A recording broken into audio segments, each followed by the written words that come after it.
Jag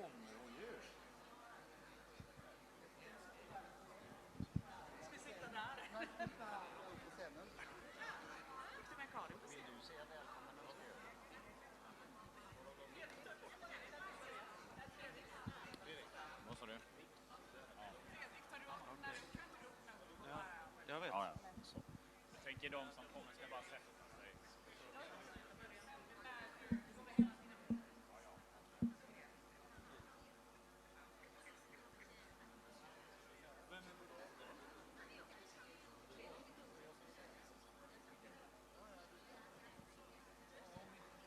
Nej, jag trodde det var någon som svarade.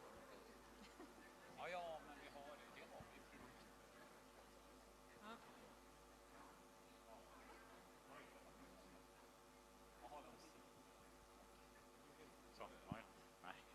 produkten. Welcome everybody to this Q&A session here. Very simple rules. We ask one question at a time, and we will do our best to answer the best way possible. Okay, we have two people here in the audience with microphones from our excellent product team. So you just raised your hand and they will go to you and so that you can ask your question. Okay. We have a question here.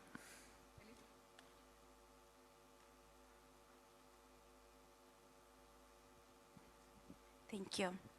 Hello, I have a question. Is it possible to have one of the Ultimate Partner Kit with Aqua X oil?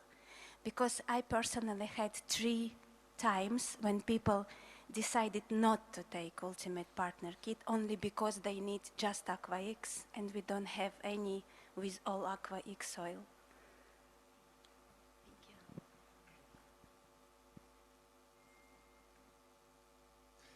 Thank you.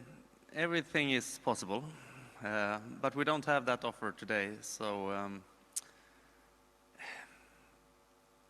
let us take that question and think about it. Maybe we can add it. The best thing would be if you could choose if you want oil, vegan, or Aquex. But we don't have that option right now. But I take your question with me back home.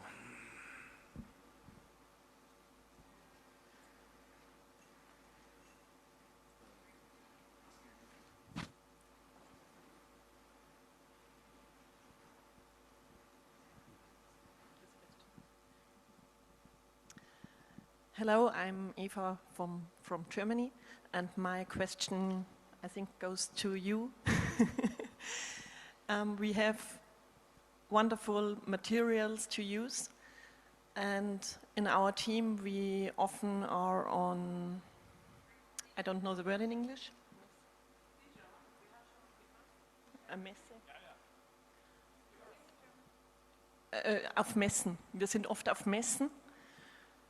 And the banners we have in the back office are only about the products, or I call it lifestyle. But I think the most important thing to show the people is we are test-based and we have an influence on the cells. So is it possible to create a roll-up with that, what makes it different to all the other companies? Do you understand what I mean? Only the products, that's not the difference to the other companies. The difference is the test and the cell influence.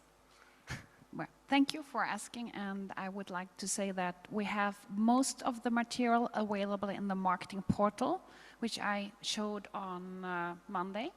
So there we have also made it possible to have roll-ups, not only the ones we are selling currently in our partner shop, but also there are roll-ups now where you have then to make it work, the whole thing. But we have also test-based roll-ups there, and of course, as we had for the gut health test, it's there. So we are more working with these kind of concepts, and when we are ready with a new one, a new material which we just presented, or I presented on Monday, we will of course make sure to have that also there. The difficult part is when it comes to the communication about the cell, because we are very strictly regulated. So it means we need to make sure that we are compliant, and it's getting very much stricter when it comes to product compliance. So it's a bit difficult to just say, well, you know, this is impacting the cells. You cannot make that kind of reference, the product does the difference. You know, that's very important. So what happens is the ingredients are doing the difference, but not the product as such. So there's a lot of difficulties on what we are allowed to say, and that's why my team has made a big effort with the product team together and the compliance team to generate all these updates on the website and the material to make sure that we are 100% compliant, so that you feel secure to share and use the material we offer. Okay? Okay, thank you. Welcome. This morning we had a very cool Q&A with Sebastian and Camilla, and I was advised to ask this question here. The premium oil was not available in Germany and Cyprus and Austria the last couple of days. We wanted to buy it online with a couple of partners, and a couple of partners didn't get the delivery, and nobody knew about it this morning. So my question is, can you tell us when it's back in stock and when we can order it again? Because the 6th, it was sold out, and What markets did you say? Cyprus and Germany, Germany? Netherlands, and Austria. I think we have stock, so, but it's up on the web now, you said. Well, it was on the 6th. It said on the 6th. Then I checked. It was for an hour there. Then we wanted to sell it. Then it wasn't there anymore. Yesterday it was not there. And when I asked this morning, I couldn't check because I couldn't go on the European website. It sounds like a technical issue.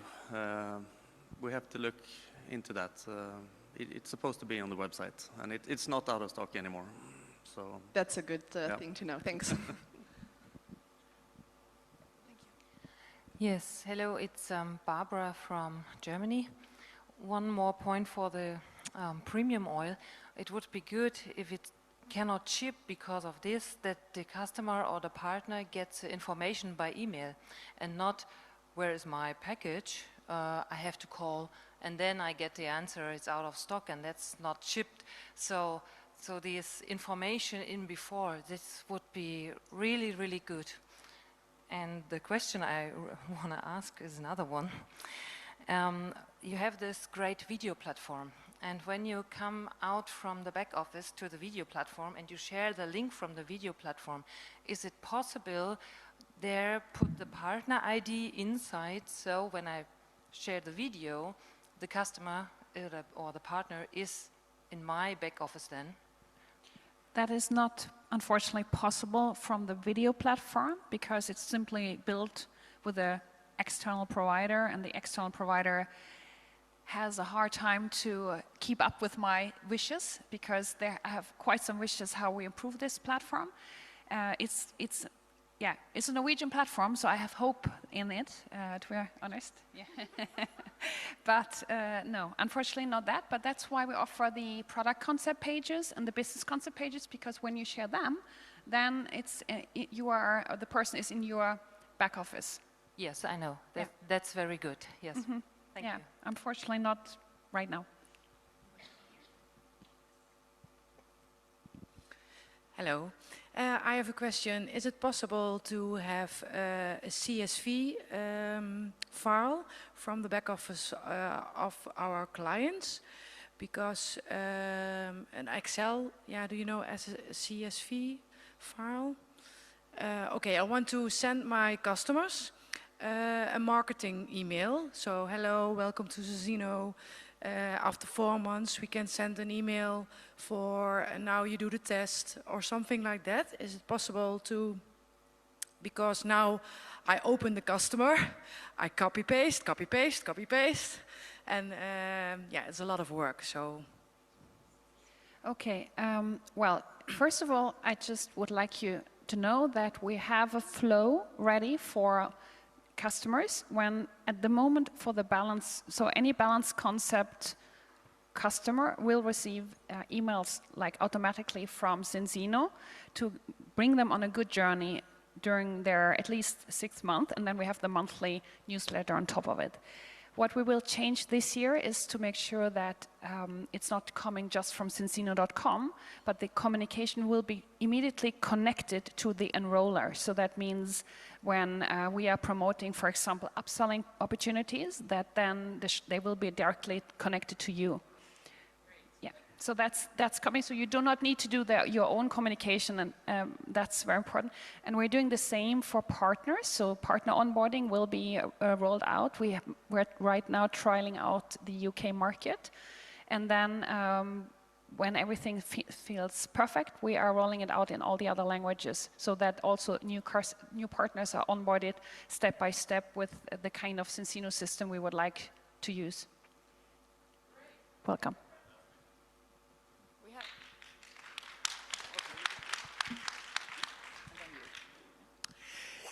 Hello, my name is Hugo, and actually it's a question that I think impacts all the units, and it's about our language. In my former job, we found out that when you do translations of things, it ends up in not often very professional ways. And if we look at our Zinzino language, and I'm just going to use one example, where I think for the future it's very important that we speak the same language, and it's sponsor versus mentor versus coach. So if you go into our compensation plan, we are consistently using the expression mentor. In the IT system, our IT support system, we talk about mentor and mentor bonus, right?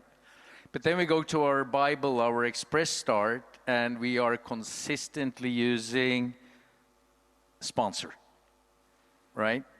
And then if we add the coach element to it as well, we are talking about sponsor, we're talking about mentor, we're talking about coach. And I believe that a certain number of words are unique to Zinzino, or we want to make them unique to Zinzino, like balance test instead of blood test or blood drop test, so that we have certain things there. And I think a dictionary and a common language uniform throughout the system would help us to make it even easier to avoid confusions. That was all. Thank you. Thank you, Hugo. And of course, you're right. So that's a very good point. I want you to know that we have a terminology list, so that's existing, but not all of our material has been produced in the same time. So for example, when you're mentioning the Express Start, it was made in before 2019, so that means we had no structural setup, and we have simply not made a major rework of the Express Start, I have to say honestly, so we haven't been really carefully checking the language versions of it. Whereas when we're doing the new things, we of course have a completely different setup today than way back, but you're very right on that need, so we don't want to have confusion. So if you see something like that, please reach out to me or Elaine Alm in my team. She's our translation project manager, and then we want to make sure to make this better. Okay?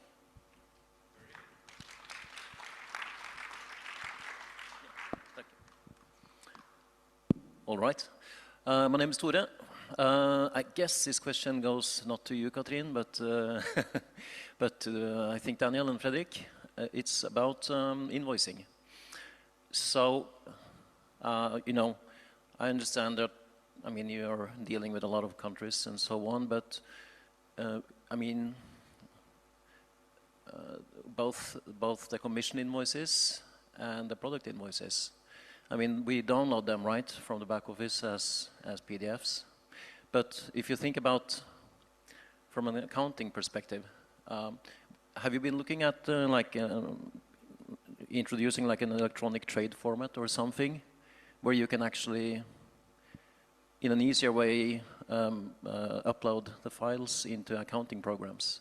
I mean, a lot of partners have companies, and it would make sense to have them automatically transferred into accounting programs instead of doing the whole manual process. Is that something you're looking at?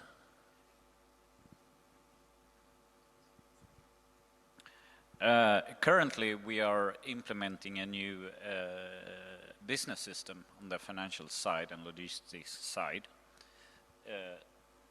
Some of these things will be addressed when we come to that part in the project. It's a complicated project, and we have up on today only started to use it for one market, the UK.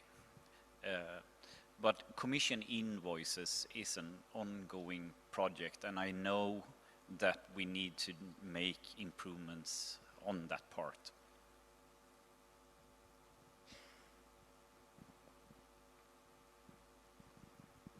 Hello. I would like to ask you if there is, or are you thinking about a video concerning compliance or some basic rules for new partners to see immediately what is and what is not allowed? Because I'm not sure that all the newly enrolled partners knew the steps, what they cannot do. Thank you. Well, I think that's a good point, but we have material available, so it's the recordings in the video platform on Cincino Play. When you are checking out the business section and scroll down, there is like certain video trainings for compliance. That's when we decided to give trainings for the most relevant topics, which are ongoingly getting a little bit wrong. So we have something. However, it is difficult on my perspective when a partner starts, because we, as we said, we don't want to overwhelm them, and there's already a lot to learn. So to start with compliance is maybe difficult in that aspect, because we have quite a lot to cover in the 4 to 6, 8 weeks. But I would say it would be good if every partner who is the enroller of a new partner just makes sure to say, hey, just there are important things you should know as a partner, and that you are referring at least to these trainings in certain areas. So what we have, for example, is for partners who want to work with opening own marketplaces, there is a special training on that one, how to do that in a compliant way, that you have to apply for it. If you do not want to use the Cincino shop or only the Cincino shop, there is one about health claims and testimonials, which is very important, and one about social media. And just to say very shortly on social media, at least in Europe, if you as a partner are promoting products on your own channel, you need to write #advertising on it, because you're perceived as an influencer by the European law. So that's like the first thing. And then, of course, don't say that the product is healing anything, because you need to make sure to say that the ingredients maintains and refer to the normal product claims we have and the health claims we offer in the product fact sheets. Okay. Hello, Lars, Sweden. Are you currently working on anything new, similar to the Cincino Hub, where you get feedback when someone has looked at the page and wants you to make the phone call to that prospect? At the moment, we do not have a kind of project going on to replace the hub or doing that kind of thought, which was meant to be like that, just that the old version didn't really work in the perfect way. So at this moment, I would say no, that's not on our short-term plan.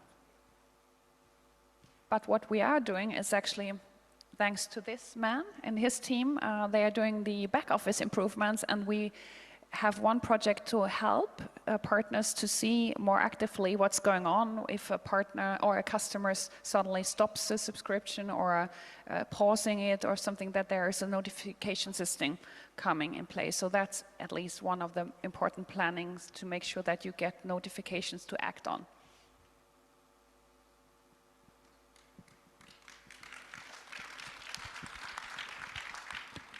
Hello. So I love the back office. We can trace a lot and see how the team is growing and how it was from month to month. But there's one thing we're missing, and that's to see the activation for our partners. Sometimes we get calls, why did I have to pay for my out order? And I cannot, from my back office, see why they didn't. But I can trace their customers, their credits, and all that. So that would help to get less questions to the support as well if we could see that. And hello, and I think you have been in discussions with one of the girls from our office, right? No? Okay, you should be. So we have an ongoing initiative in regards to that journey and all that. So there are things in our backlog that some are we waiting on, some are we currently working on. So that's a good point that you mentioned, and I know that they have that in their backlog.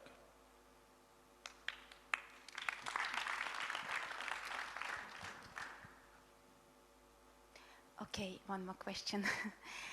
When we look to my customers, we have search tool, and we can search by name.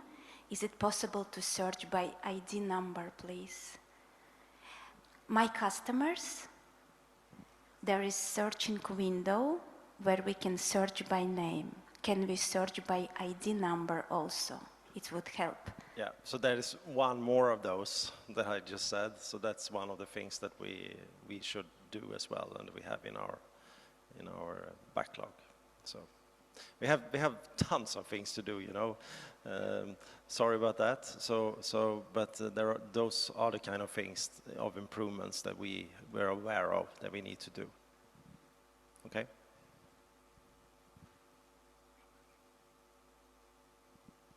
Hi everyone. I would like to ask you maybe a question which I don't know, but if there is a partner who is active and he had customers in a partner account, but then he stops being active and he closes his account, there is no way, or is there a way how to get to those customers to kind of fulfill the service which we want to have them from us, the way that we take care of them consistently and we can sustainably helping them to improve their health?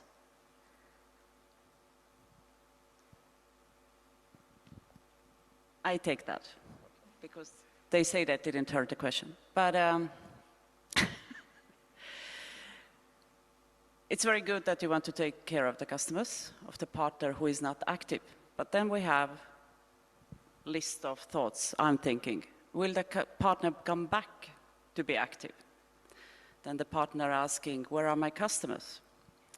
Also, if I understood the question correctly, also, you want to access that through your back office?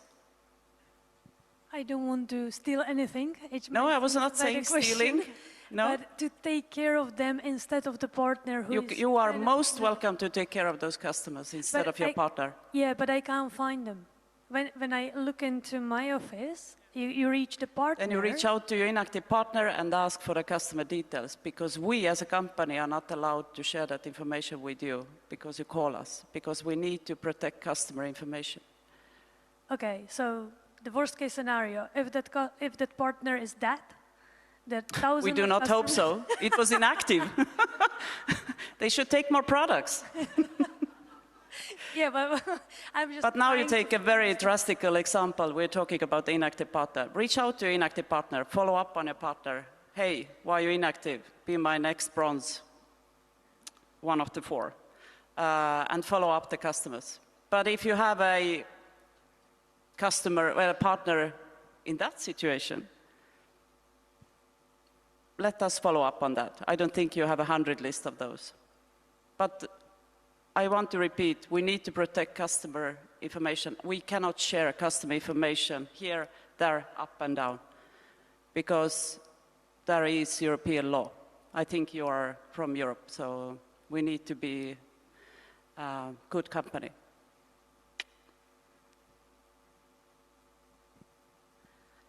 Yeah, hi, my name is Katrine, and I have a question for Greta, I think, in regards to expansion, because I saw Brazil and Colombia on the list for the next openings. Do you have already any timelines in regards to those openings? I know Colombia is open on a global level, and Brazil is not yet. So yeah, if you had any insights, that would be amazing. Thank you. It's really hard to give a timeline because we are working with really complex regulatory-wise countries.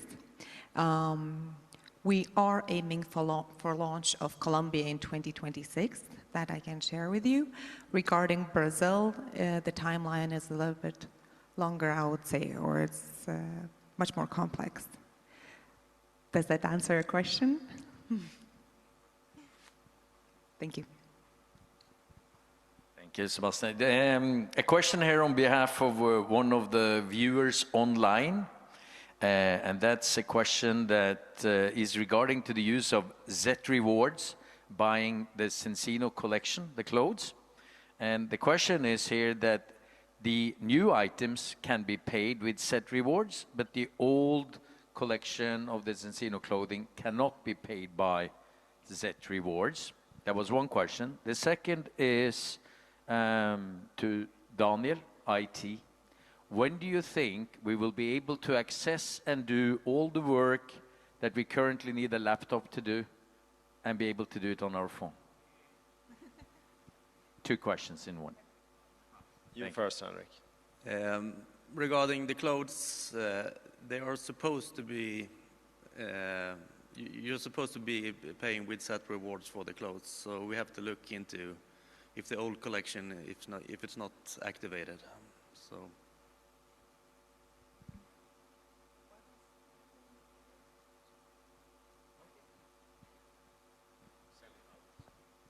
Why do you want the old collection, Hugo? No, I think it's good. We need to sell it up. Sorry, there are items that can't be paid with set rewards. Yes. So I make a guess joke. that's more the question. Yes, it was a little bit of a joke. I mean, of course, but you should have the new stuff. Of course. I have the new ones. And the new sweaters will be live today, right? Yesterday, I think. Yesterday. So if you are looking for the beige sweater in Europe, then it's available for purchase and set rewards. I will order it immediately. Yes, you do. Thank you. Yeah, okay, Hugo. So, I guess you're referring to back office, right? Yeah, because the other parts that you see from the web perspective and so on, shop and things like that, we are in that position, right? So that's back office. We are currently in, so to speak, in investigation mode because there are, there's a lot of functionality there, and we need to figure out what to do in a certain order and things like that. And we are on, back office is on an old platform, technique and so on. So we can't just switch around from one day to another. So we need to take this in certain steps. So I've said this year we're going to do some quick wins, which will help you guys. And at the same time, we're going to start to dig into some smaller sections like you have talked about here. And when we do that from a technical perspective, hopefully we'll find a way to solve this in a more modern way, UI specific, so you can use that in a better way. And then you have the third way is the total renew of the back office, and that's what we have started to do in the investigation mode. We haven't reached really, let's say, the IT development mode yet in that sense, because we need to have the functionality that we have today to work properly. That's the most important part. And then, of course, we have other projects. I'm not going to talk about that now, but we have other initiatives that we're working on, of course, that will help you guys a lot. So sooner or later it will come, Hugo.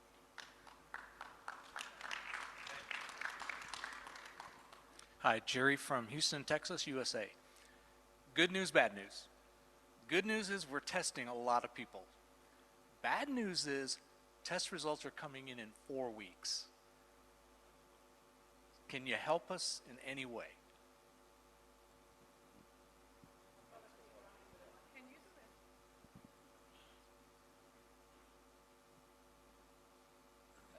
Sebastian, could you answer the test question? Oh, sorry, I was looking for the next person. What was the question? Delay of the long waiting time of the test result. For which test? I think it's a balance test. All 4? 4 weeks, you mean? In the US, okay. Our understanding is that it's the postal service at the moment that takes time. Because when it comes to Vitas, there is no backlog. So they analyze most tests within 4 days. Once they're there, they have a little longer normally, but at the moment they're in a really good place. So we get this question from time to time, and we need to look into it more to see what's holding it up. Because, yeah, and we get this question from time to time. It's not only from the US, it's also sometimes within Europe and so on. So we think it is changes in the postal service, but we need to look into it more.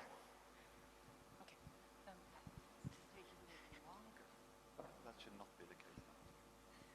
So I was wondering about the marketing thoughts behind the gut test with the 3 xenobiotics. Why is it 3 xenobiotics and 1 gut test?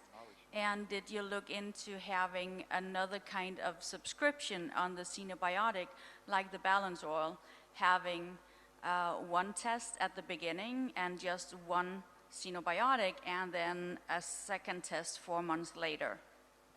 Thank you for the question, but it's not a marketing question, so I will give it to Henrik. And I leave it to Sebastian. I think it's a mistake to have product people handing out the mics. No, it should have been here. We are looking into it. That's all I can say. We are looking into how that subscription model would look like. Oh, sorry. It's too expensive to have 1 gut test and 3 xenobiotics to start up with. Okay. Yeah, we'll look into that. Okay, let's talk about it.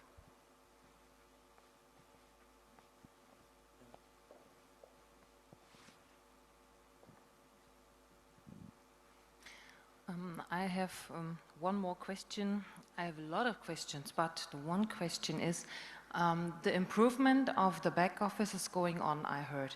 And is it possible to write you maybe emails or things like this with ideas for improving, also to improve this back office, and where we have to send them?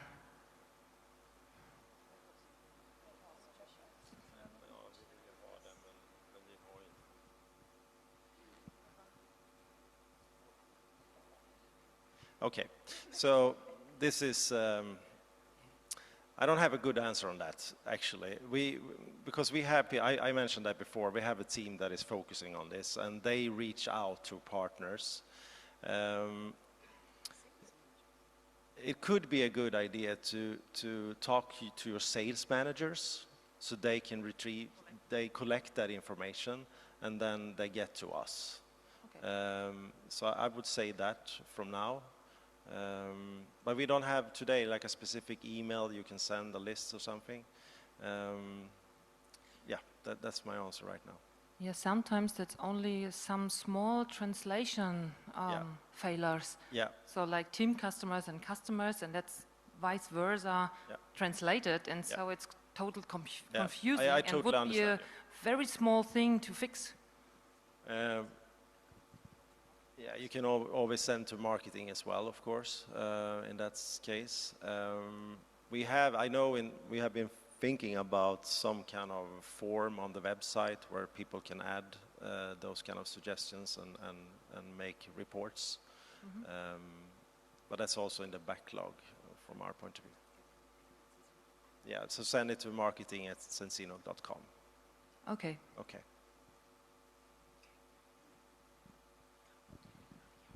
Hello.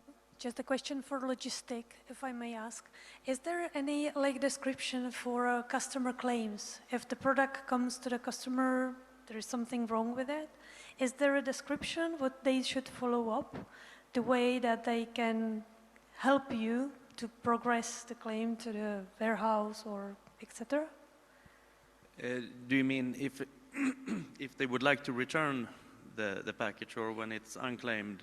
For example, if collagen boost comes and there is a failure in a package, so one is leaking, how they should progress the way of claim to Zinzino or report that this was not right. Katrina, I don't know if you know that process. It's of course to the support is the first step. Yes, I know the process. And yes, we have tight cooperation with the logistics team to do the improvement because the process is too long and complicated.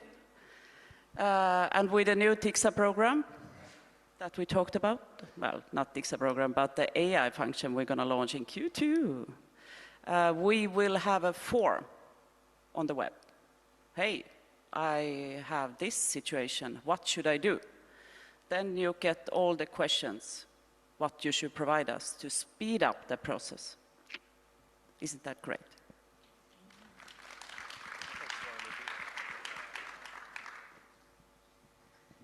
Is it possible to get an overview for the customer ranks from our downlines when they reach X team, A team, top team, whatever?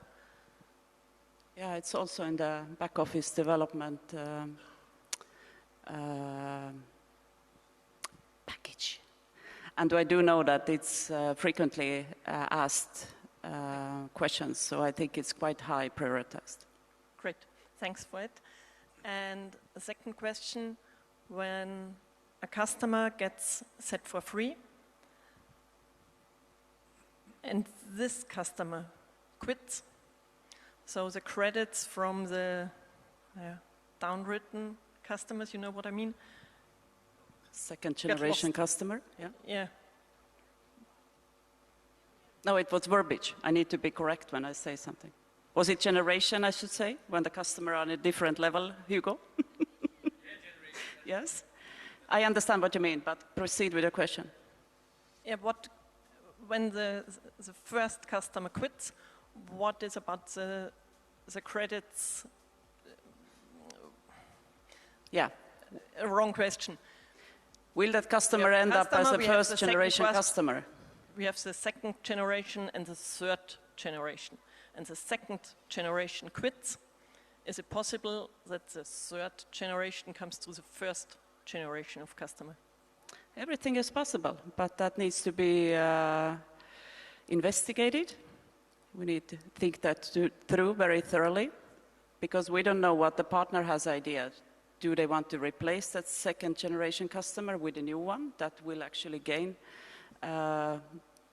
used to that, can use that volume generated from the third generation customer? So I can't communicate out the rule, but we take that as a feedback that there is something we should investigate and think about. What will happen if the customer will disappear in the different generation levels?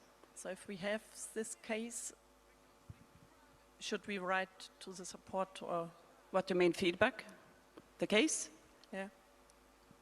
You can always write to us, but you know what is important, what is feedback. Yeah,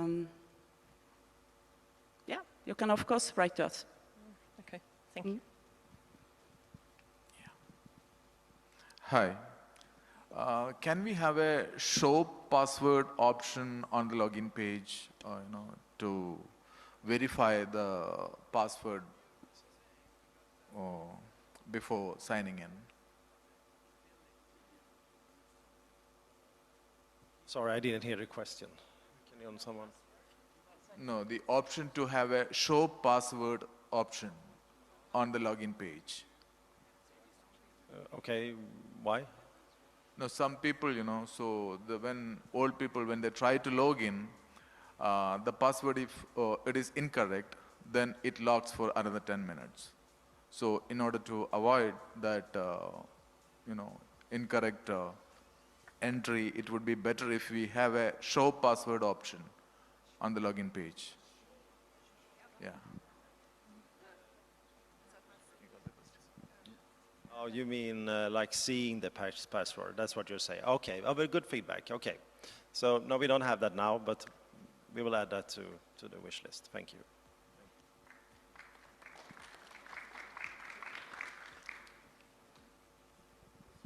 In regards to Canada, shipping is very, very expensive. So is there anything in the works to maybe change how often they get products? Because right now it's like to get one bottle of oil, it's $27 shipping.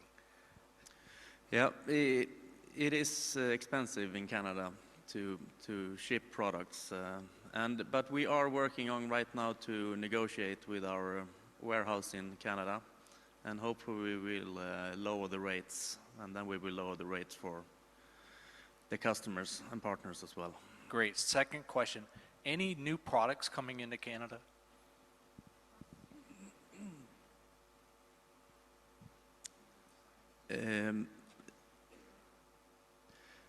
Not that I know of right now, but maybe the product team has. Not fully on top of exactly which products are coming to Canada, but I know we're working on a lot of registration in many, many markets. So let us get back on that specific case to you. And I know Charlie has specifically worked with Canada a lot, so there should be things coming there soon.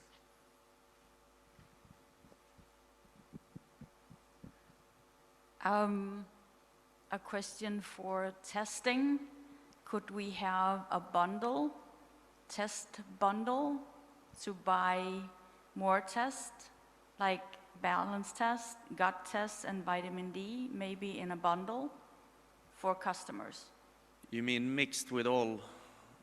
Yes. All four so tests? a kind of a We have this add-on kit, but then we have for customers. They do not have the customers. add-on, so you have to buy each test. So I'm asking for a bundle with maybe a price reduction if you buy all 4 tests at one time for customers. Lifestyle testing. Let us think about that. It's not in the plans now, but.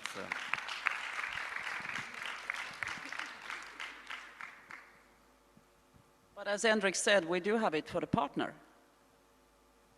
I understand, but partner can get access to that. So I need to. I don't get credit for that. I need customers to buy that. You want to have customer point also? Yes, of course. If I sell anything, I would like some customer points and some credits on it. So I am aware of that. I can buy that as a partner with the add-on kits, but I'm asking for a customer to buy a bundle. Okay. Yeah, but good to know that we have it at least. It's available to purchase. Okay, one more question about customer who has Zinzino for free. And we have many times when a person didn't pay on time in previous months his previous invoice, and he paid in this month before Zinzino for free invoice was generated. And he lose his Zinzino for free invoice. And then we have big conversation what to do. And then we write to support, and support answer, we can nothing to do with that. And many customers are very disappointed with that. Do you understand my question? When customer has Zinzino for free invoice, it's supposed to be generated in this month, but it's not generated yet. And he paid some unpaid previous month invoice with Zinzino for free product in that. And if he did it in this month before new invoice was generated, he lose in his this month's invoice Zinzino for free product. And support explained us this system goes like that and we can nothing to do about it. Do you know about this problem? I don't know if it's Katrin or if it's me, but in general I would say that if a customer doesn't pay in the month, then it's no Zinzino for free. So if the customer wants to make sure, then they need to make sure that they pay. If that was... Okay. Is it that the invoice is generated too late or... if he paid in this month unpaid invoice from previous months, and after that new invoice will be So it's about the invoices generated month before to be paid month after. Customer I have will actually a project with the payment team. We have highlighted that because after my presentation, thank you for the Dutch team, because I told them the most asked question is set for free. So I've highlighted that internally in the office where the invoice payments have a due date, second part of the month. So the invoice with the due date will be generated in the same month. So we are on it. Okay, then we need to take it afterwards because then we don't really understand your question.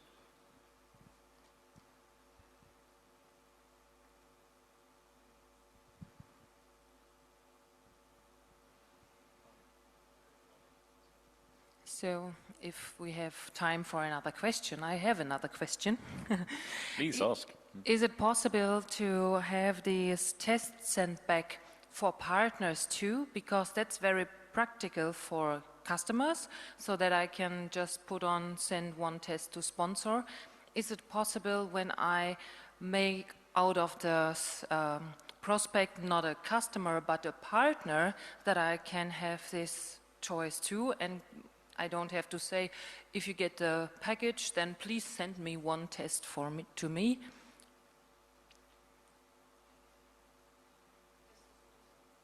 Is this, would this be possible?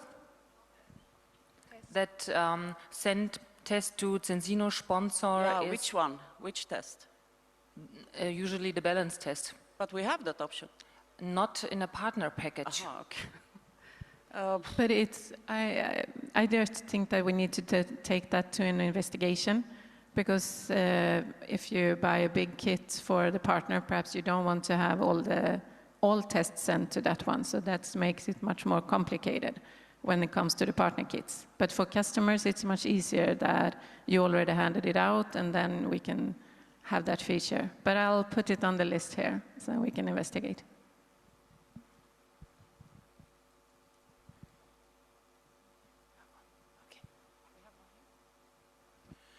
So what about the partner kits? Are there any things going on there with different tests in the same kit, or other changes in products? I don't think we have any plans to change it right now, but we look at this from time to time, of course, and I think we will do it pretty soon, and look into the content in the Ultimate packs and the other packs as well. Yes.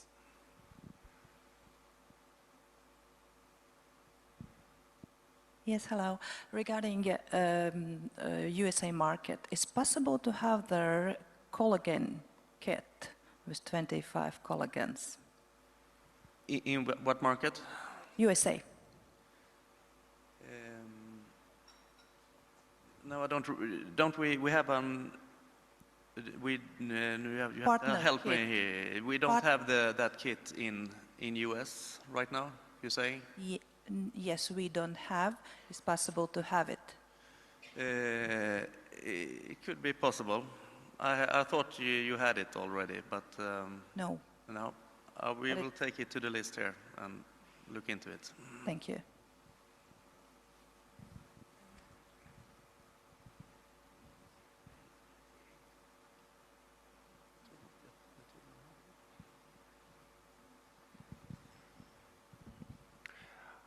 I have had some questions from clients. Would it be possible to have an option to have a button that they can cancel or reset the abonnements? Subscription. Yeah. Well, what do you think about it? Is it a good thing to have a option to cancel subscription so the client has the opportunity, or that they can only write to a support to be able to do that? We do have a project for customers, the cancellation button, due to upcoming EU requirements, regulatory requirements. So a button will be introduced that will not only help customers to easier cancel a subscription, but also help partners to retain customers, where we will inform customers about benefits about subscription and such. So yes, we do have a project that we are working on now.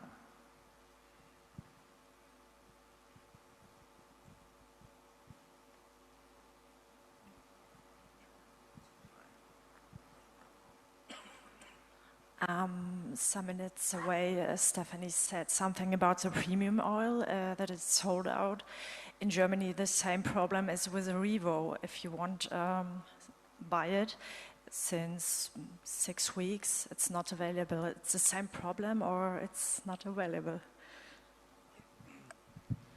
It's, you can say it's the same problem, but first we had the production of the premium oil, and after that we will do the Revo. So I don't have it top of mind, but I think within weeks we have Revo again on the website.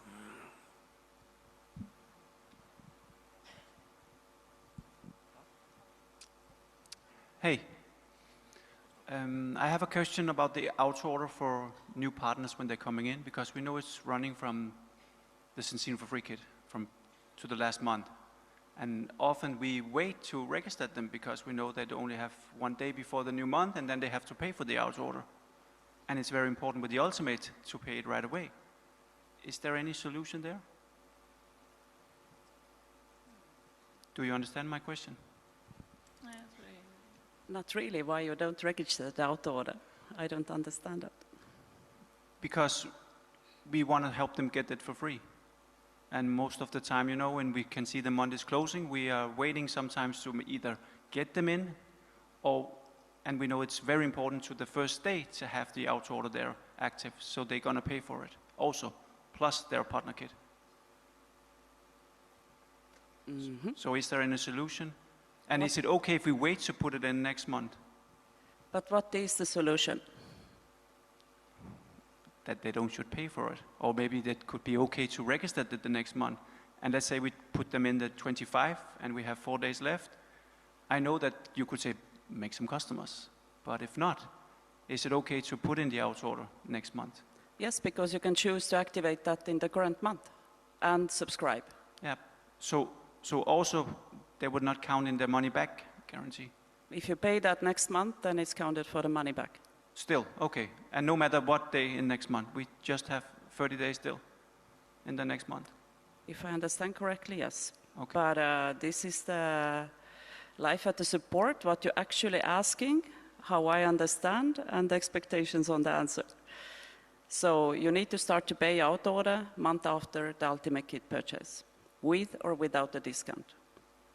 Okay. But you have option to register out order every month. Yeah, I know. Click on create the order for today and subscribe. We have amazing videos now also, because we do get that question often. Okay, I know. Thank you. Yeah, but Jimmy, reach out to me if I misunderstood your question. Yes, okay. Thank you. I know the same problem, because it's not the point that we don't know how to activate it and what for it is, but you have to activate it in the month they come in, then pay it the month after, so in the second month. But the new partner has no chance to get 4 customers and to get it free in the first month.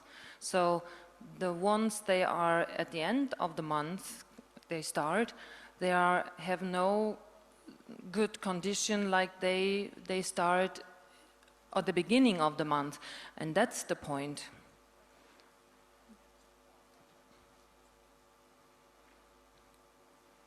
And is it possible to give this equal to every partner? But Set for Free is a monthly qualification. It's not a fast start qualification. We don't calculate. No, not the fast start. It's not I understand, yeah, but Set for Free is always a calendar month. So it's, I don't know, sometimes I dream about being partner, even though I'm not allowed. So I'm thinking, okay, my prospect is here. This have actually 4 customers ready at the end of the month. I do know that you register most partners at the end of the month. I would like to believe that, at least numbers show that. if I have a prospect in front of me who I understand that will fighting with get those 4 customers in place, I will wait to the next month. But it's about, eating the cake and have a cake on the table. I understand why you register the partners at the end of the month, but then there is either you pay the full price next month, because we also see that there is circulating kind of information on the field that there is a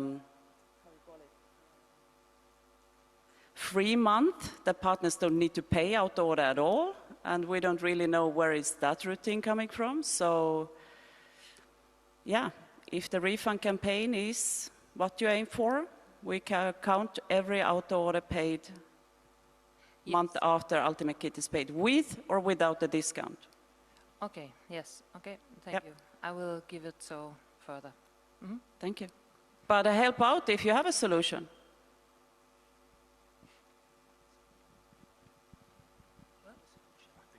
If I didn't understand the question, so if you have a solution, reach out. Yes, maybe it's possible for a new partner to have the chance to get the 4 customers 30 days from start, so just parallel to the fast start. And yes, set for free is not a fast start qualification, it's a calendar month qualification. Because how can we then visualize that you have 15, then you have 14, then you have 13? We will continuously backdate all the orders all the time. And that's not possible? No, it's possible, but then we talk a little bit about the workload support hub. So should we backdate orders, or should we find a solution that will go smoothly? Yes, it could not be automatically binded to the start date of the partner. No. Okay, yes, then it is like this.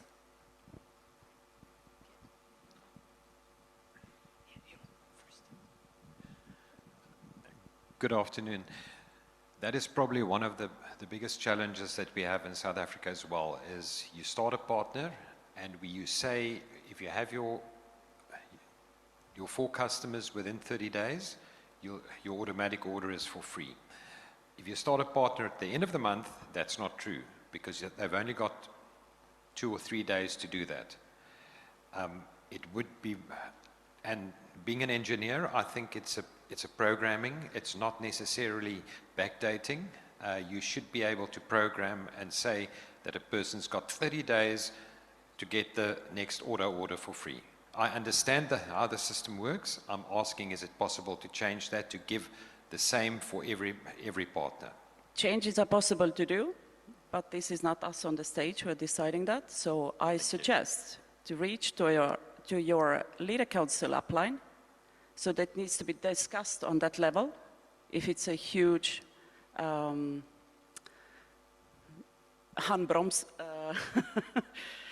if you can't enroll, if it's like headache or problem, so it needs to be discussed on that level, and also with the help from the sales managers.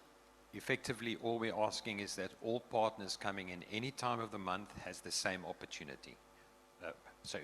Just equal opportunity to everybody that starts at any time of the month, and that we as people registering them do not have to determine, okay, let's keep them, we'll register them next month. I don't think that's the right thing to do. I think a person should be registered when he's ready to register, and they should have all the opportunity that everybody, whether you start beginning of the month or end of the month, they all should have the same opportunity to get their next and this is exactly what you should tell your leader council upline. Thank you. Because it needs to be discussed on that level.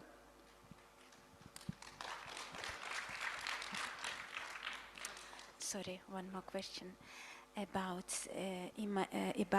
invoice with email invoicing.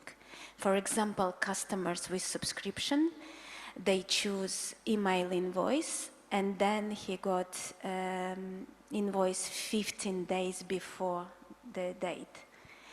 And this caused many problems. Some of them didn't get Zinzino for free if it's beginning of the month. Some of them still waiting for this first package, and they already have in 2 weeks invoice, and they're like, why I still didn't start it a new invoice. Is it possible to make generation of this invoice in this date, not 15 days before? Do you understand my question? I know that this has been addressed already from Leader Council members, so I would just ask to write it down on our list, the list, please. Like how often, when we can send out the invoices, okay? Customer invoices. Okay, this will be the final question to the lady in red. Ooh. Yep. Okay. Hi, good afternoon. I know you don't want to hear any more clarification about this Zinzino for free, but what I think I heard you say is the Zinzino for free with the partner, it's a monthly campaign, which is totally different than the Fast Start, because the Fast Start goes by your anniversary date, basically when you enrolled, right? So that's where the rub comes in. So in the USA, what we do is if we enroll somebody on the last day or the day before the last day, we immediately have them sign up as their own customer and get that order in, right? And get their Fast Start checked off.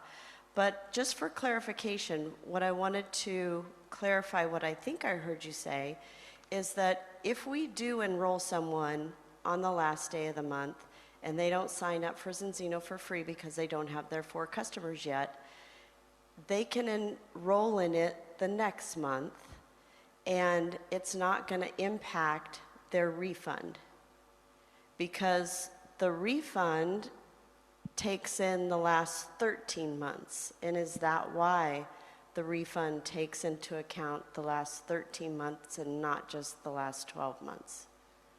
I don't recall that I confirmed that, but I repeated the campaign rule. You need to pay that for free order every calendar month from starting month after the ultimate kit is paid. Correct. Yes, yes, I understand And that. we always, for partners, everything is optional, I would like to believe.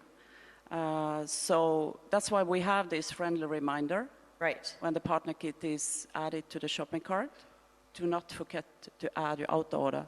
Right. Because I would like to believe that, okay, I will remember to do it, but you know, you start onboarding a lot of information, you want to learn everything about everything. Exactly. So that will be forgotten, and the fast start will not be generated and everything. So it will be not so good start for the new partners. So. Right. Okay. Yeah. But yeah, promise me one thing. I know I will take the few seconds. Take that to the Leader Council level. That's that for free feedback you all have. Okay, thank you very much. I think we had the last question there. Thank you for all your questions, and we will take back your ideas and evaluate and maybe change. Thank you. See you at 3.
The show will start in 1 minute.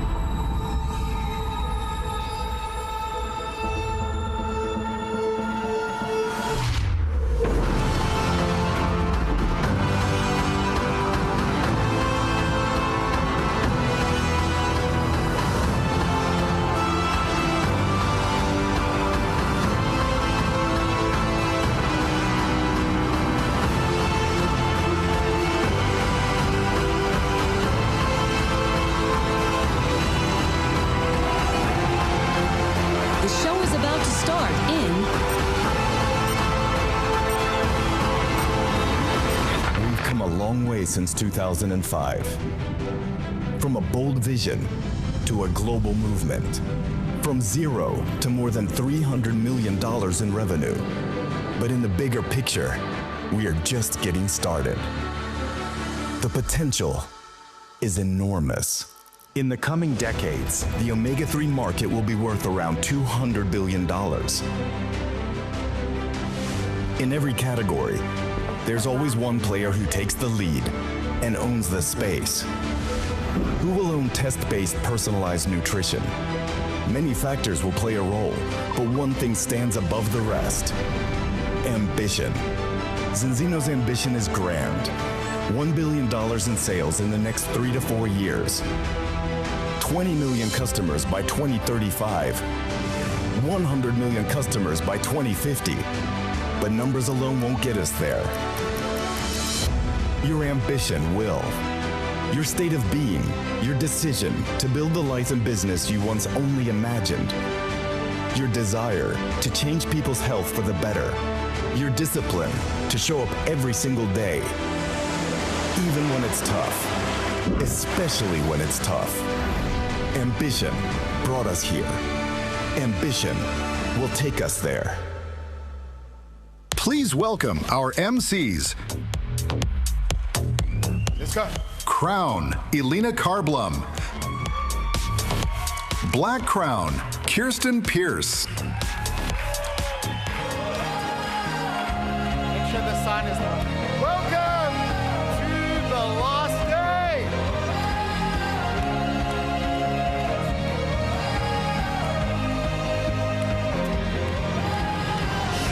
Welcome. You look so beautiful, all of you. However, I think that was pretty terrible, and I'm going to point out why. Last night, I saw very many of you singing your lungs out to Dancing Queen. So let's one more time, as loudly as we can. Let's get a little bit of energy in the room. Let's start the day off right. Let's give, DJ, if you're ready, whatever that was, let's show everybody in the hotel that we're actually happy to be here. As loud as you can, like last night. 1, 2, 3. There we go. There we go. There we go. Now, I've written these down because I really want to make sure I'm being sensitive enough to culture here, but look at this amazing kabaya. Now, you may look at Alina and think that this is effortless, but a week ago, Alina had been backpacking for a couple of weeks through Thailand and through Indonesia, and she had to find some stuff, and so she found this, and then she decided to match with this, which is called a udeng, which is very cool. And he looks so beautiful. Yeah, thank you. That's what I was going for. Yeah. That's what I was going for. So I just want to, no stage clothes in the backpack, but managed to assemble this ensemble. You look fantastic. Thank you, thank you. And you looked so fantastic last night. Did you have a good night last night? It was so, sometimes I want to live in the 70s, just to have all the glitter and colors and everything, so. I feel like flared pants are something we should bring back. They're quite freeing. And actually, some of you, the thing that we have to figure out is who bought costumes, And who had some of those items in their cupboards? Because there was some stuff that looked a little bit more premium than what I was expecting. And for those bold choices, congratulations to you guys. Before we jump into today, I want to just take a moment to just say thank you to a couple of people, if that's okay. If we could give them a round of applause. But all of the sound engineers, the people that are in the back, the technicians, the guys that are making all of this happen, and the mics work, and the DJ at the back, and all of the staff. It's been an amazing, amazing, amazing event. Now, I'm not gonna jinx it, but I don't think I've ever been in an event where one mic hasn't worked or something hasn't gone wrong, and it's been flawless. So thank you very much to you guys. And then to the events team. This has been an extraordinary, extraordinary event. Please give the events team a huge round of applause.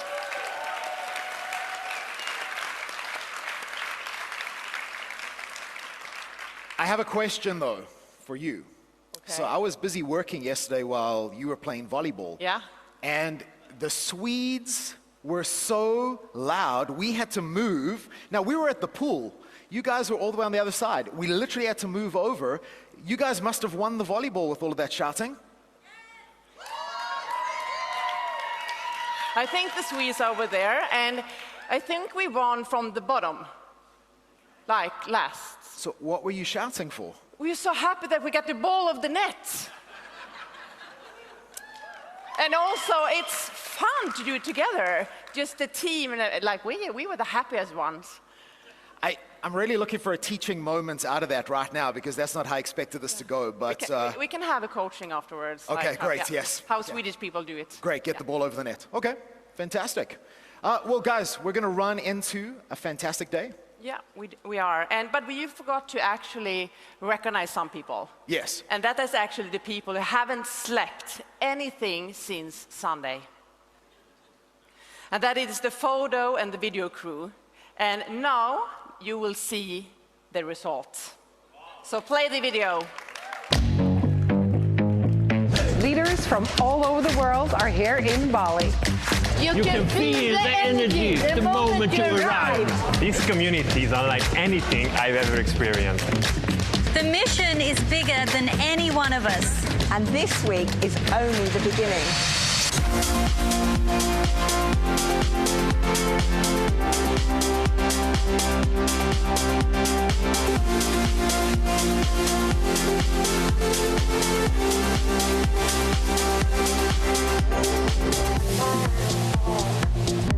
Cincino Directo 2026. Everything rises and falls on leadership. And whether you like it or not, your ambition is already shaping the people you have around you. And what the difference between success and significance really is, that is leadership. Imagine the start of a conversation with the person next to you and the first few words that you would choose. And then imagine that you're going to selectively choose every single word that you can possibly think of that will make that person next to you feel better, more empowered, more thriving, more likely to go out and do something phenomenal with their life. When you keep on doing that and you repeat it again and again and again and again, your vision becomes the gravity in your life and you will have your victory.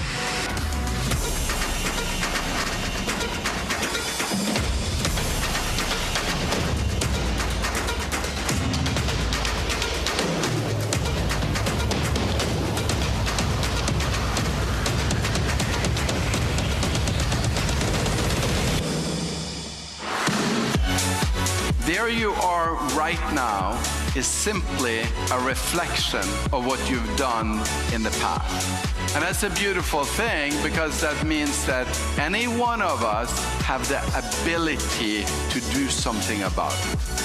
People are people everywhere I go.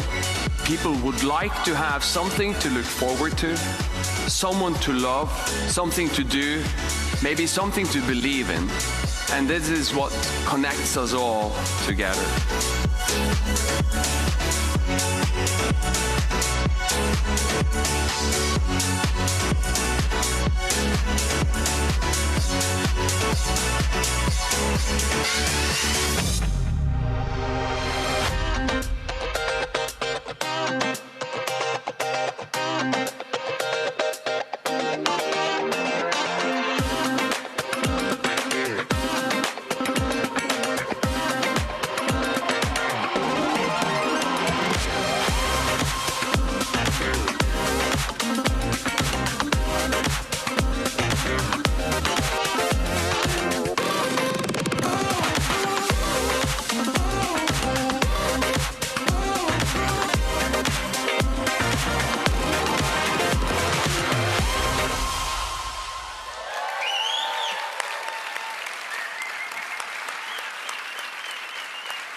What a crew.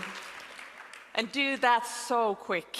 But I didn't see the performance from us now on this video. Yeah, today, I feel like we maybe need to give some notes for appearances, maybe. Okay. That's it. Philip, wherever you are in the room, next time, please, a little bit more FaceTime. We would appreciate it. That'd be nice. But we're not going to take this personally at all, but you're dead to both of us now. Yeah. But anyway, let's move on now that we're highly offended. So, are you ready to start this afternoon? Yes. One more time. Thank you. Because I remember back in 2017, it was my first director trip. And we came in the last day of the event, and I have no clue what I'm going to experience. And after 40 minutes, we had a break, and I went outside. I needed to go away just to get some air. And then I also I met my sponsor, and we looked at each other, and both just started to cry. Because the stories we heard inside that room that afternoon changed our life and our business forever. Because we really realized that it's not only the health that actually change in the world, we also make such a big impact in other people's lives. And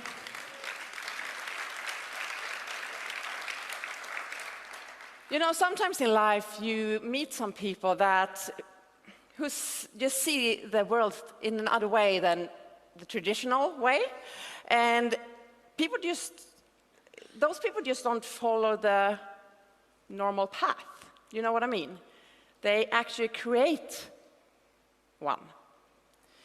The person I'm going to introduce to you now, he is someone whose dreams bigger than I think most people out there, like even dare to dream. And together with his incredible, wonderful wife, Hilde, they built a very strong foundation that both us here today. And every time I listen to him, I realize that this journey just started. So please help me welcome our co-founder and 7-star global president, Örjan Saleh. When you're in the world.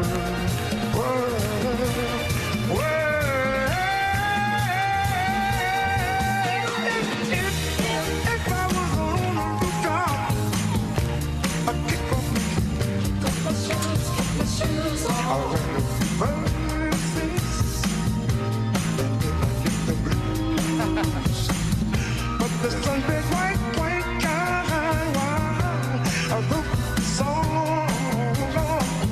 It's the people like you and people like me. I wanna keep on turning on.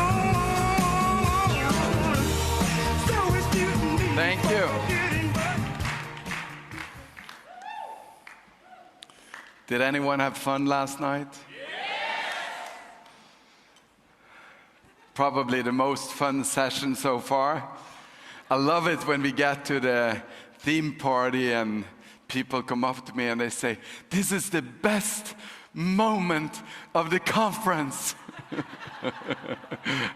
And that's okay, because I truly believe that when we come on the trips, it's about getting involved in very many different ways. So we get to know each other. Did anyone get to know some new people?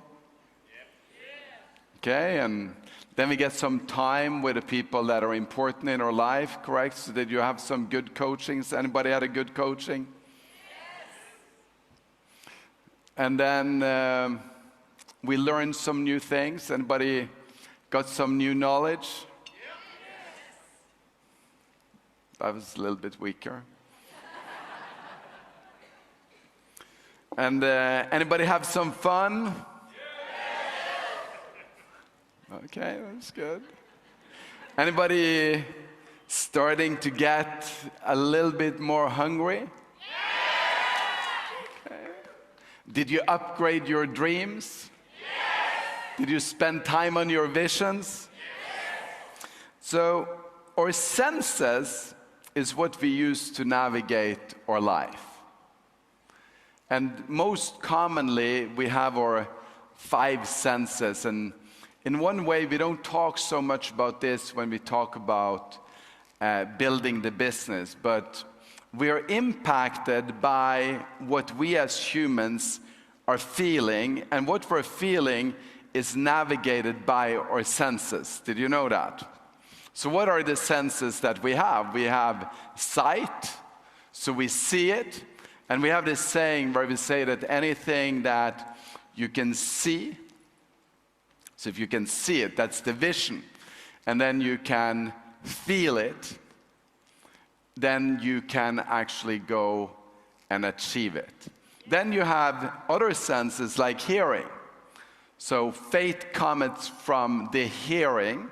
That's an old Bible quote, and it exists in old cultures, that when we hear it, then we start believing it, because if you can see it and then you can hear it, and I thought that was pretty cool. I had a coaching here with Theodoros. Where are you, Theodoros? He's there, and then they came by my, they actually didn't come. I stopped them when they walked by my sunbed, and then I wanted them not only to hear and see, or actually I wanted them to hear and see, but not only from me.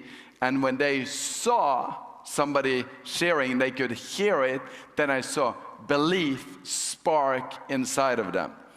And then there is this strange thing, and that is you can smell it.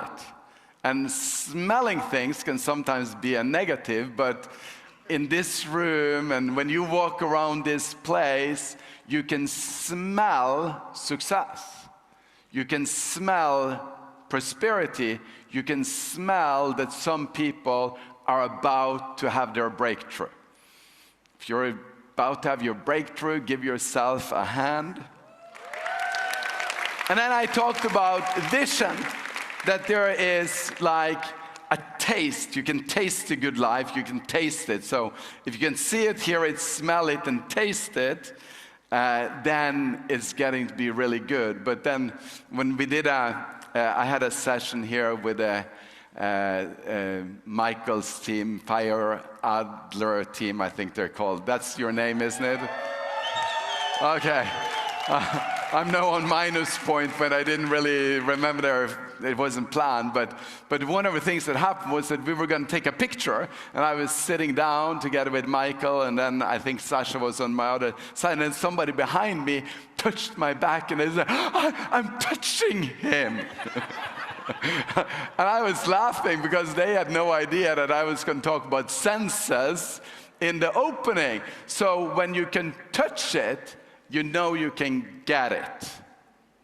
And that's been one of my rules in my life, is when I wanted to have something happen, I needed to get close to the person that already had it.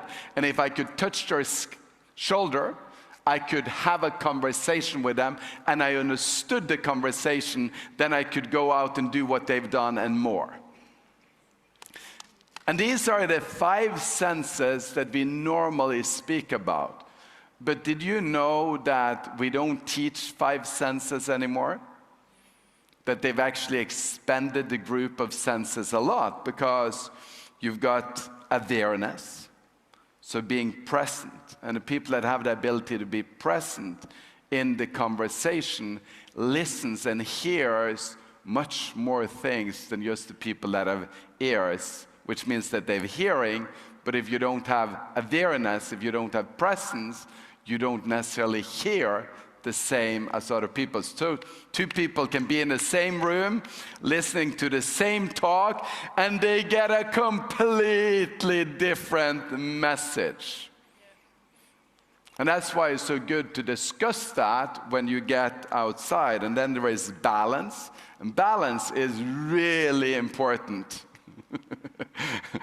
And of course, balance oil is really important, but if I don't have balance, walking is really difficult. Has anybody tried to walk when you really have an injury that is kind of affecting your equilibrium, and you're going to try to walk and you start limping and you become scared of simple things that wasn't scary before?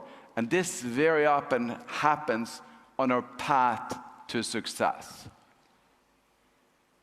start out strong, then you run, and then you are winning, and then all of a sudden something happens, then you get injured in your emotional life, and you get scared, and you don't know if you want to continue the path. So balance is a very important sense to have balance in your life. Balance is affected, as I said, by pain, which is a very important sense. I don't know why pain didn't make it to the original list, because when you touch something that is hot, you get pain. So pain is one of the things that navigates us, and especially physical pain is something that stops us in the physical, but in the business, it's the emotional pain. If I could do one thing, and that is just with a snap of my finger, remove all emotional pain from this room, we'd all be flying. We'd go to 1 billion faster than we could say 1 billion. Because that pain stops you. Just like you don't want to touch the hot stove, you don't want to go and do the things where you think that you will experience emotional pain. And we have temperature. Lars came up to me and said, "Is the temperature in the room okay now?" Because on Tuesday, first they tried to freeze us, then they tried to cook us. And I said to Lars, "You got to be in charge of the cooking and the freezing of the room." Because I don't want to be cooked. I don't want to be frozen to that. I just want to stay at a good temperature. But we use temperature that we can feel and sense the temperature of the room. Have you ever walked up on a couple that wasn't in the best mood with each other?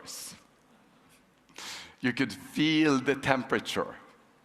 You could sense the balance.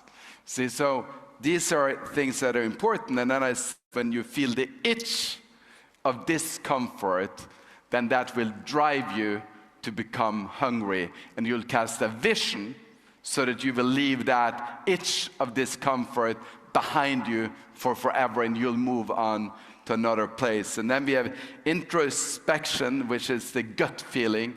You feel it in your gut, and that's what happened to me. First time I heard about the balance concept, it gave me a gut feeling that if I failed that test, then I would want to know the answer. And if I like to know the answer, I know that everyone else out there that is health conscious would like to know the same answer. And then we've got the vibration.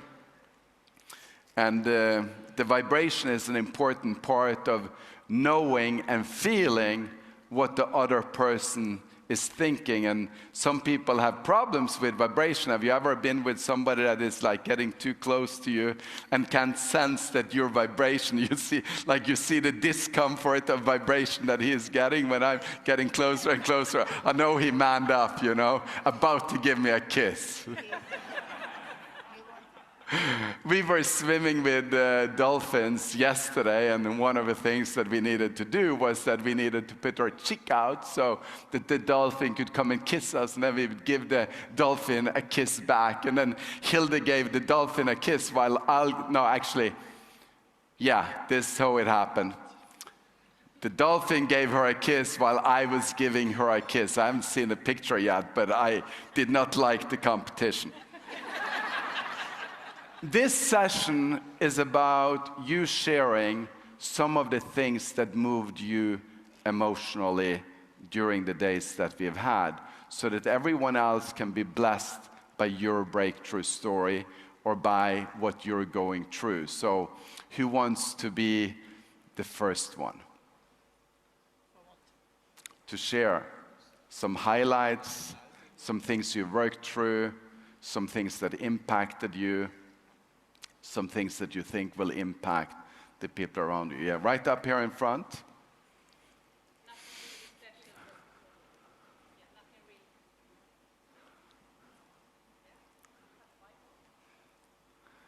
Hello?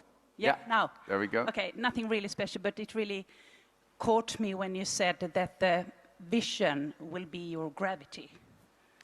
I love that. Well, thank you. Yeah, so I will work more on my vision. So I love that, and then sometimes they get a live coaching. So stay there with a mic in case we gotta do something more. So I love that you caught that. Your vision will be the gravity. When vision becomes gravity, you win every time. And that's spending time on dreaming. And I've, with a few people on this trip, and they know who they are, I've been pushing them every day to get them dreaming again relentlessly.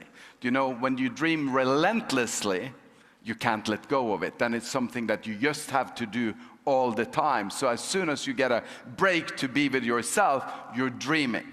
You want to create that into existence, what isn't seen to the world yet, but is seen in your vision.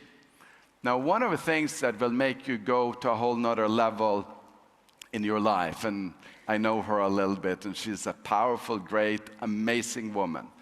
But did you see how she made an excuse? Nothing very important. No, it's so important that it's 100% going to change your life forever, and you'll never be the same again when you say, this is so important to me.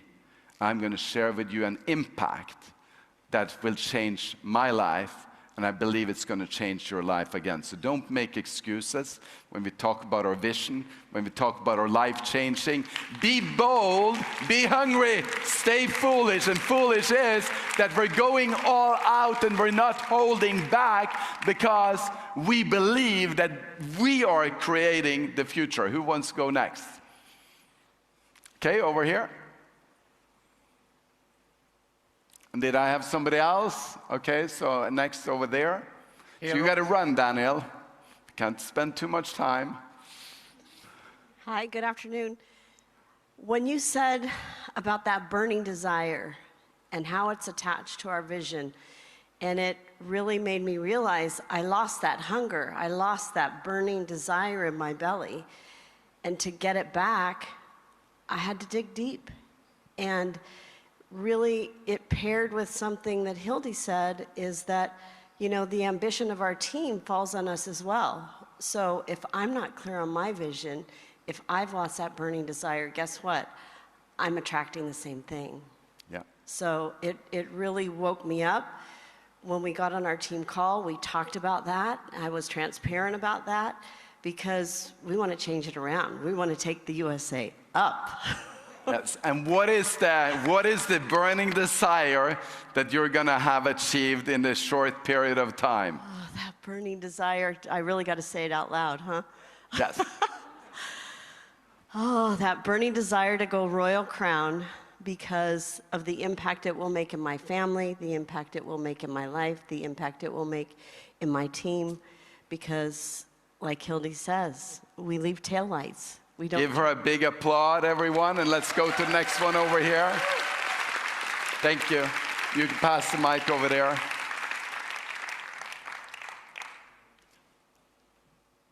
I'm one of the person that touched your shoulder, and I said that. And I'm so thankful for that you're putting me here in that taste, in that experience, in that touch of the life that's my vision. Because I really feel in all my cells that it is so important that it's not only imagination, that you give us this step that we are not able to go maybe now on our own. So, yeah, it feels like gravity already because I'm allowed to be here. Thank you. So I authorize her to do whatever me and Hilde have done so she can go beyond us.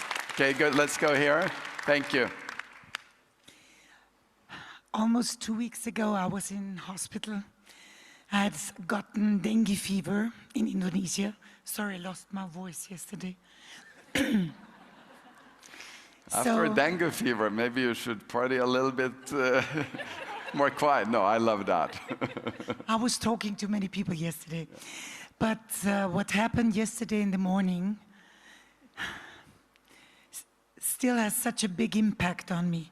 Because I was even wondering if I can participate in Direct a Trip. And those who know me already a little bit, I had made lots of effort to start running 5 kilometers. It was Dr. Collins, who encouraged me to do it. And so the day before yesterday, he said to me, "Are you going to participate?" And I said, I doubt it. But yesterday in the morning, I decided to participate, to walk faster and faster. And when everybody had already arrived in the finish, I was still walking. And I said, I have one more round to go. And then a training that Kirsten Pierce did once came up to my mind. And it was like, it's not what you do when people are watching you that is important, but what you are doing when nobody's watching you. So I didn't make any shortcut. I was walking the whole round. It was starting pouring buckets. It was really raining a lot. And I was like, okay, they're gonna have taken the picture of the whole team that was running. They're gonna have consumed already the new collagen boost. And if I'm lucky, maybe Michael would have gotten 1 glass of it and keep it for me. And then I'm going to be alone at the finish. But what happened? Dr. Colin, he approached me 200 meters away from the finish. He said, "Gudrun, run!" And I started running, and I was like, "Why?" He said, "There's a big surprise around the corner." What kind of surprise? And then everybody was waiting there. They were waiting there and cheering and applauding.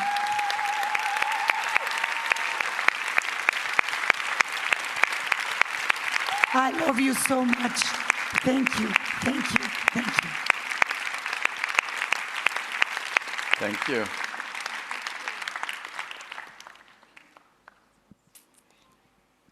In the back here, Örjan. Yeah. Go ahead.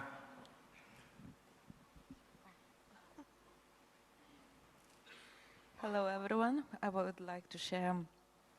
I'm still trying to grow my inside confidence about myself, because so many times I was told you are nobody, and I said, no. And the biggest gift I received when my partner told me, Vaidiga, you change my confidence in myself. So thank you to all Zinzino inspirations. Thank you. Hey, thank you. Thank you. Thank you. Who wants to go next? Okay, right there.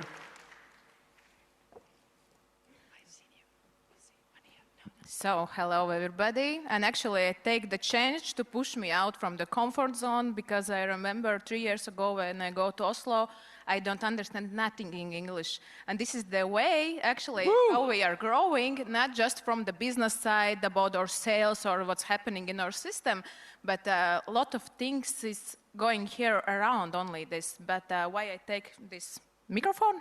Name of this microphone, share very important thing, and actually again game changer what's happened in this director trip. And it's important for me because sometimes I say I'm with the birds in my head, and I often think that I'm not normal, but there I get this feeling I'm on the right side, that it's not like every time is working like just a logic and something else. And big thanks Dave Eves and her wife, because I asking for the personal coaching for my team, and they really put me back on this track that the main thing is believe what is here. And I had one partner who had around 200 Zoom calls with 0. And I was struggling and think, what can I do? How can I help her? And the answer is one, believe and God. And after this, listen, what's happened?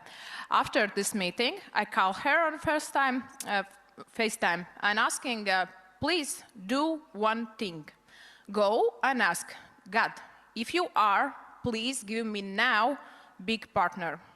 And can you imagine, after 2 hours, she was calling me back by crying and say that I have a new partner.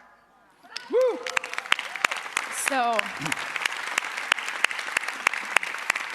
So I'm asking for everybody, not always run like ants, crazy. What is the best version, how to work, what I need to do, what this is the system, but sometimes just trust and truly believe in God.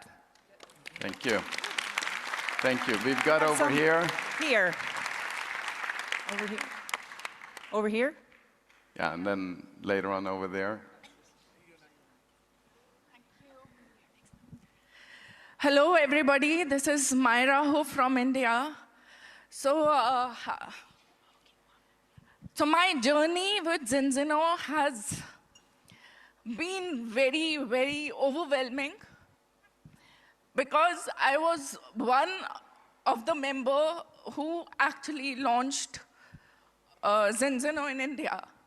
And I have been a very confident person. But somehow, Zinzino start was not that good for me. I used to take everybody's presentations, everybody else's teams were growing, but not mine.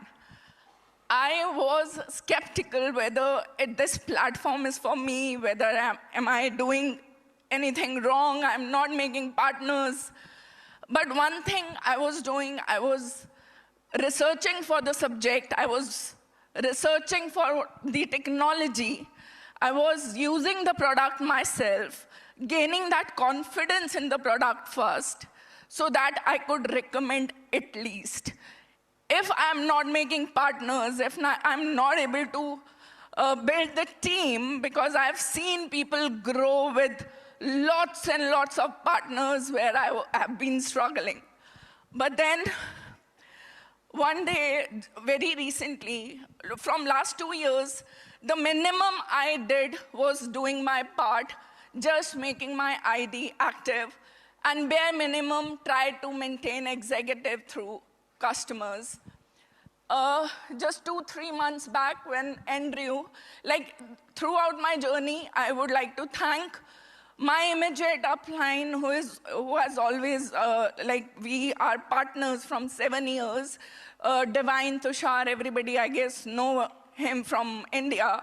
He never, lose that trust in me because he has seen me working and working with a bang always, but my confidence in Zinzino, I kind of lost that confidence because I was not able to actually get what is that thing which I am missing.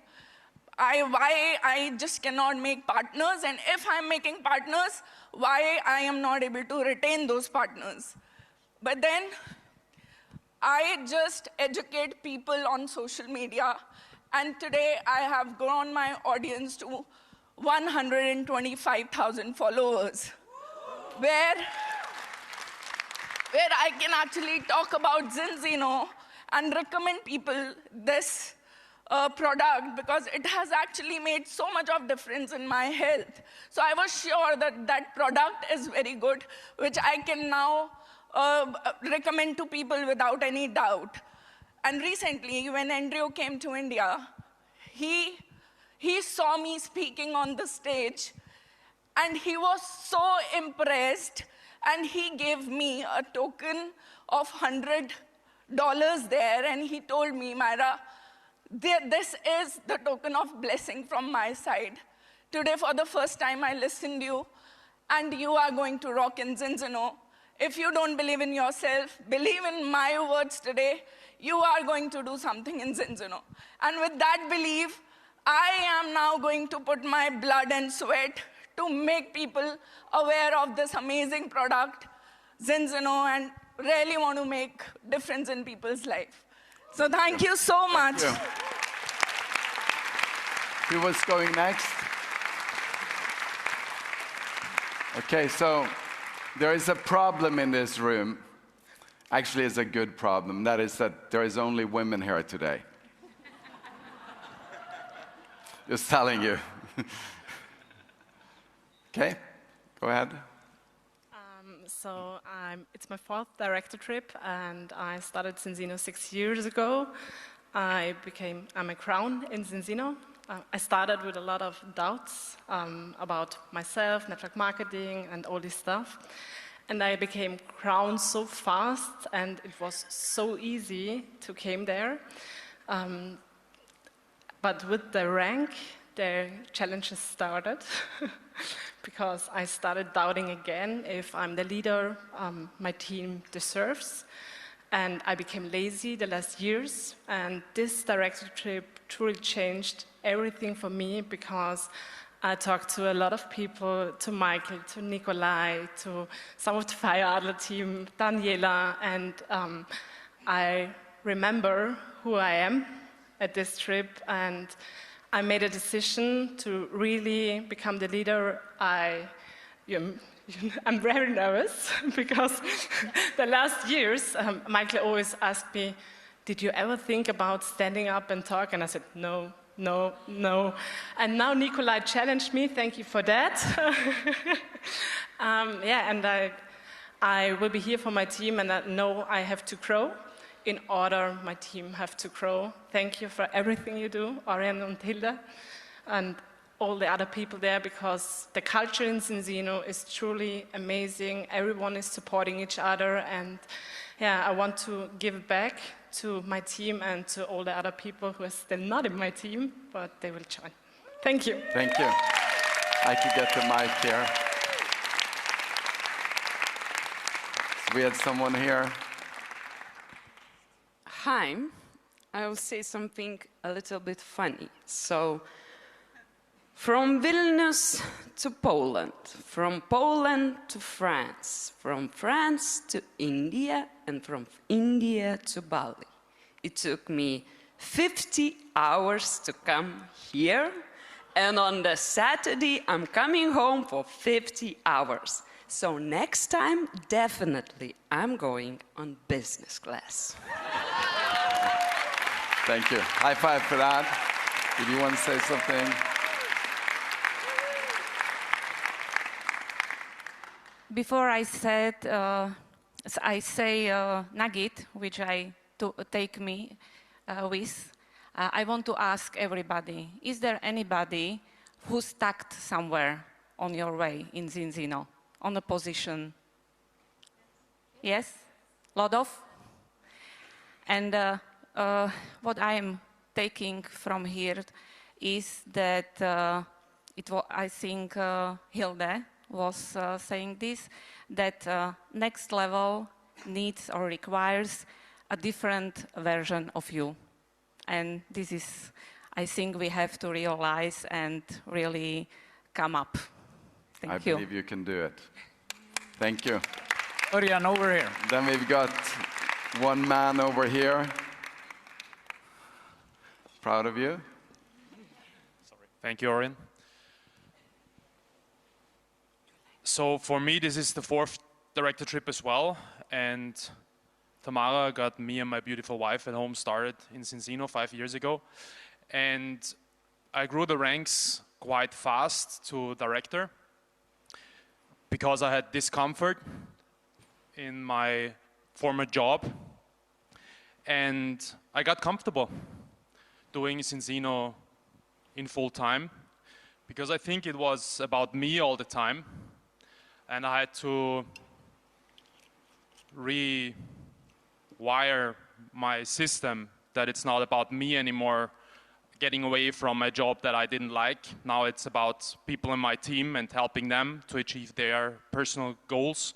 And Orion, I thank you so much for the talks in between in the hallway, because it was these little sequences that I well needed when I realized that the hunger that I was missing was because I was trying to find something that attracts me instead of realizing in which areas of my life I'm still uncomfortable and I'm dissatisfied. And it's not only external factors in my life that I'm still dissatisfied with, but also internal factors in my life that I'm dissatisfied with. And I want to change them because I know that I need to become a different person in order to help a lot of people in my team and the future team that I'm building. What's your goal? My goal is to step up and rank up to crown.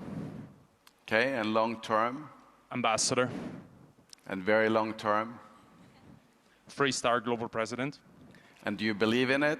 Yes, I can smell it. Okay, you can smell it. Do you feel it? Yes. So take this moment, give him an applaud. Let's everyone believe together with him that he can go and break through crown, royal crown, black crown, ambassador, all the ambassador levels, president, global president, 3-star global president. And don't ever let yourself be stopped again after this moment. Make a definite decision.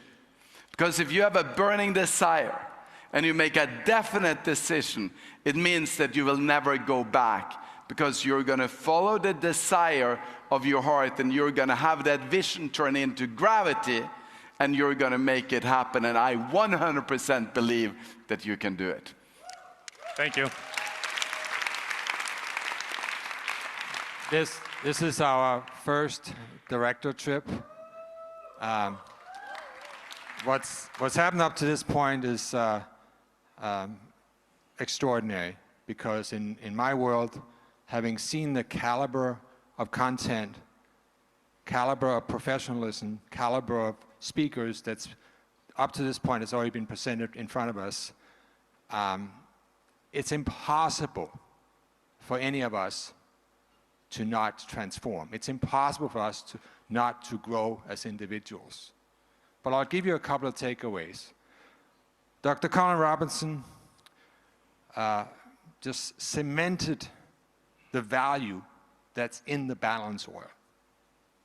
I really want you to grasp how fundamental that is. For me, it makes it an obligation. I have to share this with the world. I will be dreaming about that. I'll be waking up, and that will be a driver for me. But there's so many people out in the world that has no idea just the immense value that's attached to that. But on top of that, it starts from the top down. And Oren and Hildy, you are expanding my vision. But yesterday, 2 things happened. I signed up for the volleyball tournament. Now, I live in the United States. Yeah, and I by the way, I broke my right toe, but it's all taped up. It's okay, it's all good, I can still walk. But I'm in America. There wasn't 6 people from the United States to form a volleyball team. That's one takeaway.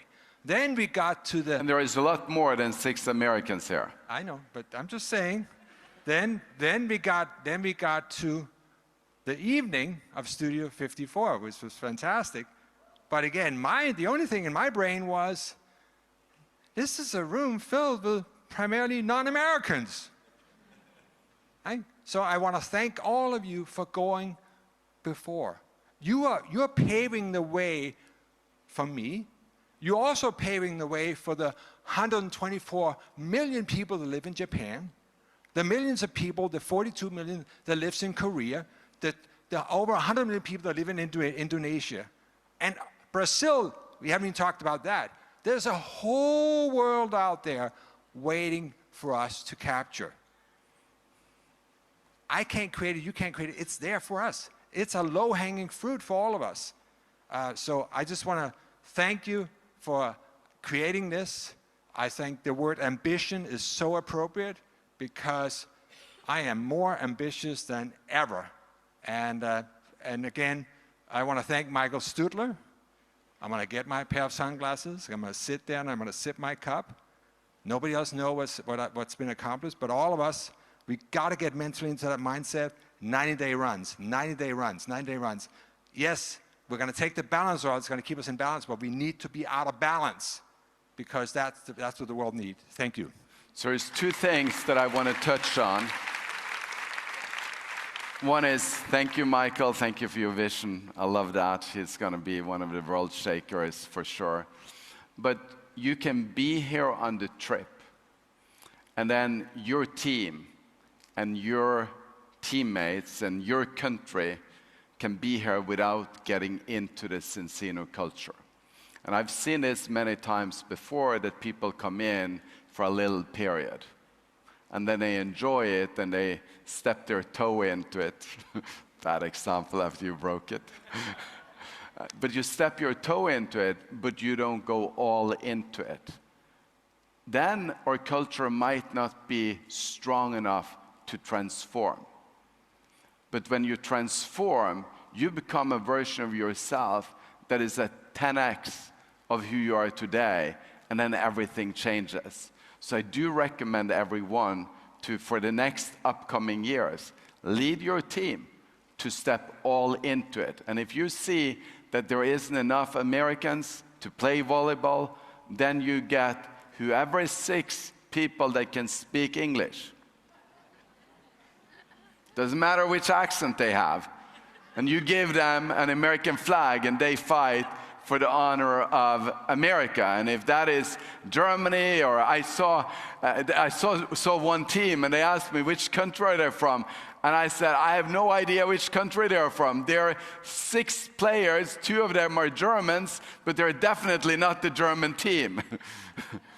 And then I said, who won? And they said, it was the Portuguese team, but it was only 2 players from Portugal on the team. One of them is very big though, and he did do a lot of smashing. So we've got one last one here, and then we got to get on with our program to the next session. Hello to everybody. It's my first director trip, and I'm very thankful to stay here. And yes, about 2.5 years ago, I'm not very healthy. I have 2 operations by my gut, and I'm very thankful for the products from Cincino. They helped me, and I got a second life. And Job Agnesevich,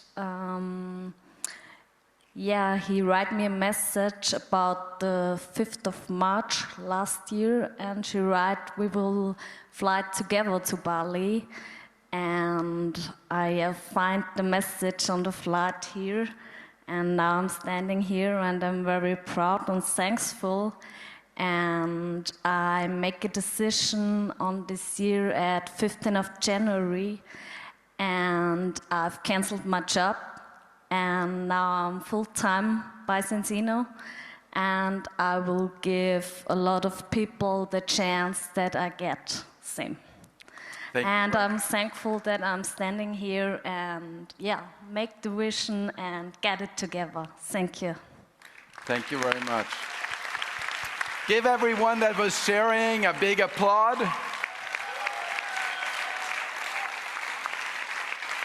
And then, I know that when we are 600 plus people in the room, it doesn't necessarily have the same intimacy as we've had in the past. And I know that there is not a time for everyone to share their message. But there is a time for you to share. And that is to share with the small teams. That is to share with the people you have the conversation with. That is to share with your team back home on how things can change your life, how things can impact you when you make a decision to go to director trip. The one thing that is on my mind for this conference is that I want everyone to have a new sense of hunger. I want everyone to have a new sense of belief, because if we come home and everyone has made that decision, that I don't care so much anymore. I don't worry so much more. I'm not afraid anymore. I know that I'm in the right place. I know that I can take this to another level. And then you say to yourself, whatever it takes to bring me to the next level, I'm going to put it in. So who is ready to go to the next level?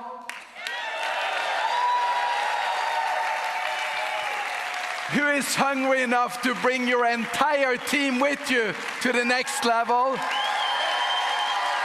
And I want you to capture the belief of the room, because I do believe that diamond, that was what they called for was in the past. But right now in this room, I see presidents. I see presidents in every single country. And I see you stepping into a role that you haven't had before. So shout and scream, clap for yourself. And let's get ready for the next part of the program. Thank you.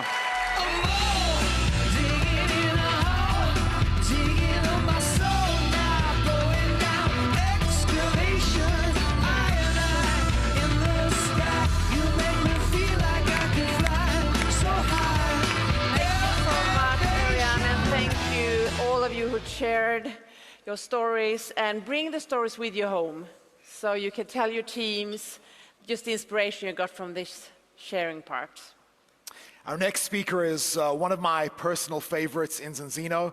I have a lot of personal favorites, but this is a particular one, and there's two reasons for it. You may not know this about him, but this man is as comfortable with an electric guitar and lycra or spandex as he is on the stage about to share on first principles.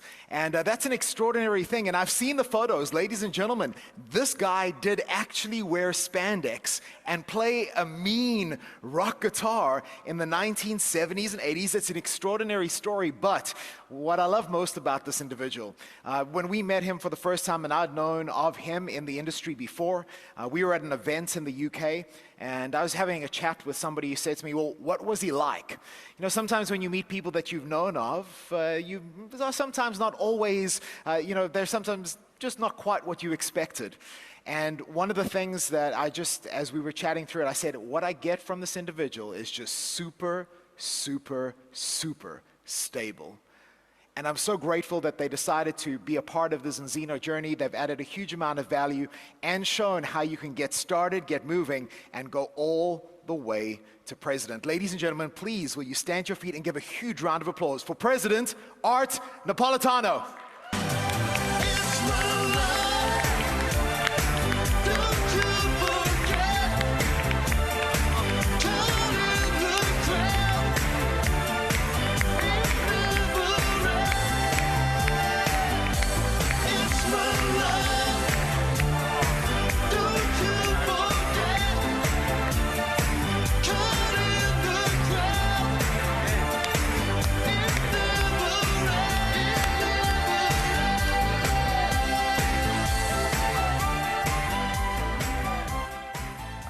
He has to tell the story about the spandex, but he left out that I also had leg warmers on.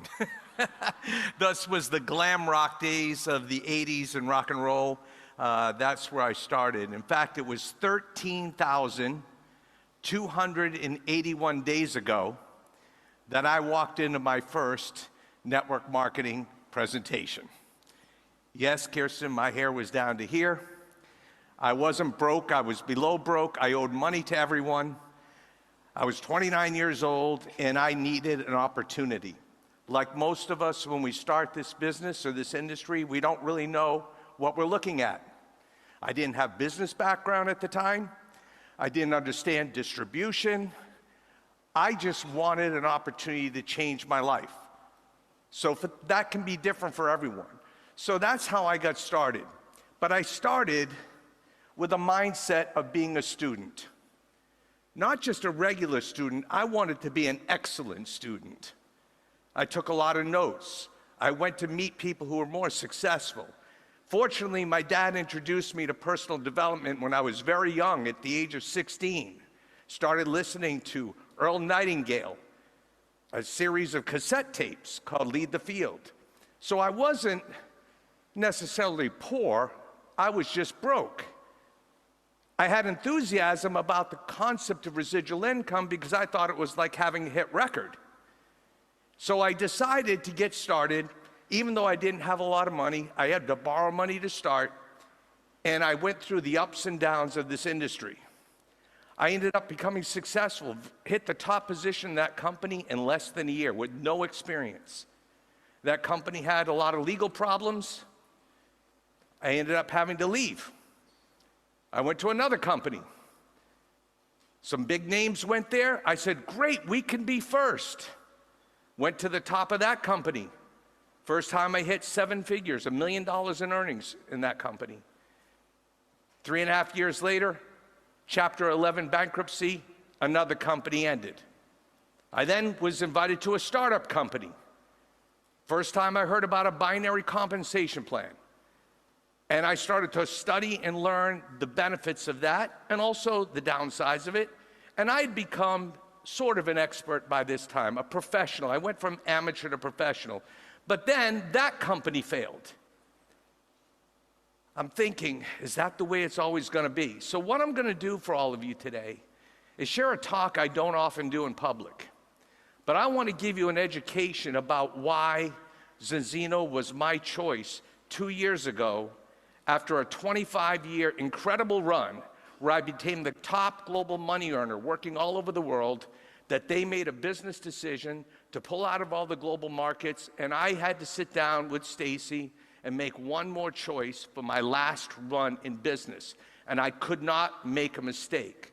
Now, many people ask me, how do you talk to a professional in network marketing and get them to understand why Zinzino's different? Or how would you recruit a business professional? Well, let's start out by giving you all an understanding of direct selling. This industry, direct selling, according to the World Direct Selling Association, did $163.9 billion last year. That's all the companies combined. There's about 104 million distributors or partners around the world. There's 21 countries in the world where they do over $1 billion in sales. Women, you own this market. 72% of people in network marketing are women. You drive this industry. If you've ever felt that women don't get a fair shot in the world, and for many, many countries and many years they haven't, you found your home. You're leading the way. The US is the #1 global market for sales. Germany, even though you're #1 in Zinzino, there's a target on your back from America. We just have a lot more population, so given enough time, we hope to catch you. But we love the example the Germans are setting with Zinzino, because they've done some incredible things, and yet they're still accelerating the business. Retail in the US is over 34 billion. There's over 5 million people involved. When you study the industry, there's many different things that are sold through this network of home businesses, online stores today. It's just a distribution revolution of how products are moving to the consumer, bypassing advertising, TV, radio, and all the overhead that normally comes with that. Wellness continues to be the #1 sector, followed by personal care. So choosing those sectors makes sense because obviously it's the biggest. But why is it the biggest? Because when people take a product or they try a product and it makes them feel better, look better, they get personal results, as you hear all the time with Zinzino. They naturally become emotionally attached to that and want to share that message with other people. When you take that test, when you start doing your own AI research or Google search and find out the importance of the ratio of omega-6 to omega-3, you can't unlearn that. Then you realize you were out of balance. And then you realize your parents, your children, your siblings, your loved ones, your friends, they have this hidden health crisis. And it became my mission to start educating people about it. Now, let's take a bird's eye view. Let's take our emotions out of even what we're doing here. And I tell people in other companies, take your emotions out a minute. If you're unhappy there, I want to talk to you about what I've learned. See, in this industry, just like in every industry, people go from company to company. It can happen in any industry. They leave one company to get a job at another company. Well, people often leave one network marketing company, and you've met many in this room that have left one company like I have and went to another. It just happens. Now, why is it happening? Well, many times what happens is the company that they started with, the owners had a dream, and for whatever reason, they couldn't fulfill the dream. They had IT problems, they had finance problems, they couldn't find the right leaders, they didn't have the right product. So the industry is seeing a lot of internal exchange of people going company to company. And it's not necessarily a bad thing, it's just reality. But it's also painful. I never wanted to leave my first company. Never. I thought I made it in life. When I first went to that meeting over 13,000 days ago, I remember talking to my godmother, who happened to be an Amway distributor. She told me about a friend that I used to deliver frozen food to their house. He went from school teacher to what they called a diamond. And then he went to this big home on the ocean. And I saw their success of their family, so I knew it worked. I knew it worked. So when I got involved, I thought I made the right choice in my first company, which wasn't that one, because I thought I was first, and I got hooked by the money.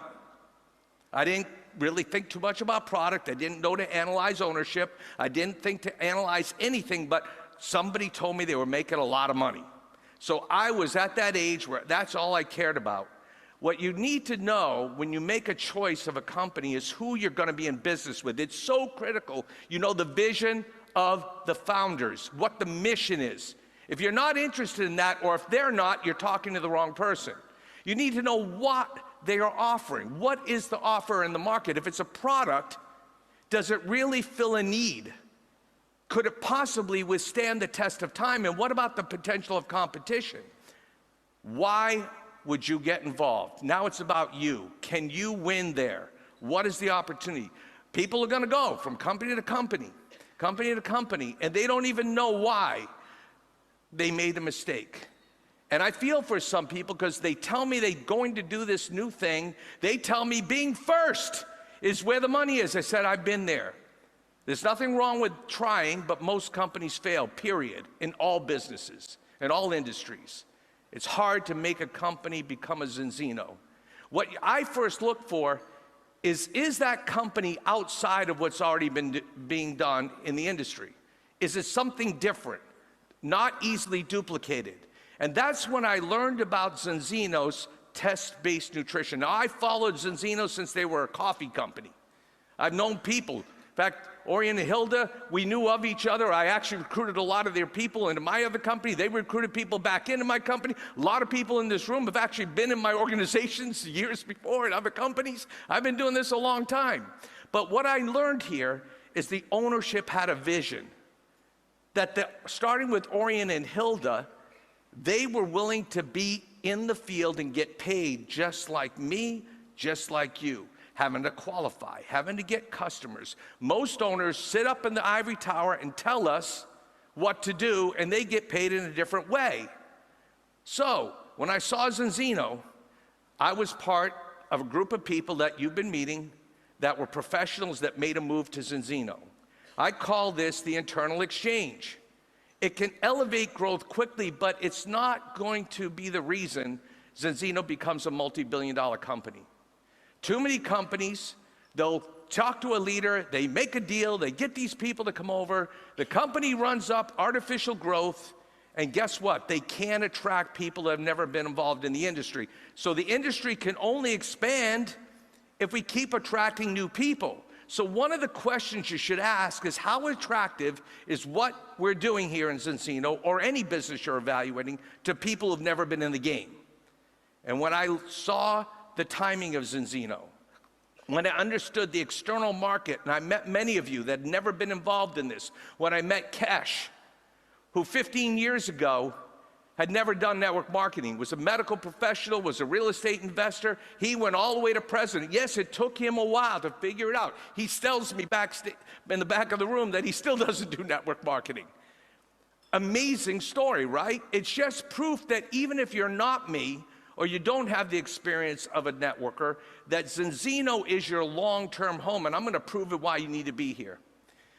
We know there's a global hidden health crisis. The World Health Organization talked about it in the National Geographic magazine about anti-inflammation.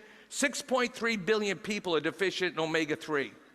To back up that information, Zinzino went out and published a study with Vitas Analytical Services, August 9, 2025. Over 590,000 dry blood spots analyzed, validated there's a huge problem, and dry blood spot testing can help identify that problem and lead you to what we need to do, which is basically take our product to come out the other side and get yourself in balance. Look at the numbers. People are taking notice. A year ago, after my first year in Zinzino, I saw the company grow to 205 million. Then we hit 363 million in 2025. Now, I'm not here giving stock advice, but I will tell you this. I did a Google search. I said, what's the percentage of growth in the Zinzino stock in the last 5 years? And actually, today it was even higher than 664%. But stocks can go up and down. What's interesting is I had breakfast with our CEO, and Doug Peterson said to me, I don't really control and can't control or worry about the stock price. What I can control is running an efficient operation that's profitable and reward our shareholders. By the way, before I became president and now eligible to earn stock, I became an investor in the company because I believed in what I looked at, that this would be a company that would become a multi-billion-dollar brand. We are in momentum, according to some third-party publications. There was a Business from Home magazine, a direct selling publication, that put us at #1 in momentum. And yet, I will argue we're not yet. You haven't seen momentum. I know what momentum is. I built a team of over 1 million customers and maintained that for years. We're just at the infancy of momentum. I love that they're seeing it, but there's a bigger story at play here. And I'm going to tell you how I can prove to you that we're just at the infancy. In January, I went on ZenzinoTest.com, and I like to spend time on there, not just entering my test ID numbers, but looking at the tests per country. We hit 1.6 million in January. Now, I looked this morning, we're over 1.7 million tests. Congratulations.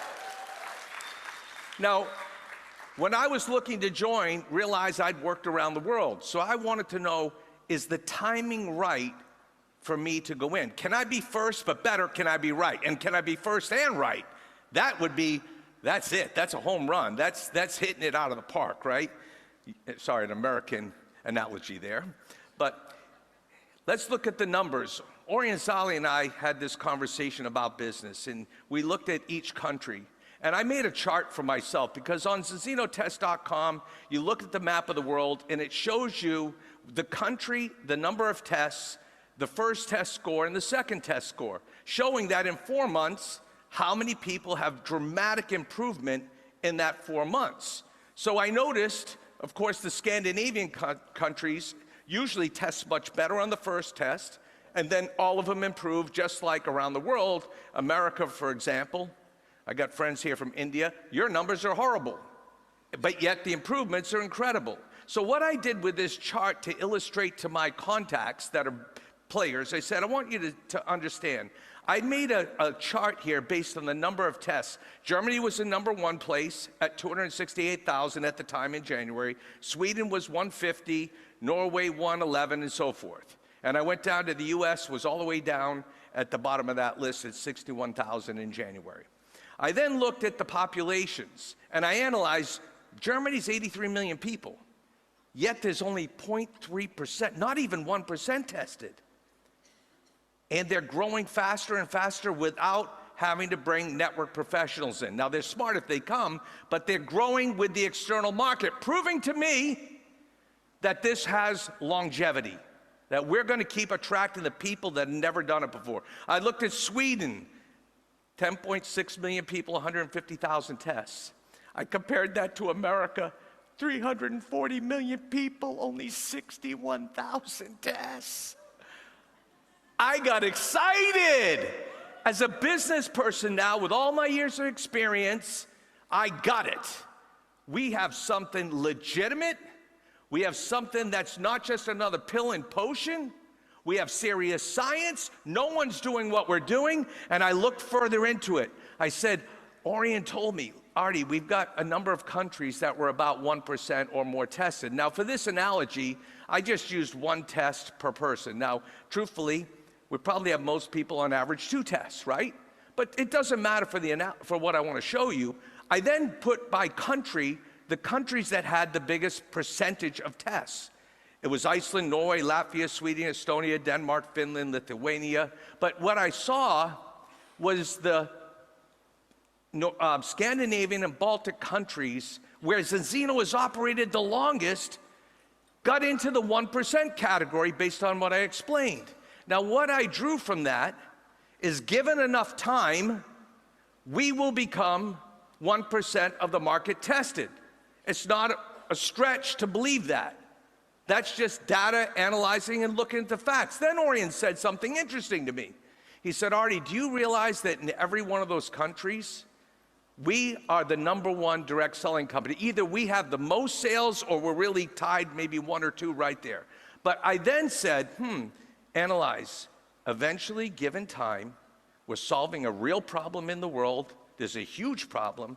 We will eventually test 1% in every country. And then on top of that, what else?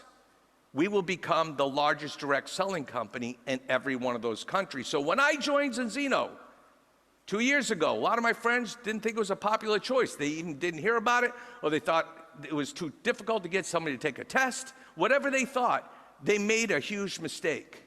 Number one, ownership with vision of 100 million customers. Ownership willing to get paid from the pay plan. Equity opportunity. In fact, I looked at some of my friends who were in the Southern European countries where I had an apartment with Stacy at the time, and I looked at how few people were tested there. So all over Europe, all these Southern European markets and other countries, they're not even close to the 1% or having enough people tested like Sweden and Norway, for example. So this is huge. In fact, when we do our presentations in America, we talk about being in a pre-trend. I've heard marketing people say when a fashion or a certain type of food or something becomes a trend, a sneaker where everybody's looking for it, you probably have to have about 2.5% of the population already wearing that sneaker or talking about that food or wearing that fashion. The early adopters are coming in before this. But then what happens, for example, in our case, we're pre-trend, which Zinzino says all the time. We're pioneering a trend of test-based nutrition. When I looked at America, I said 340 million people, 61,000 tests. Before we become like the Scandinavian countries and Baltics, we'll have to get to 3.4 million tested. Are you early or are you late? Are you early or are you late? You're early. You need to have vision. And no one casts it better than Orion and Hilda. They got me to buy in to the craziest thought I ever had or ever believed. That I would sit with somebody and they would say, we're going to have 100 million customers. Okay, sounds wonderful. Let's do some numbers. Would that make you something like a $40 billion company? I'm thinking, is that even a logical statement? How could you believe that? I've sat in enough meetings that people tell you what you want to hear. But then things started to change for me. I didn't know 1 billion people took supplements. I didn't know 500 million people took omega-3. I did not know that even the people that took it, like me for 3 years, would fail the test miserably. I redirected the spending on the bills I was already paying, which was that product. I was buying omega-3 from one of the biggest names in the world on it. Switched to balanced oil, in 4 months, like they said, 3.3 to 1. Increased the dosage a little bit, dropped to 2.2 to 1. But I'm still thinking, how are they ever going to go to 100 million? What's the strategy here? Well, first of all, they've been doing a couple of things. Number one, you've been hearing about acquisitions. Because there's so many companies struggling, I first tip my hat to the owners that had the dream to start that company, and I also applaud them for recognizing when it's just too difficult. Either the money's not flowing right, the profitability's shrinking, the competition's taking them out, the leaders are bailing on them, what technology issues, whatever it is, I give them credit for wanting to sit down with Zinzino and structure an arrangement that was not only good for them, because it starts with them, right, but good for their partners. Gave them a place to play and a bigger arena with a company destined for history. That's what you looked at. So when you hear these acquisitions, understand there's a lot of talent that comes in, a lot of experience like me coming to the table here. There's also corporate experience that's building up the talent base in the management. Different ideas and technology, things that Doug, his corporate team, that Orion and Hilda can draw from to make us stronger, bigger, bolder. And then I heard about this Zion acquisition and Plantionics, and I heard this story of Phytopharm, and if you were at the international event in Oslo, this was a whole different story than acquiring distribution of partners and potentially a product they might want to add to the portfolio. In fact, Doug said, Zinzino will continue to invest in future solutions in algae technology and bioreactors.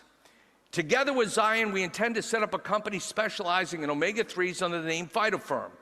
in which Zinzino owns 55% of the shares. It will be an algae company purely focused on next-generation sustainable nutritional solutions. Then Orion said, with Plantionics and the recent acquisitions of Zion and Phytofarm, Zinzino is no longer just a global direct selling company. We're becoming a biotech leader in sustainable nutrition. We're securing the raw materials of the future and protecting our core product line for years to come. This is the forward thinking. This is the vision.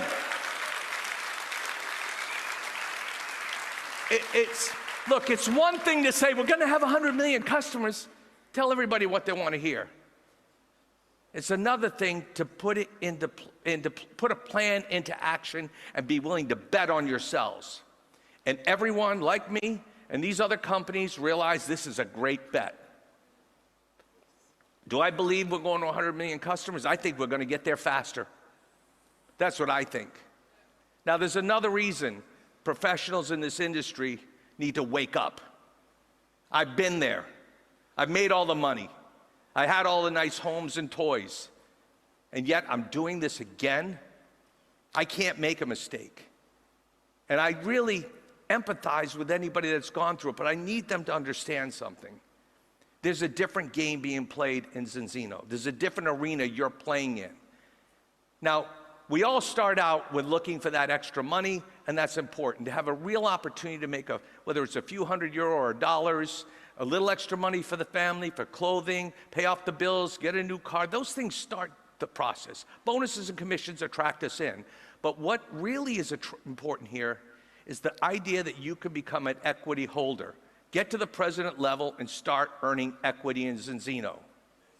That's really true. When Stacey and I hit president in November, we are now positioned to earn €200,000, $230,000 in equity in Zinzino. We can earn those shares, and I then found out, and I don't know if this will last forever, but they offered a program. If I delay that for 5 years, they'll triple the number. That's a €600,000 bonus, and who knows what will happen to the stock. We've been paying a dividend for 13 straight years. So if you're a shareholder, and I'm not giving stock advice here or investment advice, but if you are, like some partners some partners of my team take their commission check and they put it in Zinzino stock every month, consistent investment. Because the dividends is what's interesting, and the future potential. Now, a friend of mine who I met over 35 years ago is a guy named Stuart Johnson. He happens to be the president of Direct Selling News magazine, and it's an industry organization that's really helping to serve the industry. He did a story in his magazine, and that was December 4th, 2025, The Equity Revolution, how ownership in your direct selling company is rewriting the future of this industry. The equity revolution reflects a shift from rewarding contributions with short-term earnings for rewarding the contribution with long-term ownership. In addition to equity, Zinzino centers its business on a reoccurring customer revenue through subscriptions. The combination is powerful, the magazine story said. Strong consumer retention, predictable field earnings, and the opportunity for leaders to build long-term wealth. That's what third-party magazine said. Now, our visionary founder, Orion Sali, was quoted in the story. Inside a typical company, the whole game is rigged. If you're not the CEO, you will never make what the CEO makes. And there can't be 3 CEOs. Sorry, dog. Well, thankfully. Equity solves that. It gives people that build the business a chance to share in what they are building. Thank you. Equity, think about it. When you are an equity partner, what does that mean? Number one, it creates alignment between the field and the home office. It drives retention. Dealing with the biggest problem in our industry is attrition. People give up far too soon. It strengthens the culture, giving everyone a stake or an interest in what we're building. It motivates performance and sustainabilities that short-term bonuses will never create. And finally, it fosters or encourages partnership across every major leader, against every partner with a share in Zinzino, that if we grow this business, which is our business, we can absolutely change the world. Our model is a hybrid model that represents the future of direct selling. That's what the magazine says. They're looking at what we're doing, and they're saying, of all the companies, Zinzino's hybrid model represents the future of this. In fact, he talked about the growth. Stuart said, the accelerated growth is truly remarkable, having grown from approximately $100 million in 2023 to $363 million in 2025, with the possibility of reaching $500 million in 2026. Where do you want to be on this stair step? Where do you want to be? Where do you want to be? Now, you think, can I ever be a president? Yes, you're going to have to grow. You're going to have to learn. You're going to have to be a serious student, not just a student. You have to learn personal development. You have to be uncomfortable and unhappy even where you are right now. Celebrate, you're here. It's that time to you get rewarded for this trip. But I'm not happy because I want to help my people get to where they need to go. Our business, our industry is so beautiful because it reflects one thing. You're rewarded for the success of your students. So become a good teacher. Lead by example. Imagine you can earn a reward for helping people succeed. Help enough other people get what they want, you'll get what you want. I want to thank you for my time I had with you today. I'm so grateful. I'm so passionate. I am so in love with Zinzino. Let's go together and let's change the world. Thank you, everyone.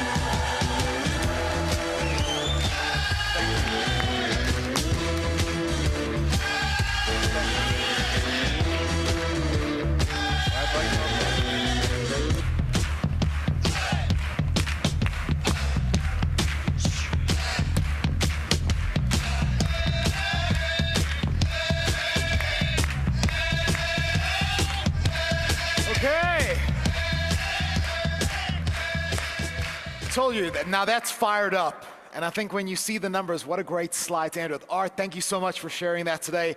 I hope you guys, when these things hit and drop, it's a remarkable thing. Yes. And some practical information for you. Leader Council meeting at the conference area Friday, tomorrow at 9 a.m.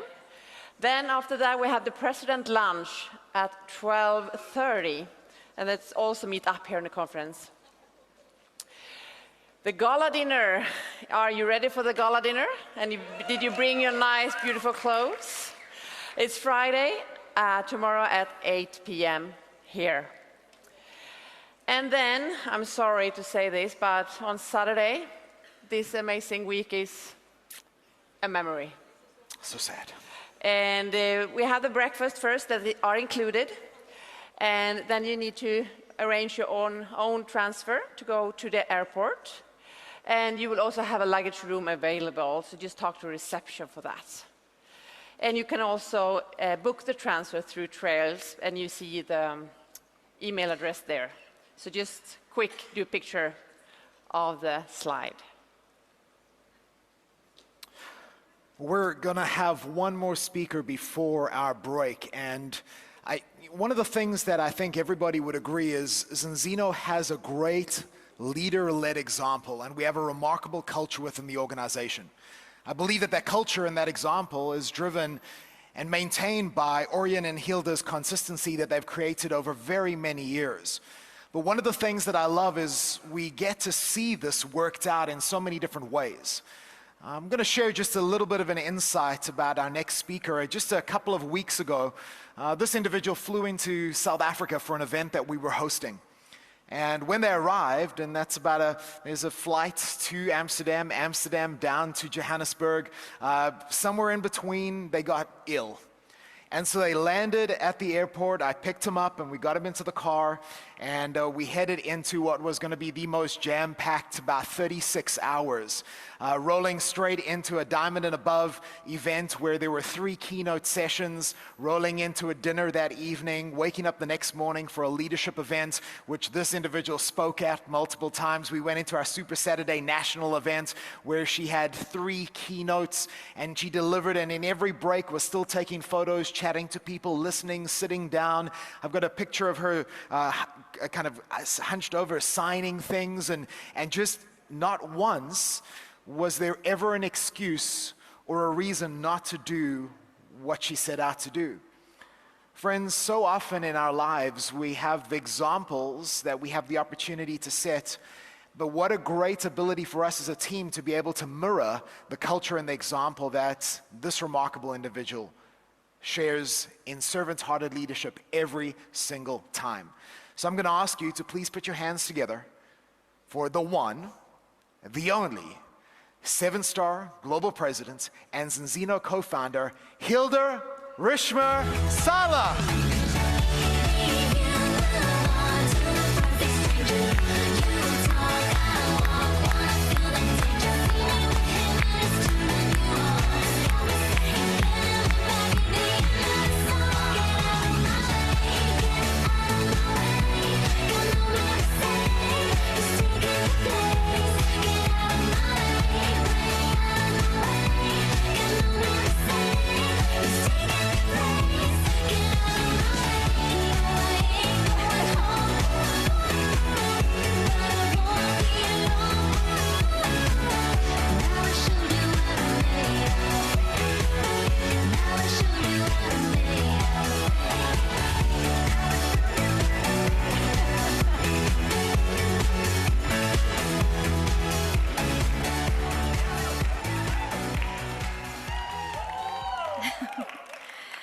So I'm back in the ski slope. Same mountain, same kids, and everyone is 1 year older. It's not the same speech, nor the same message though, but for those of you who joined us to Thailand, if you have a very good memory, you might recall that I was speaking about going from the comfort zone to the growth zone. And very often the income gap between where you are and where you wish to go is found in how much time you spend in these two. Now, I was using an example during that speech, and I was very kind of boldly declaring to you that my intent was to get better on skis. Now, there is one thing that is very special about Norwegians, and that is that when we get out of our mother's womb, we are born with skis on our feet. Now, for those of you who paid attention to the Olympics, you're like, it makes totally sense. Now, the problem is that there are a few exceptions to that rule, and I am one of those exceptions. So I'm really not good in the ski slopes. So to kind of bring you up to speed, for those of you who are not there, I've been basically skiing my entire life, but I'm not really, again, good. I get down the hill, but that's about it.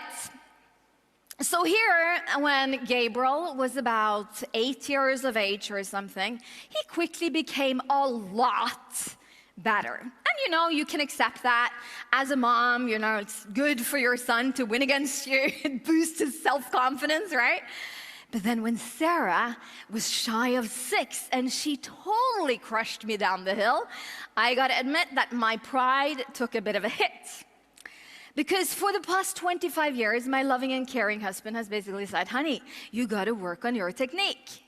Lean forward, arms forward, bend your knees, honey, come on. Let the ski for you instead of using your whole body to turn. And honestly, I really hate when my husband is giving me those advices. So I've basically been ignoring those advices for the past 25 years. So what happens is that at one point, this happened with Sarah, and I'm standing there in the elevator, the ski elevator, and she's in front of me, and I'm looking at this tiny little girl who's like progressing so fast, and I'm thinking to myself, I feel so stupid, because for the past 25 years, I've literally had no progress. So there and then, I decided I'm going to enter the growth zone. And for the past season, I got to admit, every single time I've been skiing, I've really deliberately worked on getting better. Now, I haven't necessarily spent a lot of time in the slopes, but every single time when I've been there, I've been really concentrating on getting better. But here, a few weeks ago, we had a winter holiday. And I suddenly realized that my problem is not just my skiing technique. My problem is my attitude. Because when I'm standing on the top of the hill and I look down and I see how fast my kids are going, I freeze. And when fear goes up, I tighten, I brake too much, I hesitate, and I stop trusting the turns, and therefore that's the reason why I'm not progressing as fast as I want. Now, some of you might say, well, is it really a good idea, Hilda, to just let go and just race down the hill? And I guess next year we might know, depending on if I'm here or not, or if I revisit the story. But what I do know for sure, my friends, is that when fear is leading, progress gets slower. And that is not just true within the ski slopes, it's equally true when it comes to recruiting. Because most people don't lack the words, it's just that their attitude gets a push when they are feeling pressure. So because it kind of reveals your default state under pressure, it suddenly becomes difficult for a lot of people. So that's why today I'd like to speak with you about capacity. How do we increase our capacity when it comes to recruiting, not just by sharpening our skills, but by strengthening our attitude under pressure?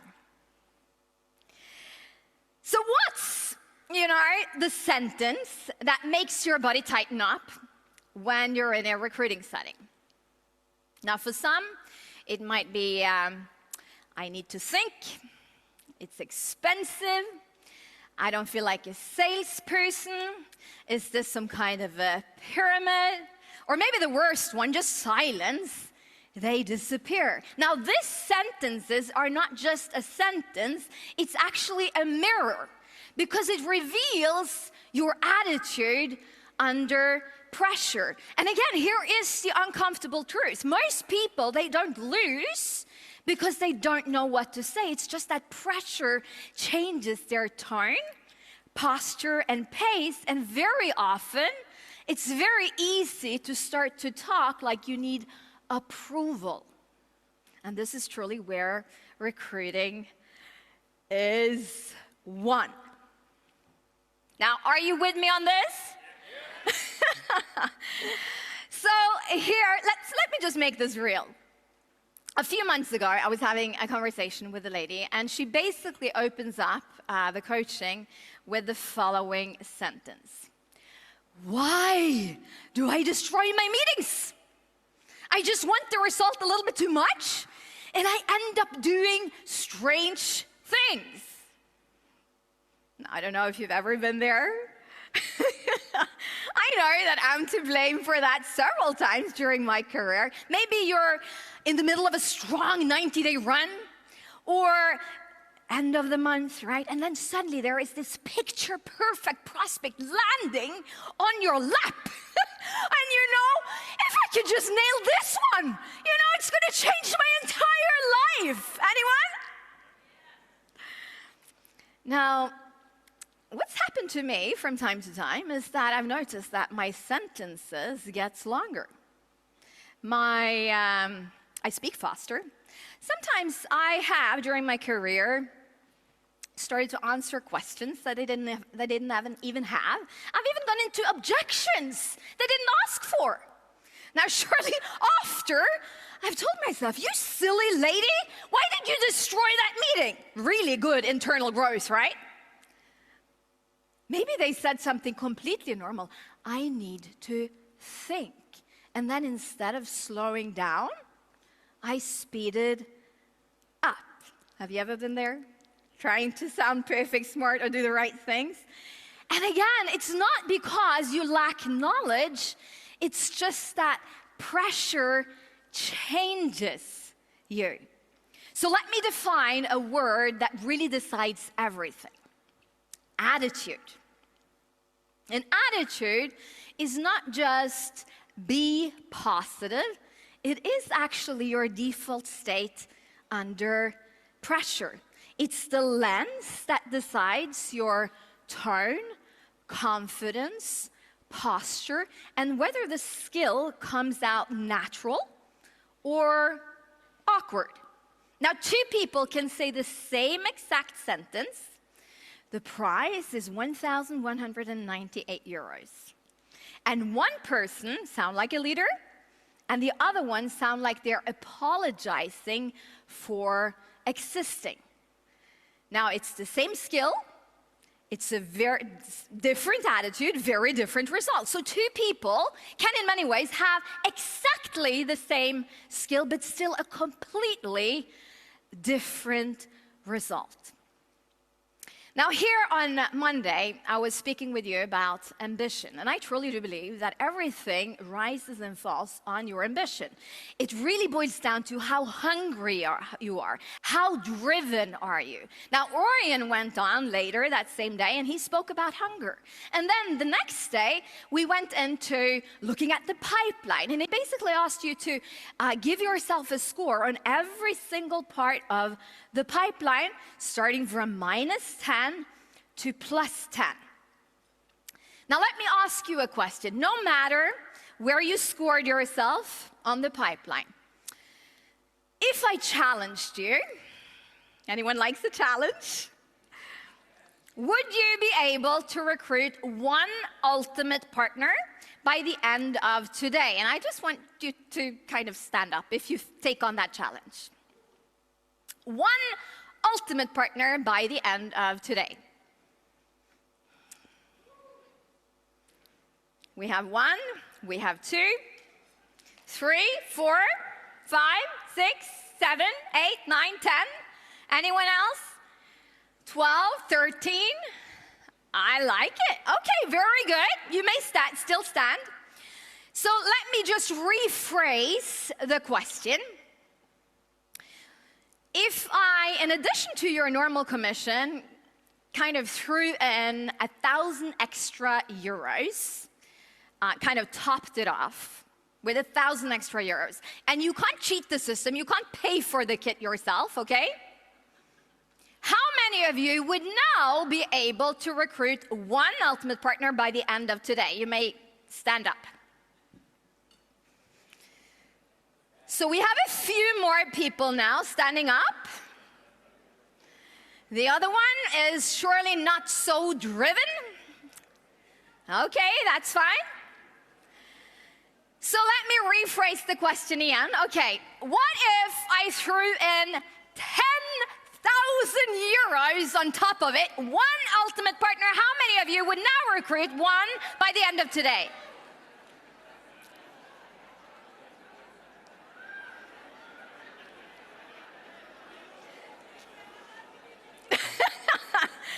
So we still do have some people who are sitting, and you guys, you have a serious problem. Now, thank you. Give yourself a hand.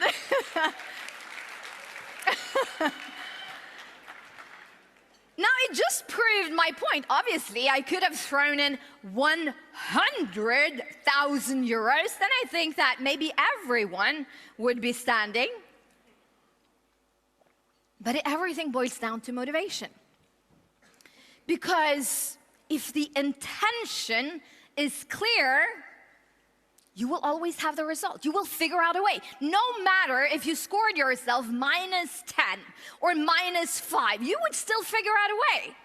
So it always boils down to how bad do you want it?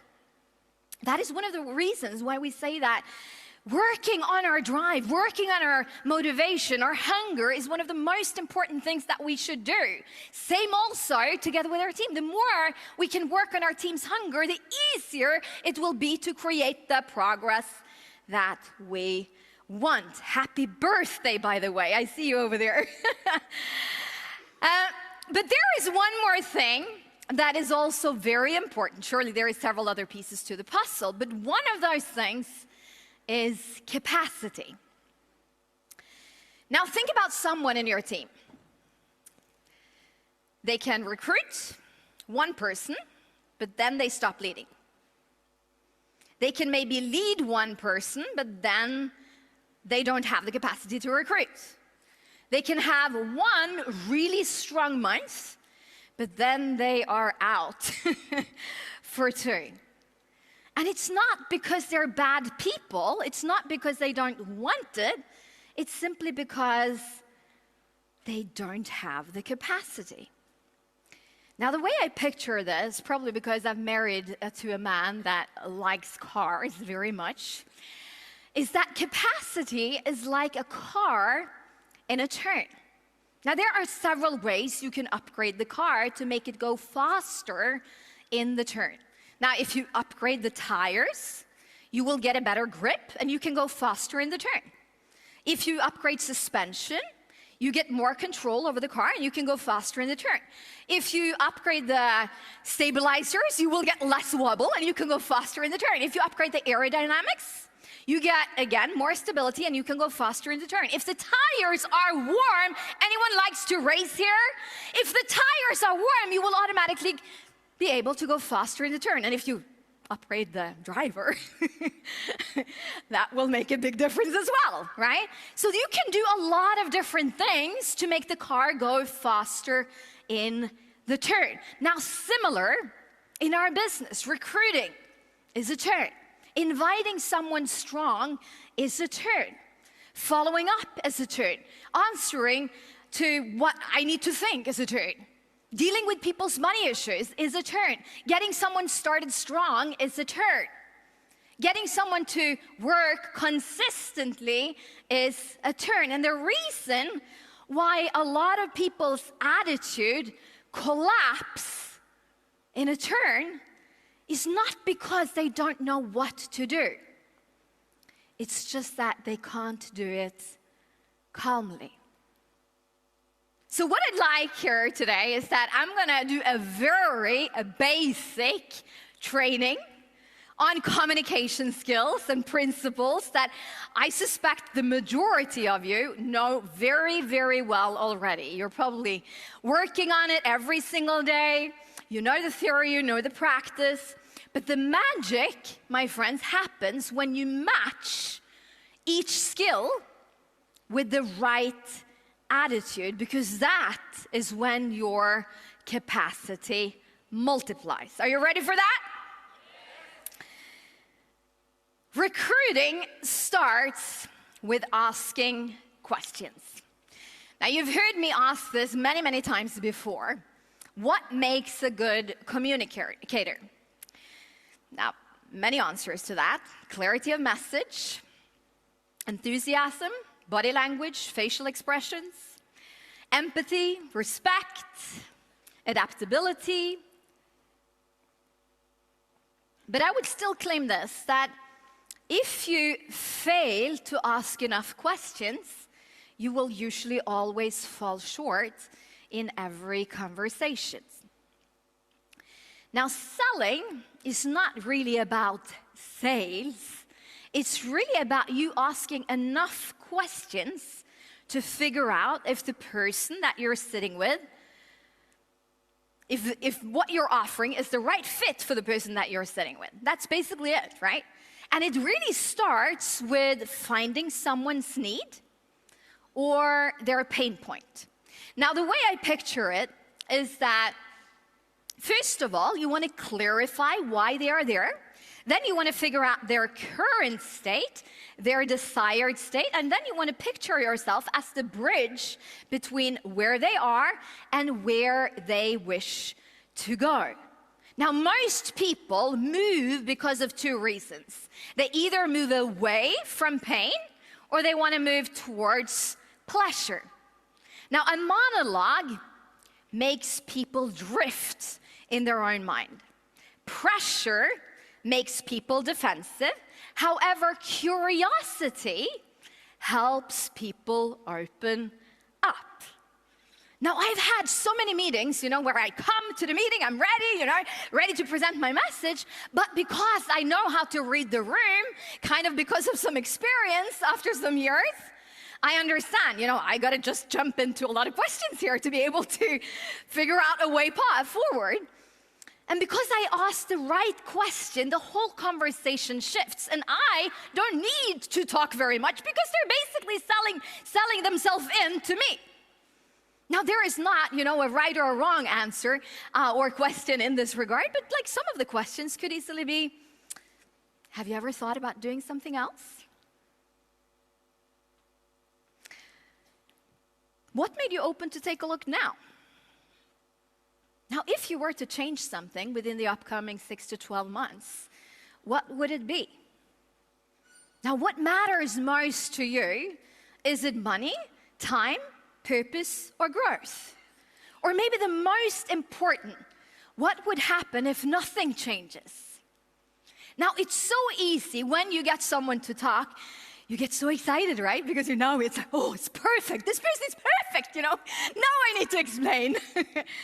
But here, instead of going into let me explain, you want to remember these words. Tell me more. Tell me more. Because the person who are asking the questions are leading the entire conversation. Number 2, you want to make people feel good. Now, most people, they want to be seen, heard, and understood. And again, they like to be around people who know them, they know, like, and trust. So after hearing people out and asking questions, you want to basically summarize a little bit what they said. Not to manipulate or to show control, but to actually show respect, that you actually paid attention. So what I hear is that you would have liked to earn some extra money, or you're actually looking for a different career, but you don't want to pressure people. Or you would like a career where you could have growth on your agenda, but you also want the freedom. Now, you're not necessarily actively pursuing something now, but you would like to find something that you can commit to long term. Did I understand you right? Now, here a while back, I was having a coaching with a wonderful lady, and she's moved to a different place, have been building a lot of relationships there, and also now have been enrolling quite a lot of people. But she has been struggling with onboarding these people. So after hearing her out, I said to her, I think you're actually trying to create too much closeness and not enough clarity. Now, people don't need to know your whole life in the relationship building. And there is a big difference between being personal and private. It's actually enough that people know that you see them, hear them, and that you focus on what matters to them. Number 3, you want to position yourself clearly. Now, someone who tried to recruit everyone become needy. However, if you position yourself clearly, you become very attractive.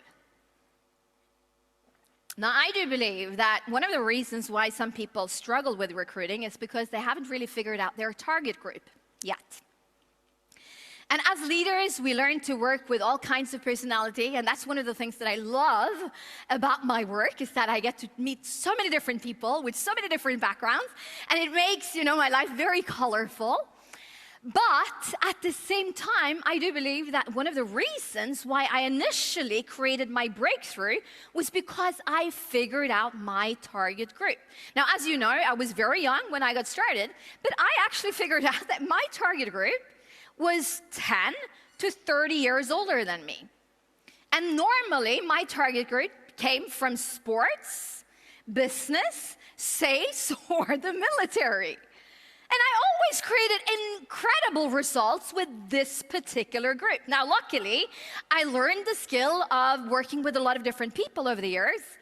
But again, if you know your target group, you become a lot more efficient in your work. So some of you love to work with moms. And I can say, over the years, and especially after becoming a mom myself, I thrive on working with moms. I think that this is the perfect opportunity for women that wants both a successful family life and a successful career where you don't need to compromise on income. It's a message that we should spread. Now, Vibeke, she was standing here on Tuesday and saying that her target group, basically in the region of Germany, had been health practitioners. Some of you maybe work better with coaches or teachers or personal trainers. Some of you like to work more with people who have an academic background. But the point is that by knowing your target group, recruiting becomes a lot easier. Now, for those of you who've been working closely with me over the years, you've probably heard me say that this business is not for everyone. It works best for people who are coachable and consistent. Now, if you're looking, for something with zero effort, you're not gonna like this. You will actually hate this. But if you're willing to follow a clear system and get guidance along the way, I can basically teach you the skills to do this very well within just 120 days. Now then, I would maybe ask a question. So how do you normally work best? Do you like a specific system, get coaching and guidance along the way, or do you prefer your own approach? Now, if they reply, I actually like my own approach, that's not wrong. It just simply means maybe this is not the perfect fit. Or maybe they need a little bit of a different path. Now, what is important to understand is that for your positioning to work, you have to have the right matching attitude. Because if you ask someone from scarcity, from fear, you will sound like you're testing people. However, if you ask from abundance, it will sound like you are helping people decide. Now, it's also important to understand that for this to work, abundance basically means that you also got to be able to kind of lose the deal. You can't be too attached to the outcome, because then your positioning becomes weak. So abundance means that I don't need everyone. And it can also mean that if you're willing, if you are going to work with me, I need to know that you are committed. And that is not arrogance.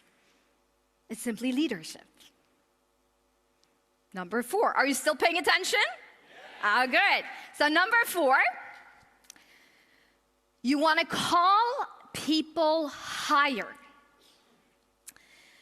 Now let me go into the matching principle or matching attitude here right away, because this is important. The matching attitude here is belief. Now, abundance is very different than belief. Abundance said, I don't need everyone. Belief basically says, I see what you can become. Now, as a mom of 3 children, I've learned that my kids kind of rise to my expectation. If I do everything for them, I'm not just going to rob them from their self-confidence. They're also going to perform at a very much lower level than they're actually capable of. And very often, recruiting works the same. Now, if you believe that the people you're sitting with are fragile and not capable, they will usually stay small. However, if you speak to the leader in them, where you expect growth, where you expect responsibility, where you expect that if they start, they're going to be consistent, people will normally rise to the task. Now, when you know the skill and the communication style of really painting a bigger vision for someone than they might be able to dream on their own, you become like a magnet. Now, why is that? Well, the reason, it's very simple. Everyone likes to be around people who believe in them. Because when you are around people who truly believe in you, you become more capable. And everything becomes a lot easier if you actually have belief around you.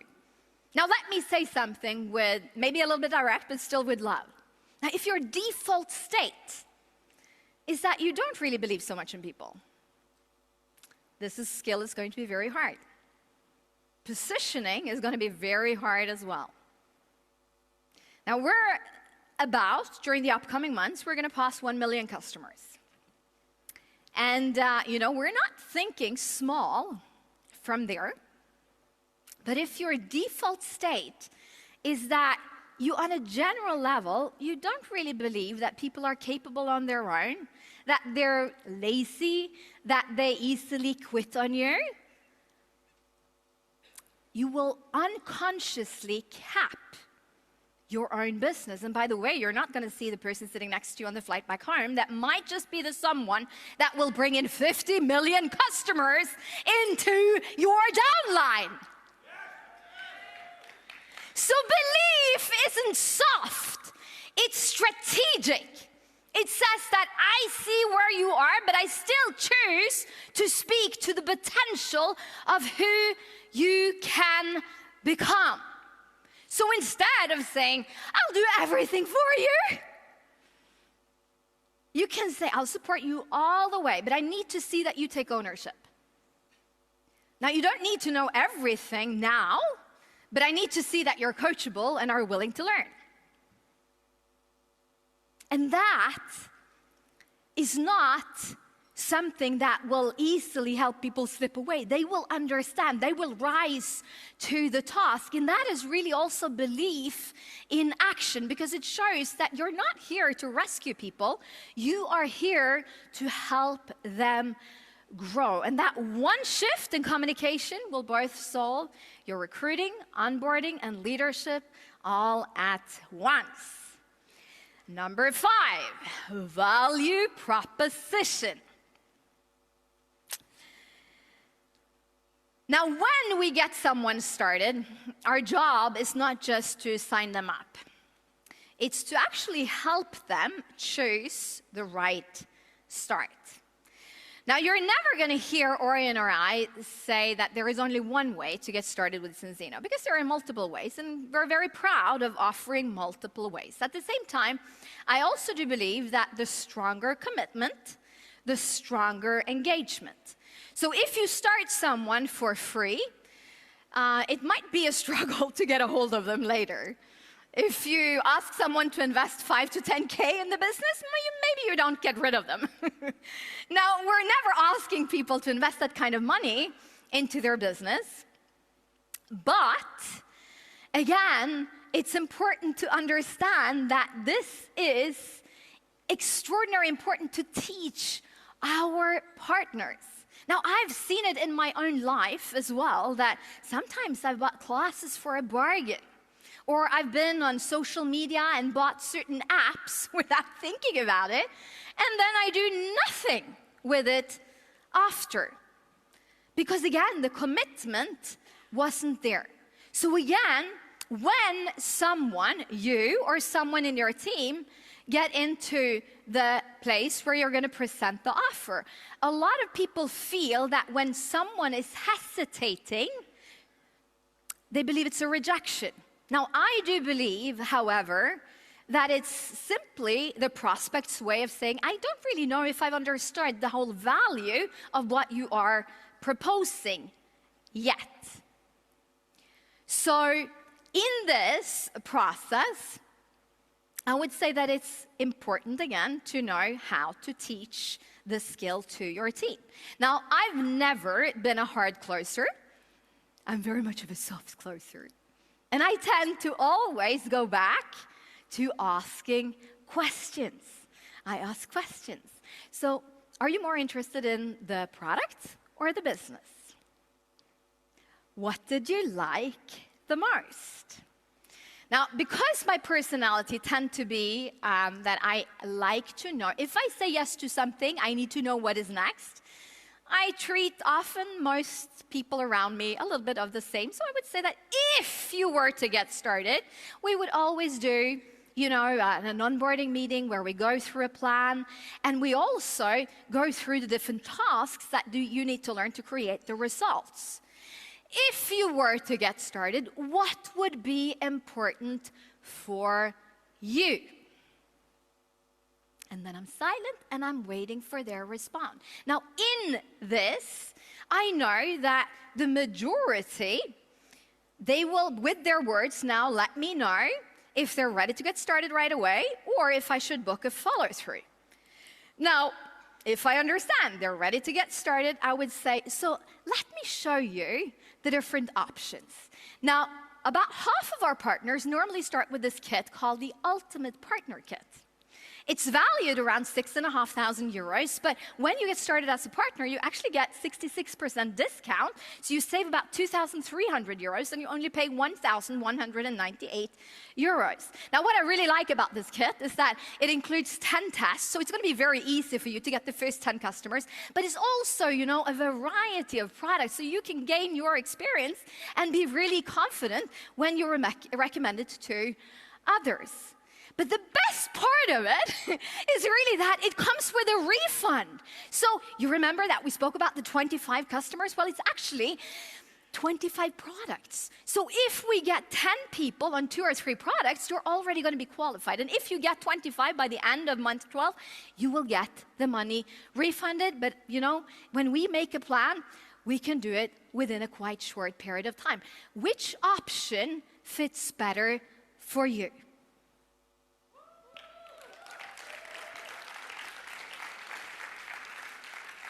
Number 6, storytelling. Now let me take you back to the mountains and our winter holiday. I could tell you this this way. When we were on our winter holiday, Rebecca, she's 5, she learned to ski on her own, she learned to bend her knees and do really good turns.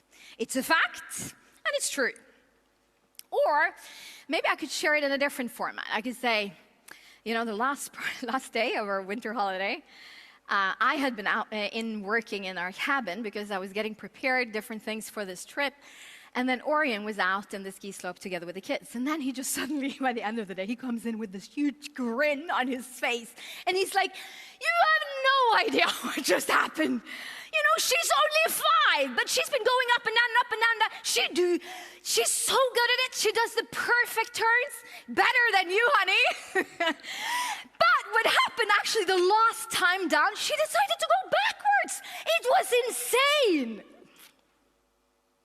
Also the same event, kind of a different impact. So one way of telling things can share information. The other way of sharing things can create a feeling.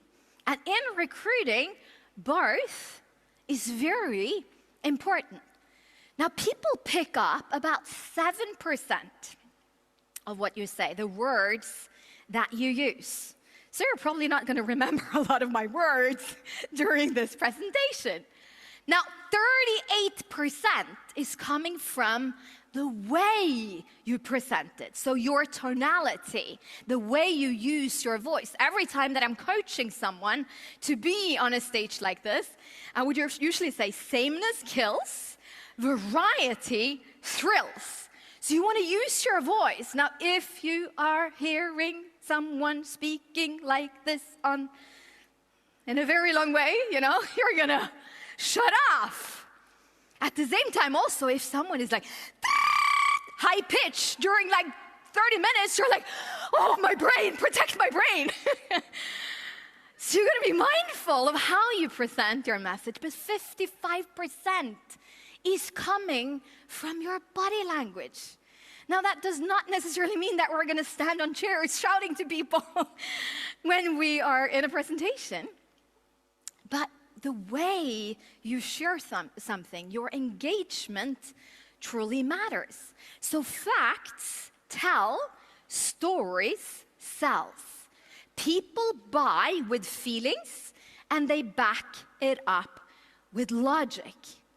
So again, in this, you could say that a fact could be that the kit includes these products. That's a fact. But maybe you also want to share a story of someone who got started well. And a simple skill in this regard is not to teach people to tell long stories. It's really to teach people to tell short, relevant stories. Now, a simple structure could be something like this. A person, maybe you want to write it down. I don't have a slide. Person like you, were unsure about, started with, stayed consistent, and this is what happened. So a person like you were unsure about, started with, stayed consistent, and this is what happened. So let's put it to practice. You actually remind me a lot about someone who I've worked with during the fall. Now, she was so unsure if she wanted to get started because she didn't really feel like a salesperson at all. But, you know, she loved the product and she decided to get started. So she actually started with the Ultimate Kit. And in the beginning, she just focused on mastering some simple invites, and her confidence didn't come at first. It just came from doing the reps and seeing the progress. But after 120 days, she had actually qualified for all of the Fast Start bonuses. She's now an executive, and during this season, before May, she's going for Diamond.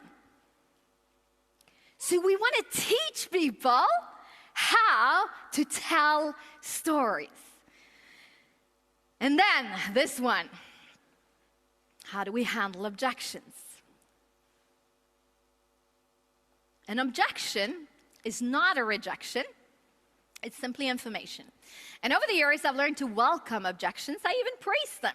Because I know that if people are still there, if they're talking, it means that they're actually interested, they are engaged, and there is a good chance that they will get started. Now, the problem, however, is that immediately when someone in our team here, I need to think, it's expensive, I'm not a salesperson, is this some kind of a pyramid, they freeze and they take it personal. So again, the skill is very simple. You want to clarify, validate, and confirm. And then you want to feel, felt, found. Clarify, validate, confirm, and then feel, felt, found. So I really think that I need to think. So what's the question? Is it timing, trust, or value? I understand how you feel. I felt the same way, but then I found. I really feel that it's a little bit expensive. Oh, that's fair enough. Do you think about the money? Or are you unsure that you would actually follow through? I understand how you feel. I felt the same way, but then I found. Now, by the way, as a little side note, when I got started in this business when I was 20 years old, I borrowed the money to get started. I have no problem asking someone to borrow the money. I know that my life would be very different if I did not make that investment, and I took that little risk a long time ago. Now, I don't feel like a salesperson. Do you mean that you don't want to pressure people, or are you unsure about how to open conversations? I understand how you feel. I know someone who felt the same way, but then they found. Now, is this some kind of a pyramid? Do you mean the structure or the business model? I understand how you feel. I know someone who felt the same way, but then they found.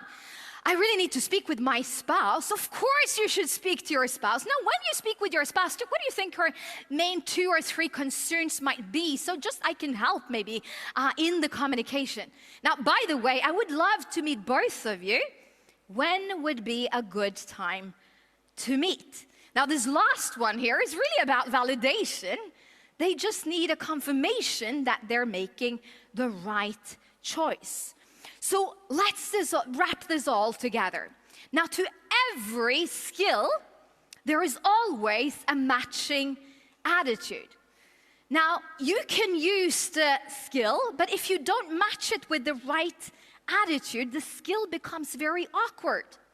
So you could use the same words, but different attitude, and then lose the moment completely.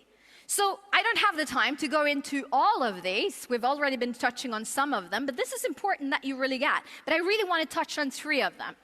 Because the matching attitude to asking questions is curiosity. Now, if your inner voice says that I need you to join, you will pitch. However, if your inner voice says, I really want to get to know you, I want to understand you, you will lead. Now, not yesterday, but Tuesday, Andy did a brilliant masterclass on this. And one of the things that is so extraordinary important to understand is that when you lead with curiosity, people naturally open up. Now, Andy is brilliant at this. He's very humble, and he's extraordinarily good at asking questions, and he's genuinely interested. So you can basically place him in front of anyone, as long as, there is a little bit of interest. He's going to recruit them because he knows the power behind curiosity. So my point is this: when you get nervous, when you get pressured in such a setting, do you talk more? Or do you ask more questions? And depending on your answer, you might want to practice your curiosity. Now, the matching attitude to making people feel good is one of the most valuable currencies there is. Presence. Now, in today's world, there are so many different people that want your attention. And it's so easy to sit together with someone with your phone faced up, and it's blinking constantly. Now you want to turn it at least upside down or remove it. Now, if you try to multitask and you're answering messages or you're checking social media or you're on the phone checking news at the same time as you're going to be there together with someone, everything will shift the entire atmosphere of the meeting. However, if you are there and you are attentively listening, people understand that they are in a safe space, they relax, and they open up. And then one of my favorites, the matching attitude to value proposition, is prosperity mindset. Now, when you're coming to the closing and you're actually asking for the financial commitment, if you have a lack mindset, you will automatically shrink and apologize for existing. That's how a lot of people feel in the closing setting. However, if you come with a prosperity mindset, you will not just help them choose the easiest start, you will help them choose the best start. Now, the point is this: each and every one of you in this room, you have more skills than you know. You've done the meetings, you've recruited a lot of partners, you've brought in a lot of customers. But again, the big question you want to ask yourself is your attitude lifting your skills, or is it limiting your skills? Because when you have the right attitude, when you're working, people can notice it when you speak. They can see it in your eyes, they can see it in your confidence, in your posture, in how you carry yourself. When you're new, you will normally survive with the attitude. However, when you have gained some experience, it's your skills that are working on behalf of you. But it's really when you combine these two together that you become extraordinarily powerful. That is when recruiting becomes consistent. It's when campaigns don't shake you. It's when you manage to build the depth and you qualify for all of the different mentor bonuses that Orion was speaking about. That's when you can build both your 5th and your 6th and your 7th and your 8th line. Now, I do know that it sometimes can be a challenge to be bold and brave in every single area of our life. And I for sure know that in skis and my skiing technique and my attitude, it's really fear that, again, is unfortunately the core thing that is limiting me. But in my business, I've had to overcome fear multiple times. I had to overcome my fear when I was 20 years old and I got started in this profession. I had to overcome my fear when I broke multiple ranks and I went full-time. I had to overcome my fear when I had to go back and take a full-time job because I could not survive on my check. Then I had to overcome my fear again when I went back and I went full-time. And I had to overcome my fear when we started Zinzino. I for sure had to overcome my fear when we were calling around and trying to fund this company, not knowing if we would survive long-term. I had to overcome my fear when we took Zinzino to the stock market. I had to overcome my fear when we started with Balance. Oi, luckily I have a husband who knows how to recruit.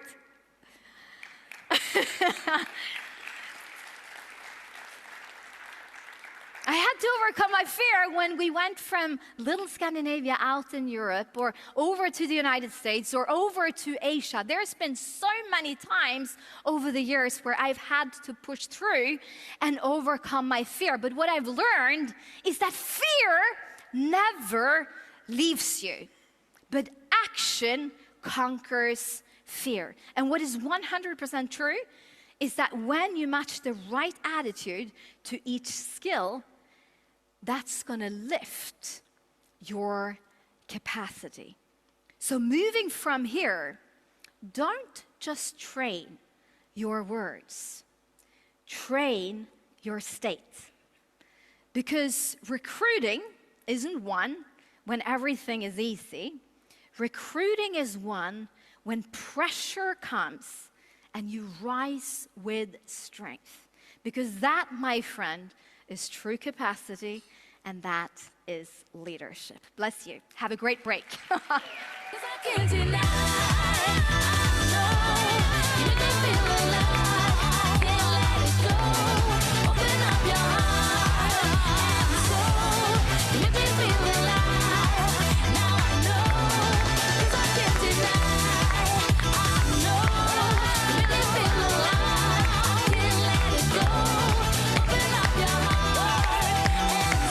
Thank you so much, Hilda. We appreciate that.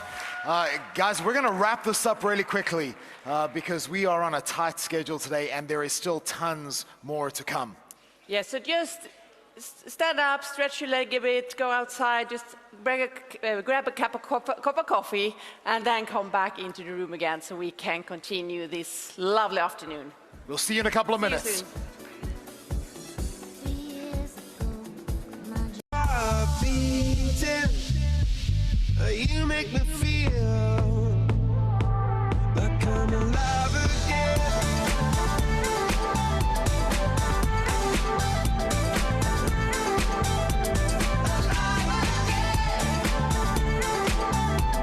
Oh, you make me feel.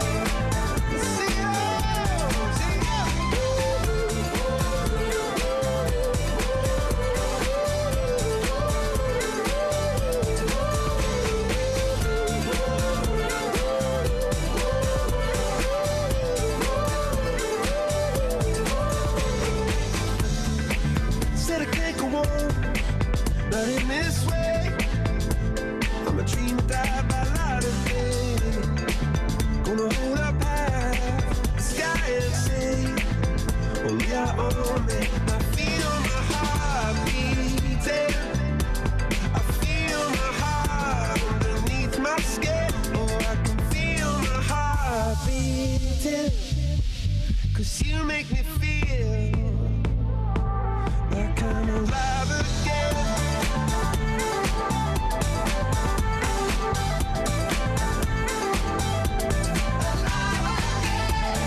espresso macchiato.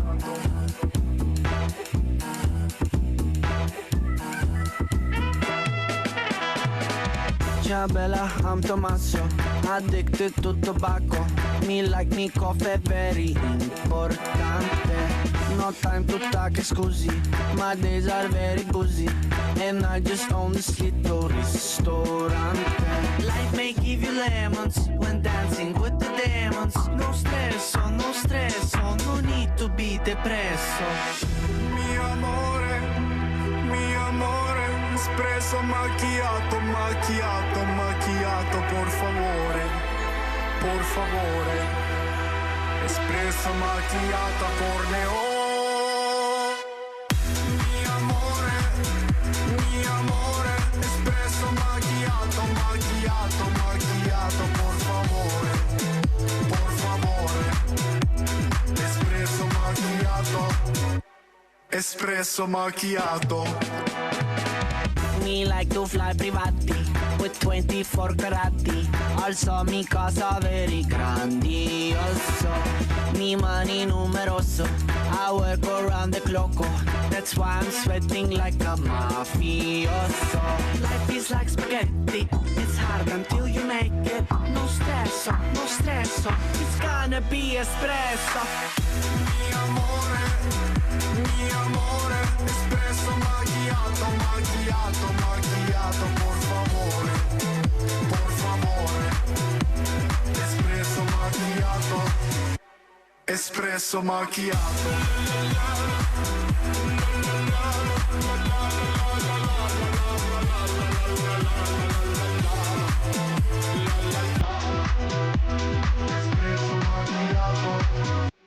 Espresso macchiato.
long way since 2005.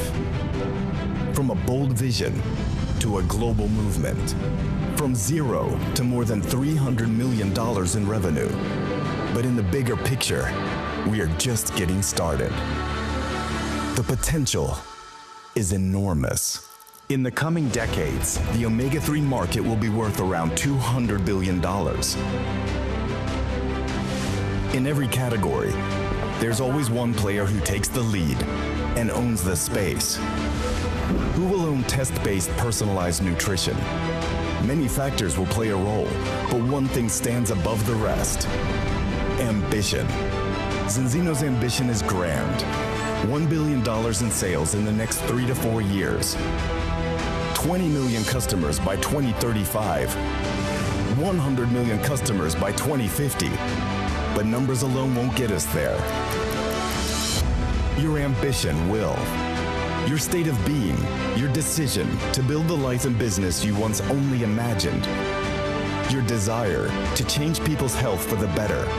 Your discipline to show up every single day. Even when it's tough. Especially when it's tough. Ambition brought us here. Ambition will take us there.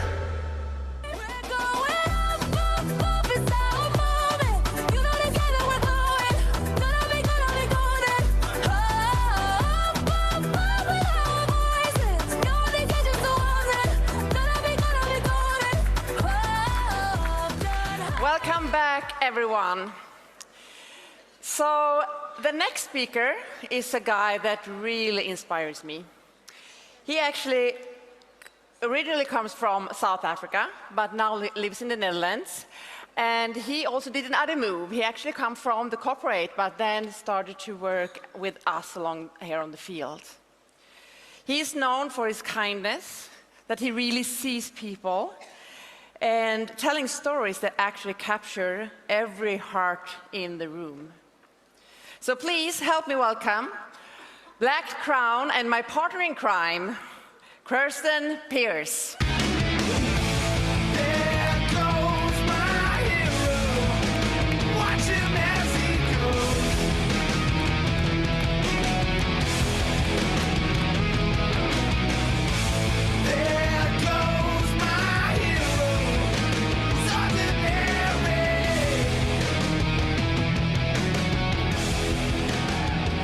Good afternoon, guys. Listen, it's gonna be great. We're gonna jump straight into it because I'm super excited to be hosting this panel today.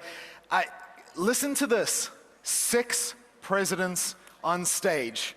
This is gonna be a masterclass. So let's get straight into it. Take a look at the video.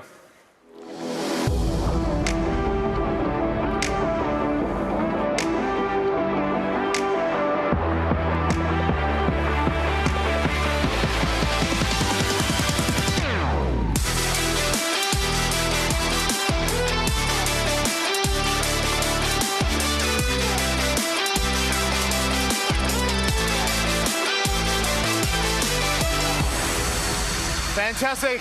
Presidents, please come and join me on stage. And let's just keep the clapping happening. That would be really good.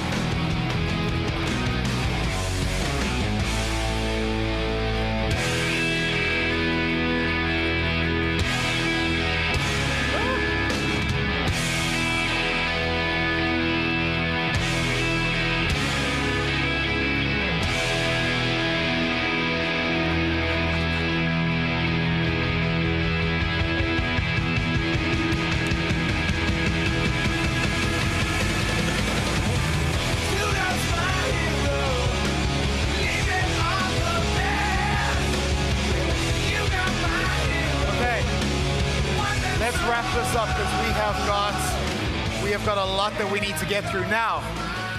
Guys, I'm gonna be very blunt. When you have this kind of caliber of hugging people, we'll just wait. It's a good culture, right? Guys, you have a president's lunch tomorrow. Sit down, we're eating time. Jeez, that's coming out of Kesh's time. Kesh, I know you instigated all the hugs there, so but here's what I need you to hear. Each and every one of these individuals on stage has built what for most of us we're looking to achieve. Each and every one of these individuals here on stage today could take an hour and dive into the topics that we're going to chat about, but what you're going to see is a masterclass in giving nuggets in a couple of minutes. And what you'll see is how you maintain your time and how you prepare effectively and deliver what's asked of you as a top-tier leader in Zinzino. This is going to be a masterclass, and I'm very, very excited about that. And so we're going to jump straight into it. And Ria, I've decided I'm going to start normalizing calling the presidents Madam President, because I figure like if you were the president of your country, we'd call you Madam President. So Madam President, Ria, Global President. You may not know this, but you were the first conversation that we had outside of Orion and Hilda and Dag when we came to Globen in 2019 to take a look at the company. And you said some really great things there, and you're part of the reason that we made a decision to get started. And what I loved about that is we didn't even know who you were. We didn't know what you had achieved up until that point, and you were very relatable, but when we found out who you were and the size of the business that you had built, this question comes from a good understanding of the way that you treat people, even if they're not in your team or your organization, and so that's a really great kudos to you. What did success mean to you before president? Obviously, everybody's pushing towards president and things shift and change, but what's changed afterwards? So what was it before, and what is it after? When we joined together with my son Chris in 2017, I gave up everything. So I put my life for Zinzino.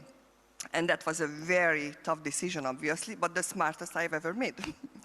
And in the beginning, you fight for your own self. You wanted to get, the 12,000 credits to become diamond, to make the first money, to prove it for yourself and to prove it to the other people, because it's a responsibility to prove others that it can be done. We were the first one in the country. And then, of course, the second stage was, to show people that they can reach the same title, they can earn money. And more people will share their own stories, because we are in the storytelling business, right? It's going to be more and more obvious that anybody can achieve it. And of course, just following the system and creating new executives and, doing the fast start, which is much better today than it was at the time when we got started. Suddenly it happened that I became global president, okay? It's no big deal, to be honest with you, and it's not going to be a big deal in the next coming years, listening to Orion and Hilda. But of course, when you reach the title, you need some time to, kind of stop for a minute and think about, so what's next? And I took my time, it's very clear, and I had to decide on the size of the business what I'm going to build. So when I started Zinzino, I wanted to reach Crown, to make ends living. That was the first goal. Of course, it happened a lot faster than I imagined at the beginning. But now, I decided that if I want to work, I have to enjoy it. I'm an entrepreneur. I want to enjoy every single day. I love what I'm doing. I love people. I love talking to people. I love helping people. I believe in people. I believe more in people than they believe in themselves. That's kind of a skill of myself. And why not having global presidents in my business? It makes sense, isn't it? What do you think, right? Having global presidents in my global president business. So that's my plan. That's my success plan now, to find those people, and some of them are already here in the room. I don't know if they understand that within themselves there is everything what it needs to become global president, but I know of a few people who are here who could become global presidents. And of course, together we will find the new ones. And it's a huge responsibility, because I'm saying it's from stage, so everyone but my team as well, please make sure that we are not going to fail on that huge vision, but I'm going to share with everyone in a few weeks. That's fantastic. Please, huge round of applause. Ria, I'm going to pick something out of that, because I think if we're sitting here today, I hope you guys really grasped something there, and it was such a powerful phrase. I took a step back and took a look at where I was, and then, more importantly, where I wanted to be. I think that's so pertinent for every stage of building the business is to reassess once you've hit the goal, because often it's like it's the dog who catches the car that it chases all the time. Eventually you don't know what to do with it, but what's the next goal? That's such a powerful, powerful concept. I'm going to jump over here to the second best looking man on stage, but with the best head of hair in the whole of Zinzino and an unbelievable taste in motor vehicles. So this club over here favors Porsche over anything else. I don't actually think there are other sports cars, but we won't get into that too much today. We're not going to talk about that. But I think, Peter, when I think about you as an individual, this question typifies you having walked this journey. And so we know and we've heard the stories of how Zinzino got started, how much you've invested, how you've put your whole life into helping be a part of the genesis of this remarkable company. Now we're sitting here, over 800 people qualified for direct-to-trip. It's far kind of distance from those original days of selling things and putting money in to fund the business, and now we're sitting here. But there's a distinct shift for me that we need to grasp. Art's chatted a little bit about it today, but there must have been a moment where you shifted from being just a Zinzino partner, just a distributor, somebody who was in the business, and you started thinking like a long-term business owner. So what changed in your organization when you made that shift from just a distributor to a long-term business owner with Zinzino? Thank you, my friend. You took my 3 minutes. 1:27. Okay, I can still say something. Yeah, of course you can, of course. And we're done. Back over the, no. Yeah, but I mean, that's the whole idea about this business. Find people that is so good so you can outsource everything and find somebody that is better than you. I was my former company back in 2000. I was 1.5 years into the business, and I really just understood that direct selling is the business for me. I mean, I have no school, I have no education, I have dyslexia. I have really nothing to prove anything what I can do. So I just saw this business, and I saw some people from states that I mean, if they could do this business, I was very sure I could do it. But I was in a team or a line, whatever, with basically no system, no support. So after 4.5 years, I got tired of it and was looking for some new sponsors that should be the best of the best. And traveling around in Denmark, interviewing number one in different companies. They were beautiful people, actually, but they had impotent dreams because they were making about $150,000 a year. And for most people, that's wonderful. But the problem with it was they didn't have ambitions to go to a higher level. And who want to have a sponsor who don't want to grow the business? It's not very fun, because you probably don't get that much help. So through Randy Gage in US, I got connected, because I said nobody in Denmark have any big dreams. And I got connected to Ørn and Hilde. And at that point, Ørn was 30 years old. He looked like he was 18. But he made $10 million already in this business. And he spoke on a level when we had the meeting. I mean, in the beginning, Hilde was not my sponsor. I was adopted later on when they put the business together. So he spoke on a level I had never experienced before. Spent 4.5 years in my former company telling nobody should drink coffee. It's unhealthy. And you know, we started with coffee with Zinzino. But I really wanted just to learn the business and get back to my old company because I liked the company. But after a few weeks, when I saw I made my 25 customer points, and month after month, they just stayed. They just kept in my business. And in my former company, I had to find 20 new every month just to keep 25. So it was 3 days, full days work every week, just to keep the customers. So I just very quickly decided to go into Zinzino. At some point, I decided to focus on family, very few friends that I liked, and Zinzino. And of course, we have tons of friends in Zinzino, so we don't lack friends, right? And in that decision, I sold everything, guitars, surfboards, whatever I had of crazy things that could take my time, so I could just laser focus on that. And that was very easy. And I mean, I would pay money not to go to a football match, but I'm being brainwashed from Ib Nielsen, one of my best people in the team. And so if you compare to a football match, I mean, you can go and pay a ticket and see the match. Most people do that. But you can also be one of the players and make the big money. And it's actually much easier to build the business when you go all in. I have many people in my mind, in my business, that should have gone full-time a long time ago.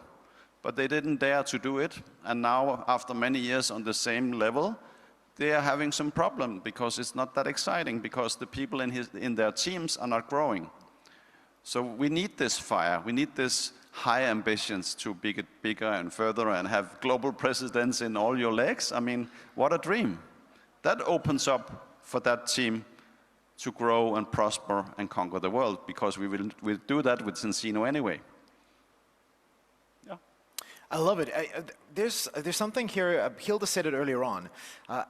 I've loaned money to get started with the business, right? It shows an intent. She said, I'm okay with people getting a loan. You just spoke about selling equipment, moving things, changing your whole lifestyle. There is something about making that physical connection, that mental decision, that emotional connection to letting go of something, to grab a hold of something that you really want. I suppose that's the difference between ownership versus employment.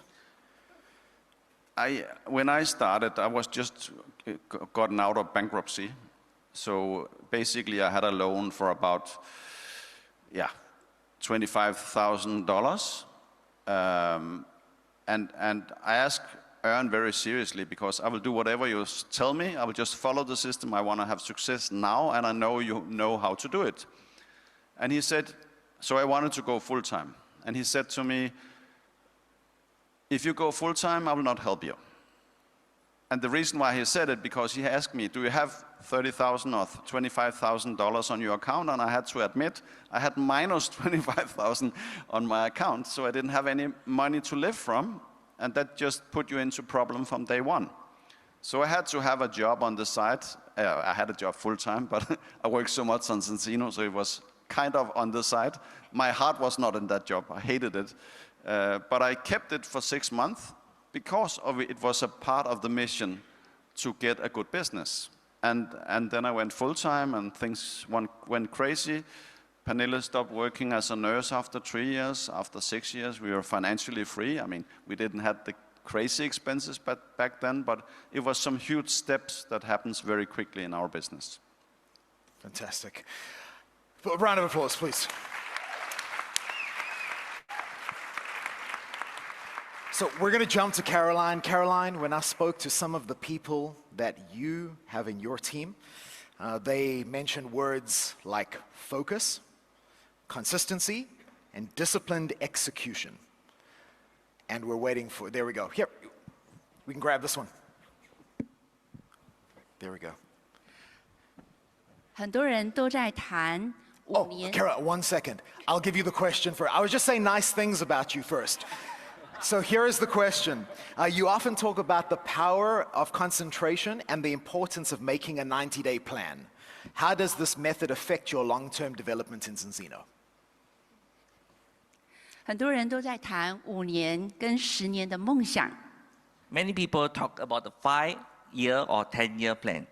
但我在 Zinzino 学到的是 But what I learned here in Zinzino is 成功其实是一个90天的累积。 Success is built on one 90-day cycle at a time. 谢谢这个问题。 Thank you for your question. 在我 Zinzino 的旅程中，我学到了一件很重要的事情。 During my journey with Zinzino, I learned something very important. 成功并不是来自一个很远大的计划。 Success does not come from a long-term plan. 真正的成长其实是来自于每天的专注，以及一个90天的累积。 Real growth comes from daily focus and the accumulation of every 90-day run. 很多人谈成功时，常常会谈5年、10年的梦想。 Many people talk about success in terms of 5 or 10 years dream. 但我慢慢发现，真正让我一个人和一个团队的持续成长，其实不是90天的计划。But I realized that sustainable growth from both individuals and team does not come from a 10-year plan. 而是我们怎么专注做好接下来的90天。It comes from how we focus on the next 90 days. 在我的团队里，我一直强调一件事。In my team, I always emphasize on one principle. 不要什么都做，而是把最重要的事情做好。Don't try to do everything yourself. Focus on the most important thing well. 在 Zino， 我们的核心其实很简单，就是3件事。In Zino, our focus is actually very, very simple. 3 things. 第一，服务客户；第二，培养伙伴；第三，复制系统。Number 1, serve our customers. 2, develop our partners and duplicate the system well. 当我们把焦点放在这3件事情上， When we stay focused on these 3 things, 再用90天的节奏持续推动团队， and move forward with the 90 days run, 每一季都清楚目标与行动，整个组织就会产生很强的动能。 every quarter become clearer, and in terms of direction and action, and the organization will gain strong momentum. 我也常和团队分享一个观察。 I often share one observation with my team. 当一个人连续完成几个高品质的90天，他的人生就开始改变了。 When a partner completes several high-quality 90 days run, okay, their life begins to change. 而当一个团队每90天的前进，这个组织的未来就已经决定了。 And when the team keeps moving forward for every 90 days, okay, the future of the organization is already being shaped. 所以最后我要送给大家一句话。 So I would like to leave you one message. 梦想决定方向， Dreams determine direction. 专注决定速度， Focus determines speed. 90天决定结果。 And the 90 days determine the results. 谢谢大家。 Thank you very much.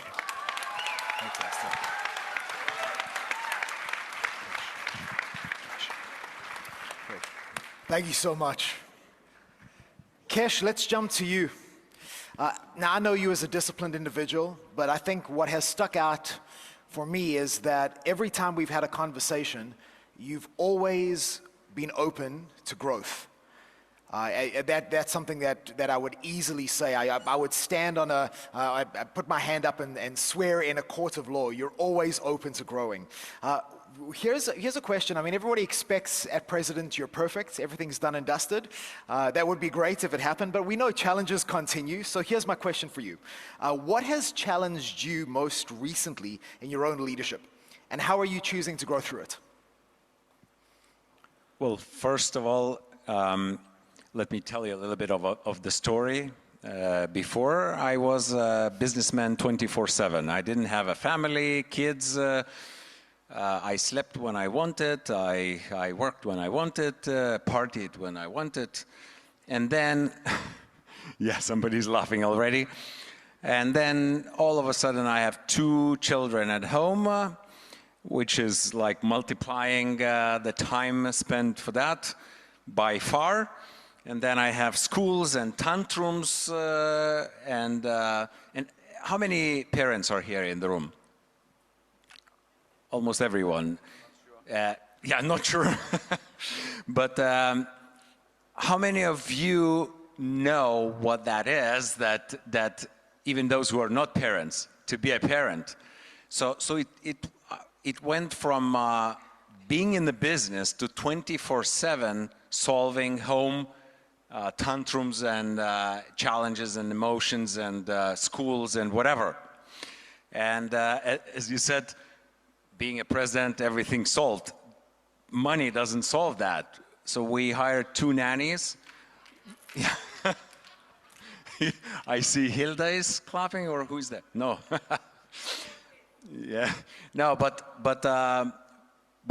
my question to you is this. So, when your brain becomes completely fragmented, like in the past it was one business line, and now all of a sudden I cannot make anything out of my brain. Like it's so fragmented into those micro challenges all the day that it becomes completely dysfunctional. Now, by the way, what do you think I'm doing here with this thing at the moment? I'm preparing my speech here on the stage. This speech that I'm doing, the answer, because there was no time for that. Yeah. So, but what helps? So what is helping me to grow through it? By the way, I don't know if I can grow through it. Maybe children will grow through it, and then I'm going to be back to 24/7 in business. Hopefully, I don't know. I'm not regretting. I'm very happy. The children are healthy and great. So the thing that saves a bit of my brain is this thing. I started writing everything what I do into my iPad, because then I can return back to what I wrote, and I become a little more structured back to that. And then I started using a lot of ChatGPT just to keep no problems running inside my brain. So I use ChatGPT to ask questions to me so that I can talk to myself. So I asked ChatGPT, ask me questions about this problem until I get to the solution that I have. Not that ChatGPT has the solution, I have it. But once I don't ask the questions, I keep on turning in circles without solving that, right? Really? Well, I was a karate guy, so that is part of me. But anyway, and also when I'm in the meeting or in a coaching, so then I'm out of the chaos, because then I'm focused 100%, and this is the magic. So I had to find something the last year with all of that mess, what will save my business. And I went into coaching the leaders. Was that the beep for the 3 minutes? No? Yeah. So, and I started coaching the best of the best in my business, the leaders, and that was it. Last year we closed as a team with 60% growth in revenue. Congratulations, my team.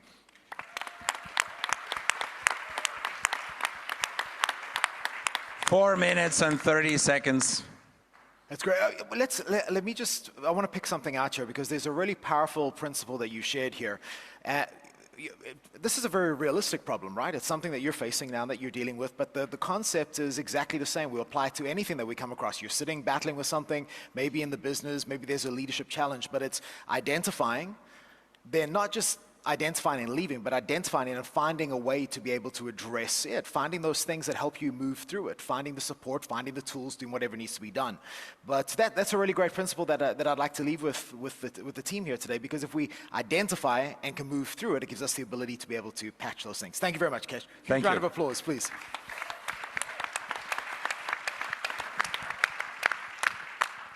Ivan, I'm going to go straight to you, if that's okay. So you need to grow. You got a market. Where did you pull that out of?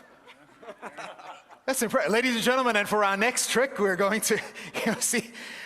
I don't think anybody else saw that happen. That was amazing. There's two types of people in the room. There's those that look at social media and see it as something that is easy to work with, and there's some that have no real idea of where they're going. And you've had some great success within that space. So can you just very, very, very simply give 2 or 3 tips for people that feel maybe a little bit overwhelmed about social media but want to have a presence, so that when people are Googling them and taking a look, it gives a little bit of value or can help them build. But what are the 2 or 3 simple things that you recommend people can do on a daily basis, that anyone in the room could do, that would help them build online sustainably and also very authentically? So first of all, thank you very much, because sitting between these people, between the presidents, is a very big honor. So thank you very much for that. And I think that why I'm sitting here is just because I combine the business with online, because the online can always speed up your business. Last 3 or 4 days, I had many coachings, and the most common question was actually if it's better working offline or online. And the good news is that you don't need to choose, because you can, it's already yellow, we don't have time. And the good thing is that you don't need to choose. You can do offline and online in combination, but the online should help you to speed up a little bit your business. Because with the online work, you can get more prospects in the same day, you can get more views, and you can show the opportunity and the product to the more people during the day. So what is very important to showing the people what they want to see. So don't show on the social media what they don't want to see, but always tailor your profile for the people to be interested, so they want to watch you. For me, it's working perfectly to showing the lifestyle, me as a single father with my daughter. And of course, we are not showing everything. So we always show only what we want to show, but our personal moments we keep for ourselves. So we are showing this on the stories and also on the reels.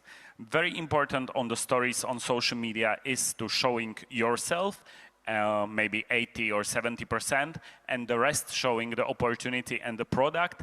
And once you are showing the product constantly, it's very important that you are using the product. So if you just take a picture of the bottle or take a picture of the X-Stand or whatever is your favorite product, it doesn't work. But if you're gonna use it and people gonna see that you are drinking the balance oil or you are doing the test, then it's very powerful. And the second thing, which is very important, are reels. So I have many complaints that people are scared to posting because there is not enough views on the reels. But imagine some people, they have views, let's say 100, some 200 or 500, and they still think that it's very small. But remember, if you have 500 people, it's just that many people like now in the room. So even if your views are low, you need to be consistent, because one day they are going to grow and you are going to be successful even while doing the online business. Fantastic. Round of applause. And the important thing is just to go, give it a go, try, do it. Oh, you're good, don't worry about that. Have you not realized that does mean absolutely nothing to a president? I'm just It's not our mistake, actually. It's the questions are too long. Here is a question for you, Cherry. Now, whenever I see you on stage, you always talk about team culture. It's one of the things that's a big cornerstone of your business building. How do you personally follow up with people when you're working with your personal prospects in a way that makes them feel seen and supported and part of something bigger, but very importantly, pulling them into that culture and continuing the culture with those new prospects coming to the business?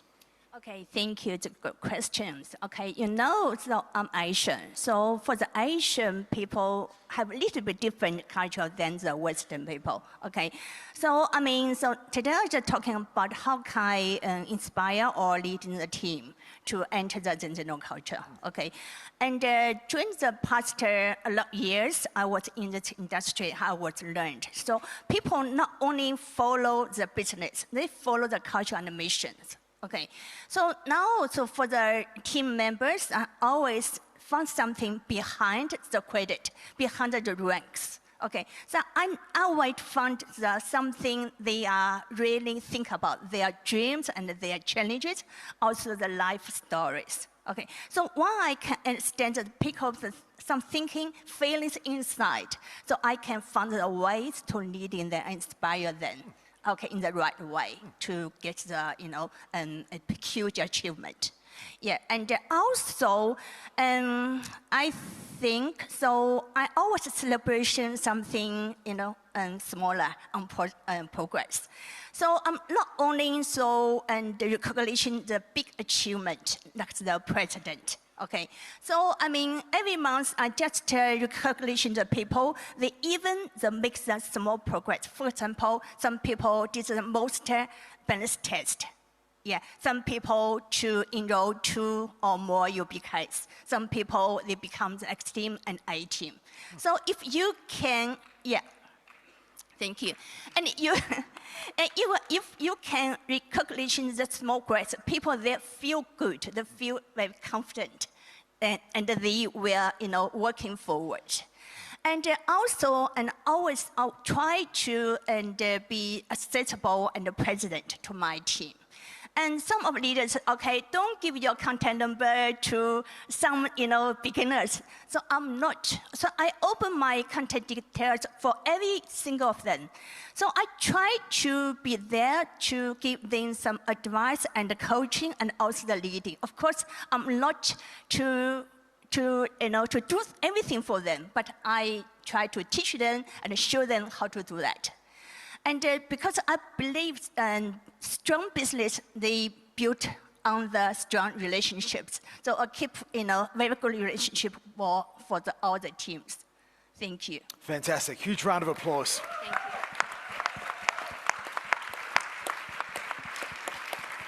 Friends, to wrap up what has been an amazing panel, success leaves clues.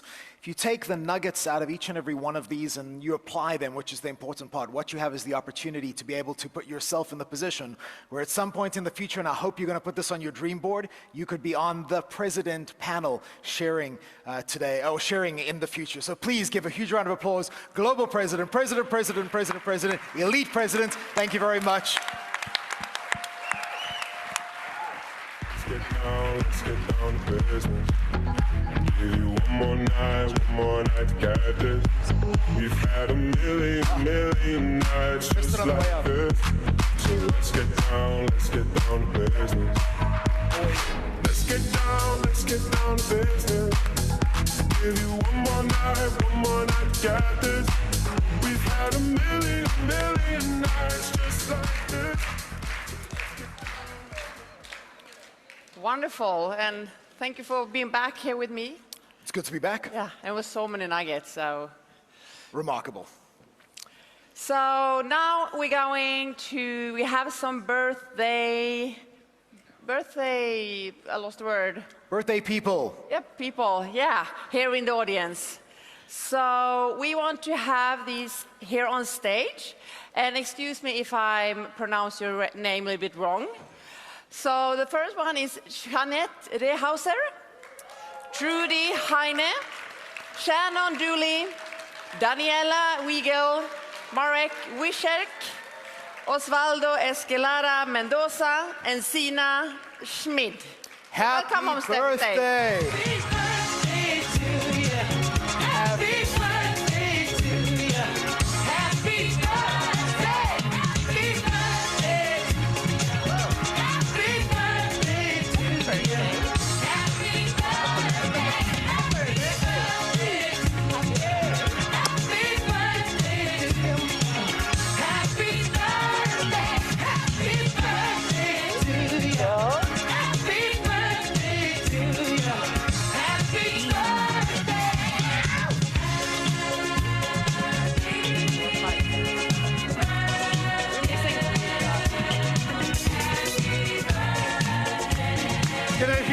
Congratulations. Have a fantastic rest of your birthday day.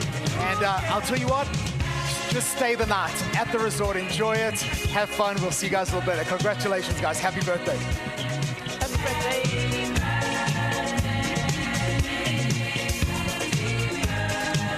So we've got a couple of announcements that we want to wrap up with before we close today.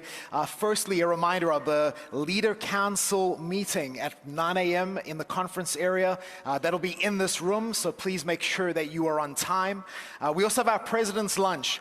And what they've done is they're going to meet in front of the conference center, and every one of us who want to go president should be waiting and watching and being very upset as they shuttle off wherever they're going for lunch. I can tell you that we'll be there, but please make sure tomorrow at 12:30, meet in front of the conference facility. And then lastly, our final event for the whole director trip will be the gala dinner tomorrow at 8 p.m. in the conference area here in this room. So please make sure that you are there for that. And then lastly, unfortunately, this is the sad slide. Saturday's Adios Amigos time. Remember, breakfast is included, so make sure you get your last breakfast. There's a luggage storage. You can chat to the hotel, sort out, leave your luggage, do what you've got to do. But very importantly, remember, transfers are not arranged. You have to book them yourself. If you haven't already, you can send an email to Trails of Indochina, and they'll be able to help you with that. Perfect. I think that's all the admin. Yeah, so we maybe should say thank you, or I say thank you to you. I think I should say thank you to you. Can we please give a huge round of applause to Alina, the co-host? And to Kirsten for this day. I think we've done amazing, don't you? There we go. So we had fun anyway. We did. We had a lot of fun. So we're done and dusted, but we're going to wrap up, and we have our last speaker. And friends, we can say a lot of things, but there is 2 words that I want to leave with you today as you think of these things. Bigger vision. Never in my life have I met somebody with bigger vision. Never in my life have I worked with somebody with bigger vision. Never in my life have I belonged to something that has bigger vision than what we have in front of us. We have a remarkable opportunity, and it's because of 2 remarkable people, and I'd like to please ask you to stand up and give a huge round of applause to 7-star global president and co-founder of Zinzino, Orion Sala.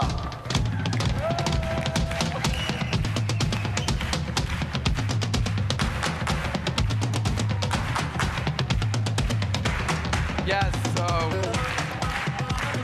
I just want to take a moment in and feel the presence, feel where you are, and actually recognize yourself for being here at the Director Trip 2026.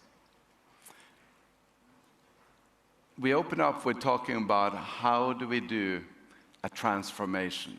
How do we go from being in, a lot of us, in the comfort zone, to then coming out and going throughout this year playing Hunger Games? Meaning that you're triggering yourself into becoming the absolute best that you can be. Some people think that the magic happens on stage, and some magic does happen on stage, but I can remember when I was in the back of the room and I was the one sitting down and I was uncertain if I was going to get out and actually give the big applaud to the people. I can remember when I was so hungry, when I was so driven, when I was so into what was going on that I couldn't wait until I was standing up. And the fact is that you're going to make some decisions. And you might make that decision right now. You might already have made that decision. You might have things that are stopping you from making the decision. But my goal with these last about 25 minutes is that none of you is going to hold back. None of you is going to hesitate, and none of you are going to be afraid of making the decision that is needed to absolutely change your life. Because it's not really about Zinzino, even though it is a lot about Zinzino. It's really about you. It's about you. And it's about you. And it's about you. And it's about your husband. You got to teach him how it is to have a wife and kids. Where are you, Cash? Love you, Cash. But it's about each one of us that we manage to get the best out of ourselves. And what's the best? What's the best? When you get the best out of yourself, you become brilliant. Because we all have those moments in our life where we felt brilliant. We were in the zone. We knew that we could prosper. We knew that we could do it. We were going full out. Are you ready to go full out? Are you going to make it happen? Are you making that promise to yourself? Yes. To Hilda as well? Okay, he even promised Hilda, so no, he can't fail. Because if I promise Hilda anything, then it's really time to make sure that it happens, or I'm in trouble. I had a session with a couple of different groups. I've been working on this guy a lot. Give me a hug. Because he's got such a heart, such a talent. He's a policeman, went full-time last year, could just do incredible things. But then they have their circumstances. You have your surroundings. She shared about being from India and how tough it was to get 125,000 followers. I was thinking, like, you should not come to Norway. Because like 125,000 followers in Norway, that's like 2 times our population. Not quite, but very close to it. But we each have a circumstance. You each have what you're going through. Looking at Carla here, we've had some moments. We've had some times where it's been very tough. You shared some of that. It was very vulnerable.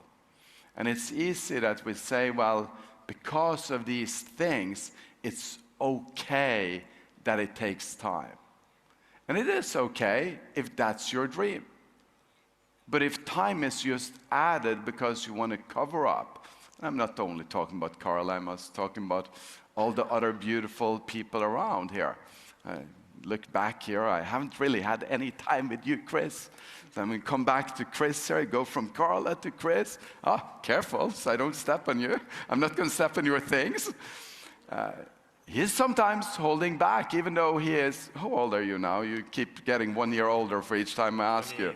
He's 28 years old, been 9 years in the business, done incredible, made millions so far in Cincinnati, has a lot of shares, and it's just totally an amazing. If you ever see him on stage, you go, one day if I could be like him, because he's so brilliant. But still there is doubt. I want you to leave that doubt behind and go out and become a global president as quickly as you can, because it's in your destiny. But the thing is that we've all got self-belief issues. We've all got self-worth issues. We've all got issues with thinking that, can I really do that? Which means that, do I have the self-confidence to do it? Do I have the self-confidence to say to myself that when I get back home, I'm going to break through each thing that is holding me back? Stepping on the iPad here? No, just joking. Thank you for moving the purse. High five to the global mom. Well, she's a global mom, and then mom of Chris, of course, but global president. She went through some things the last 24 months that's been rough, and I'm not going to share what she's been through, but we had a conversation yesterday, it was yesterday. I can't keep the days kind of like in check when I'm here, and she set some incredible goals. Watch her. She's going to climb a star every year or something like that, and is going to be one of the most powerful, most legendary networkers that the globe has ever seen. I don't know if the globe is really ready for her, but we'll make it ready. So, love that. Jonas, I've said this many times, and you know what I'm going to say. Because I always talk about him, and that he had such a run in the beginning. He was on his way to president, and then he stopped. And there is no more stopping. This time you'll finish the race, you'll go home, you'll go and sponsor the people necessary, you'll get the 4 bronzes in place, you've got some of them in place, and then you're going to drive those, build silvers, build executives, build platinums, build diamonds, then build directors, and then you will be president when you build some crowns. And I can see that from the very first time we met. We were just in a bus, and well, that wasn't the first time, but the first time we talked. He didn't know a word English, I didn't know a word Lithuanian. I still don't know a word Lithuanian, but he speaks English. So culture always wins. So when you bring him into our culture, he changed. And I want the culture of this conference to change you into being ready to go full out so that you get to live the dreams that I know you have. It's time to dust them off and then remind yourself 1 time a day, 2 times a day. Some people ask me, what's too many times to dream per day? I don't know. I know what's too few, and that's when you don't dream.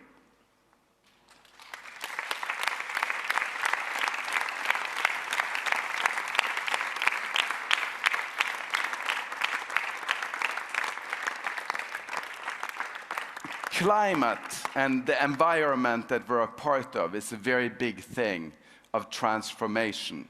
One of me and Hilda's mentors, Bob Harrison, he always says that if you can't make the change that you want to make, then look at changing the place where you are, or changing the location of where you are. Because if you can do a change of location, it becomes easier to change.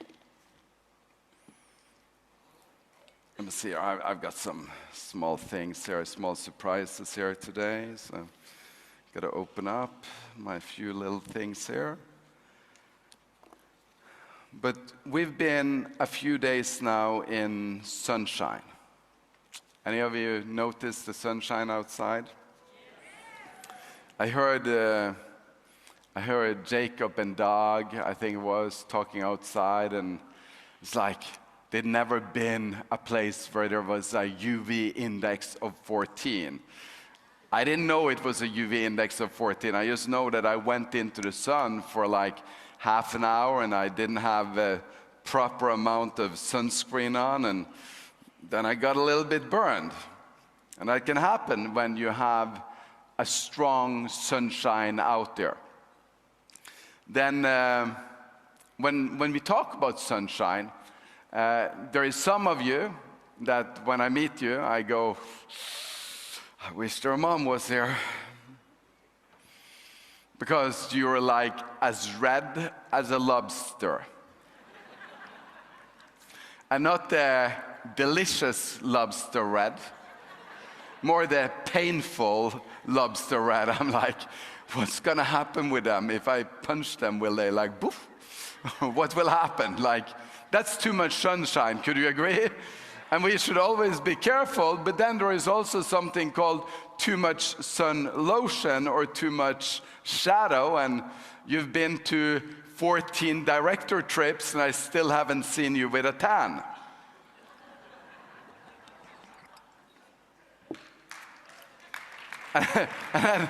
And then, of course, some of you really doesn't have the talent for tanning. That's okay. That's okay, that's fine. And then we have some other cultures, like Shirley said, cultures are different. We've got a group of people coming into our trips now that thinks that getting a tan is uncool. So they want to stay white, something that I find very strange, because when I meet the ghost in the mirror, I'm not liking it, what I'm meeting in the mirror. I mean, I really don't like to see ghosts, and I don't want me to be the ghost. And, then you have those that do it just too much protection, So they're out there, we're playing volleyball, and they're putting on more tanning lotion. Like they're really careful, over careful. And then you have the other ones that think that they are invincible. Whatever the sun is, I will handle it. I'm from Estonia or Finland or Germany or United States of America. You haven't seen our army, It's talking to the sun that way. I've actually never heard an American say that. That was completely made up, but I do have heard Finns saying what I quoted them on. But there is a magic to the sun. And the sun is the most powerful thing that influences our planet. And the sun, when it influences our planet, it gives us all the energy that we need. And it gives us more energy than what we need, actually, if we harvest it correctly. And it gives you 6 different hormones that your body runs on. And if you get just the right amount of sun, you get some golden skin, sleep, your cortisol drops, you burn off more cholesterol so you can eat more unhealthy stuff.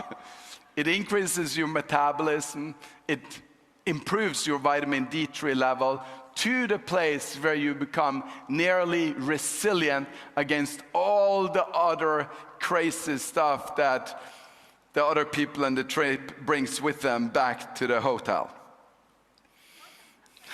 So nearly resilient. I'm sometimes afraid of okay, we're on Bali. There is a lot of things here that I don't want. I mean, I wash my hands a few times when I'm on the trips because the sun can't protect against everything. However, if I went out into the sun, I really don't need to wash my hands because if the sunshine with UV 14 would just be on my hands for a few minutes, it actually kills off everything. So the sun is amazing.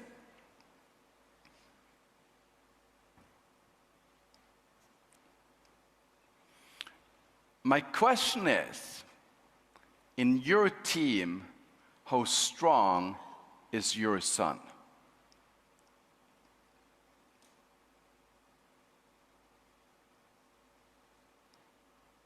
Because when we go back home, we're going to be out of this environmental change where it's easy to dream, it's easy to be hungry, it's easy to be the best that we can be. It's easy to have goals that are crazy, and when you think that you've set a crazy goal, you run into Vibeke and you understand, like Peter said, that my goal is impotent.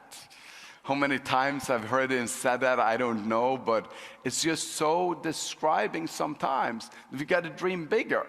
But it's easier to have your goal when people around you is dreaming even bigger than you. But when you come back home, you get to be the climate that your people feed into. Are you giving them too much? Because that's possible. To give them too much ambition, too much sun. They haven't been here, they've not been transformed yet. Are you giving them too much? Are you giving them too little? Meaning that you're not around, you're not available, you're not the one that lifts them up, and you're not the one that is immediately making it easy for the others to break through. Or are you too protective? Are you not letting them go out and do their little mishaps? Are you taking too much care of the people under them? How is your environment? What are you creating? What becomes your culture? And the goal is always to just get it right. But the only way to just do it right is, or to just get it right, is to go out there with 100% belief in our plan. And that's what I have, and that's what's growing on me during this conference here, during this trip. I was actually a little bit worried. I was very worried in January. Because in January, I didn't really feel that we had the powerful numbers that we want to have for the year. I mean, Hilde and I set out some crazy ambitions. Then for the stock market, what the corporate have given out is a little bit more moderate, and that's good because then we don't overpromise and underdeliver. We rather underpromise and underdeliver. But when it comes to the sales of Zincino, and when we were at the big Norwegian event, we said we want to get to 5 billion Swedish in sales. We want to hit 1 million new customers, 100,000 new partners, a gazillion new A-teams, and a gazillion new executives. And how many executives? I think it was like 5,000 new executives, 1,200 new diamonds, if I'm not wrong, 300 new crowns, and probably about 20 new presidents.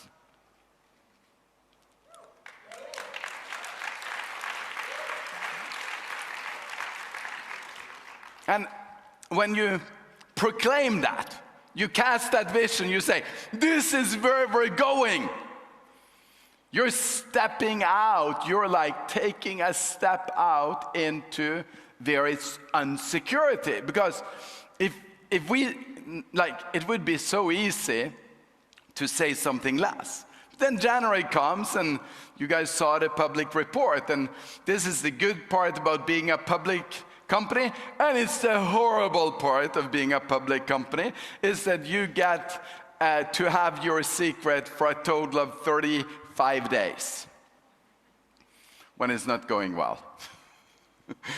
So if we were not public, we could pretend like it was going like extraordinarily well, but we got to be open, honest about it. We did just over 20% growth, and that's frustrating. It doesn't make me happy. It doesn't make me satisfied in any way, shape, or form, because that means that your teams are losing. Take that in. Your dissatisfaction could be about where you are. But if you're not prospering, if you're not growing, if you don't have the ambition to go crown this year from director, that means that the dissatisfaction in your team means that they're losing big time because they're not on director trips yet.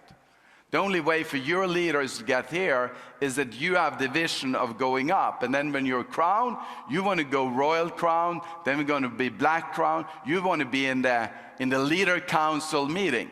And I want every one of you to just get that urge and saying that I don't belong in the director meeting. I don't belong in the director trip. I'll come to the director trip, but I belong in the leader council. Anyone? Come on. If you really believe it, then shout and scream like you're believing it. Are you ready to go to the leader council? Are you sure? Okay, because, as I said, it is about this little triangle. We've got the external exposure, we've got the internal exposure, and then we've got the creative imagination, the thing that makes everything different. So you've got the brand, that's the outside, then you've got what's inside of the computer, which is the software, and it's the specification of it, but then you've got the operator, me, and the question is, are you going to be an operator of this Zinzino business that takes you to the next level? And if you're not so into your own goals, be into the survival of your team.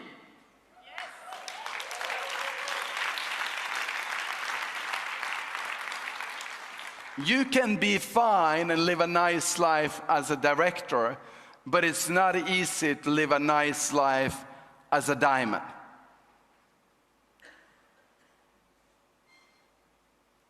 And that's the responsibility of the operator. So it's too little if you're not aggressively chasing your next rank. Then there is too little exposure. I can admit that I've had times in my career where I probably was a little bit too much. I've had times where I was so dream-driven, dream-focused, vision-focused that I didn't have time to deal with any of the small things, and that was too much. So if you're going too high, too fast, that might be too much. But if you're not moving up, that's for sure too little. And we want to get it just right, so February has been a little bit better. I was relieved with having about 31% total for the year, 26% growth. At 31, at least we get into something that is like back to what we've done every month on average for 20 years. So that's back to maybe we've been too comfortable. Maybe Hilda and I need to play Hunger Games on a serious level so that we stop falling back to a 30% growth rate. Well, 30%, as you remember yesterday, if we do keep on 30%, everyone's life in here will change, because in 2005 we started out, where in 2025 we just passed by, and we've grown into this little company at $350 million as an approximation. And in the next 25 years, if we do 30% every month or every year as an average, we're going to grow into a little bit over 100 million customers. Wasn't already great? I mean, if I could make If I could make slides like Artie, I would be amazing. Artie, why don't you send a copy of my slides so I can look like a genius up here like you? Did you guys love it? Because we're going to get to 100 million customers, and there is a couple of reasons why. One is first principle thinking. Do this product benefit me? And every day I can answer yes to this product benefit me. It's probably the best nutrition that my body can have. And it benefits me every day. Does this test benefit me? And the answer is yes, because without the test, I don't know if I'm taking enough of the product. Does it benefit my family? 100% yes. Does it benefit somebody else I know? Yes, it does, which means that if everyone around me that is taking it and that is testing is benefited, then there is a market for a lot more than 100 million customers. In fact, we have 500 million trying to have balance, meaning that they take omega-3s and they have no clue what they're doing, and when we test them, they're out of balance, and we could bring all of them safely over here and they'd save money and improve their life. So 100 million is just the beginning, but we'll focus on the beginning before we tell the rest of the story.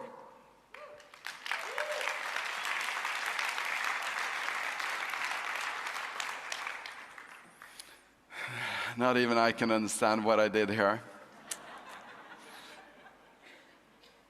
But you got to get to where your team gets the exposure that your team needs. Because we want to create contrast. There needs to be a contrast between what you're doing and what the rest is doing. And I brought this little example up here on contrast. So here is, I borrowed this from Hilda. It's a beautiful little piece of jewelry.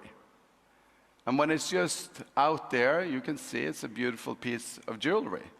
But if we create contrast, meaning we don't change the jewelry, we don't change you, we just change how you're seen. And we put then this on a piece of white paper. And now maybe a camera angle, get it right. There is the camera, you can see it. But then we change the contrast. And now it becomes more clear. But then when we bring it to the right background, it sparkles and sticks out. This is what they do in the jewelry store to have you buy it, because before the black background comes out, you're kind of like able to resist it. But when you see the black background and you think that, oh wow, that's really beautiful, and you get really excited about it.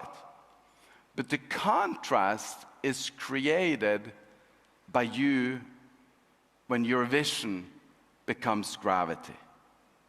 Because most people in your neighborhood, most people in your country, most people where you're from, they're not used to being around people that dream big. They're not used to being around a leader that is ready to stick their head out.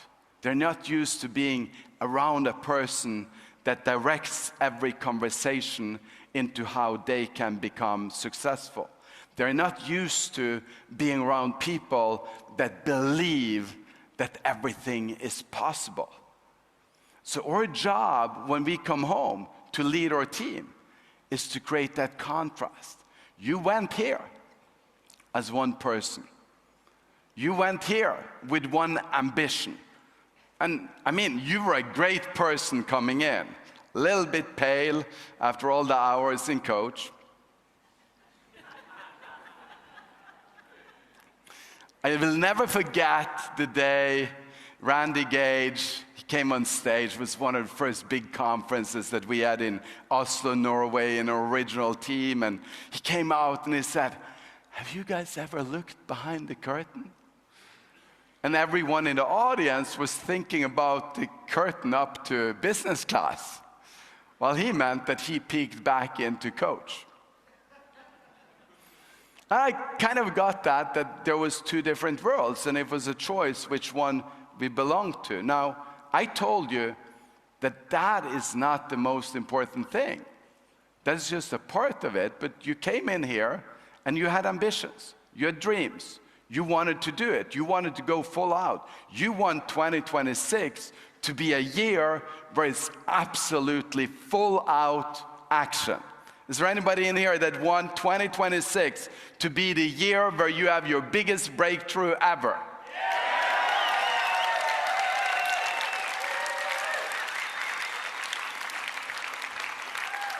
So, someone paid so much for the airline ticket that he needs to go back and make it the best year ever. Is there anybody here that paid too much for your tickets to get there? Paid too much? Yeah, I agree.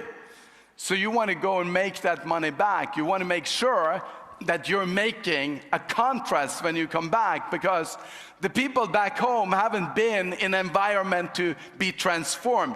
They haven't been built hunger on for 3-4 days. And one thing is what happens in the audience, but the biggest breakthroughs are out there between the people that we chat with, between the dinners that we have, between the conversations. And I thought that was so beautiful, the team example, that she was expecting to be alone in the rain and probably not get anything at all because she was slow. But are you building an environment back home where your bronze gets celebrated like they are a superstar? Because if you have time to celebrate people, people will show up. People will do what you celebrate because you are the leader of your team. There's no one else that is holding you back. And I think it's so great to have you here. And we love you. Me and Hilda love you dearly. You're an amazing person. But you got to be the leader of your team. No one is holding you back. And you got to celebrate the people that become A-team. Because the A-teams of Cincino are the ones that is changing the world. Where together, they're reaching out to the customers that you don't talk that much to anymore, correct? You don't talk to your 2,000 customers as director. The A-teams talk to them, and they talk to you, and do they feel valued? At your local convention? Do they feel valued in the team meeting? Are they excited to keep on being A-team, even if that was all that they did? That's contrast, because most places, they get celebrated for a minute, and then they're forgotten about. But if you keep on celebrating them, they'll keep on showing up, and then one day, they've filled up so much inside of them that they're ready to break free, and then there'll be pro team, top team 200, top team 200, 1 month, 2 months, 3 months, 4 months, and how many do we have here that is here on the customer plan? Stand up if you're here, based on your number of customers. Okay, come on, stand up. I know there is more of you. Stand up, not raise your hands, stand up. Because we want to celebrate you, because you're absolutely amazing and you deserve to be celebrated. And if you want to go and keep on building customers, that's a blessing. We need just more of you. We need to have a whole trip like this with just top team 200. Maybe it should be 300 or 400 just to save the finances of the company. But when it happens in your local community, it's you that run that. We would wish that we had influence everywhere, and we do. Because through bringing home what you've decided to do, your ambition, your dream, you will impact them, and the community that you're building will bring up people. I think one of the biggest goals you can set is how many is coming with you on the next trip. So count the number that you have here, and then go at least one up. If you're here alone, it's an absolute full-out revolution to be here with someone. If you're here with 2, it's a full-out revolution coming 4. But then you can dream it and saying that if I can go from 1 to 2, and then we can go from 2 to 4, then we can go to 8, then we can go to 16, then we can go to 32, then we can go to 64, then we can go to 128, then we can go to 256, then we go to 512, and then Dag needs to make a trip for only my team.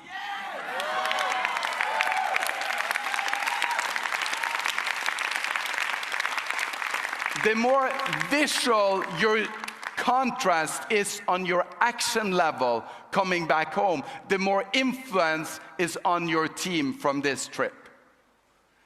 And I love when I saw the reporting this morning. I'm not allowed to say every number that is in the computer, but in Hilda and my commission, we are at least up 40 to 45% in our credit levels since same week last year. But it gets better. You know what? Last year, same week, we were still home working because the conference started the next weekend. It's actually coming into conference time right now. So that's the numbers that are easy to beat, and we beat the difficult numbers being here. So during the week, it's been growing on me, not only because you guys transform into a little bit more colorful people. I'm so happy that I have enough color to skip the makeup. Some of the men look at me, well, that's your big trick. Get makeup on when you go on stage if you look like a ghost. It's the women's benefit, but hey, man, you can use it. Don't be ashamed. I don't know why I'm talking about makeup. But you want to create contrast. And that contrast needs to be immediate, otherwise they won't listen to the story. That contrast has to be big enough so that they see a difference. That contrast has to be powerful enough so that they feel a difference. And when people start feeling that you care about what's happening with their future and you're really committed to make things happen, that's when it actually happens. So I'm believing that this team, the director trip of 2026, is actually after the few days, and when I came into the party last night, I felt that, okay, we had to move it inside. I was not as planned. I was happy with that because I was not as sweaty. Many other people were very happy with that too. But it would have been fun to be outside because it's always a big celebration. But I felt that there was hunger in the room. I could sense, I could smell, I could feel, I could see that there was a vibration, and people were excited about the party, but it wasn't the party that were exciting that. It was the celebration of what's going to happen in your life that was the exciting part about the party, that you knew that you were ready to go to your breakthrough. And I can feel today that there is more hunger than there has ever been before. And I'm calling on you, like Hilda said in her talk, I'm calling on your greatness. I'm calling on you to raise higher. Hi, Manu. Get up on your chair, Manu. Come on, Manu. You've been with us for forever. Not for forever, but we've been working together for 25, 26 years. And he's got such a potential. He's such a powerful man. And his greatness is calling on him, and I'm calling on him as well. Give me a hug. He's ready to go to the next level. And I believe that you're ready to go to your next level. And the last thing that I will leave you with is that get excited about your dream. Get excited about your future. Get excited about Cincino. Get excited about your team. Get excited about all of those people that are out there that is hungry to do some change. Get excited about the movement that we're making, and get excited about how that radically will make your life better. And then never, ever, ever let anybody stop you, and never let anybody challenge, and never let anybody steal your dream, because you are worth the victory that is inside of that. Thank you.